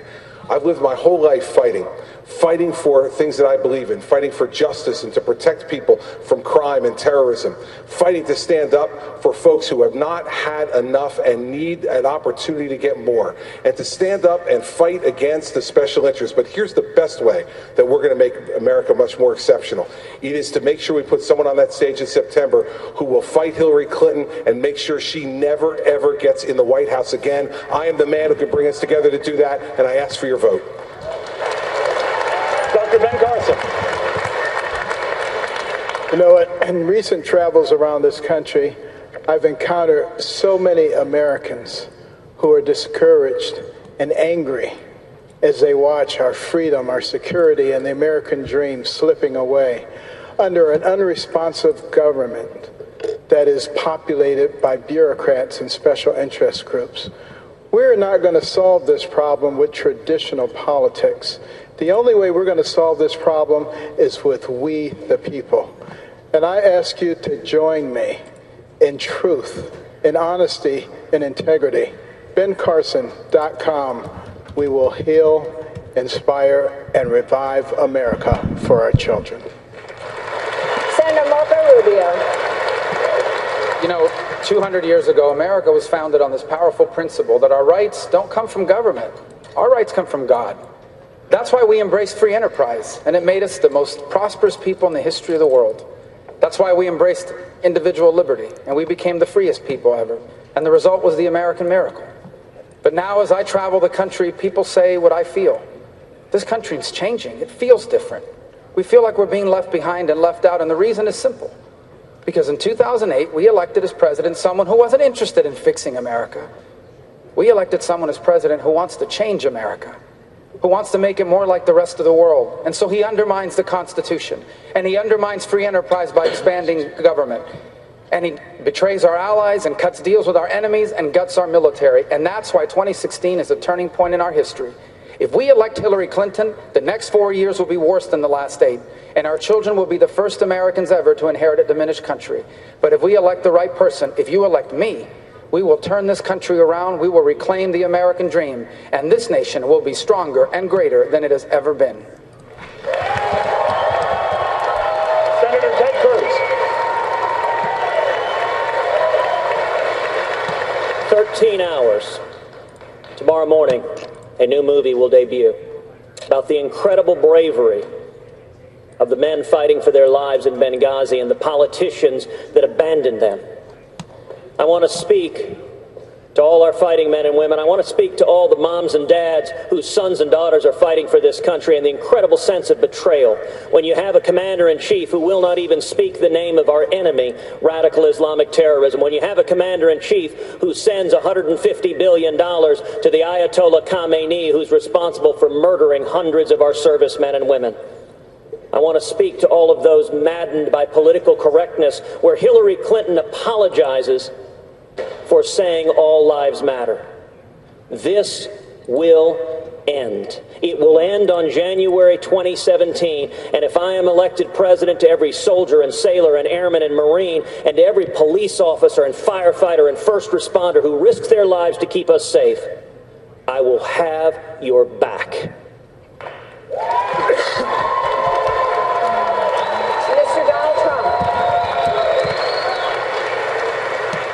I stood yesterday with 75 construction workers. They're tough, they're strong, they're great people. Half of them had tears pouring down their face.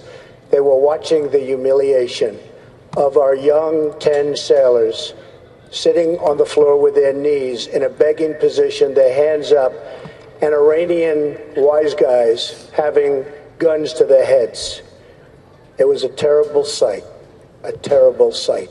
And the only reason we got them back is because we owed them, with a stupid deal, $150 billion. If I'm president, there won't be stupid deals anymore. We will make America great again. We will win on everything we do. Thank you. Candidates, thank you. Gentlemen, thank you all of you. That wraps up our debate. We went a little bit over here, but we wanted to make sure everyone was able to sit their due. He's upset. All right, thank you for joining us. Much more to come in the spin room ahead. Our special coverage of the 6th Republican presidential debate continues live from North Charleston right here on the Fox Business Network.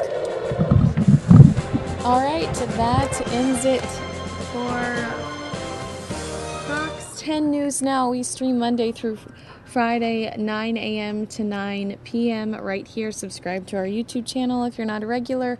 We do have live broadcasts similar to this one, except usually we pull in live feeds and we can actually show you. I was a little creative this evening because I knew you wanted to see the debate and I wasn't allowed to technically show it to you, so it's almost as if you were just hearing what I was listening to, right? So we are Monday through Friday, 9 a.m. to 9 p.m. Fox 10 News Now. Follow me on Twitter. Follow us on Twitter. Like us on Facebook.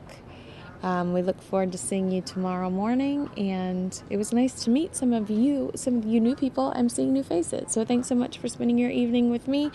And I'll see you again tomorrow. Sweet dreams. Bye.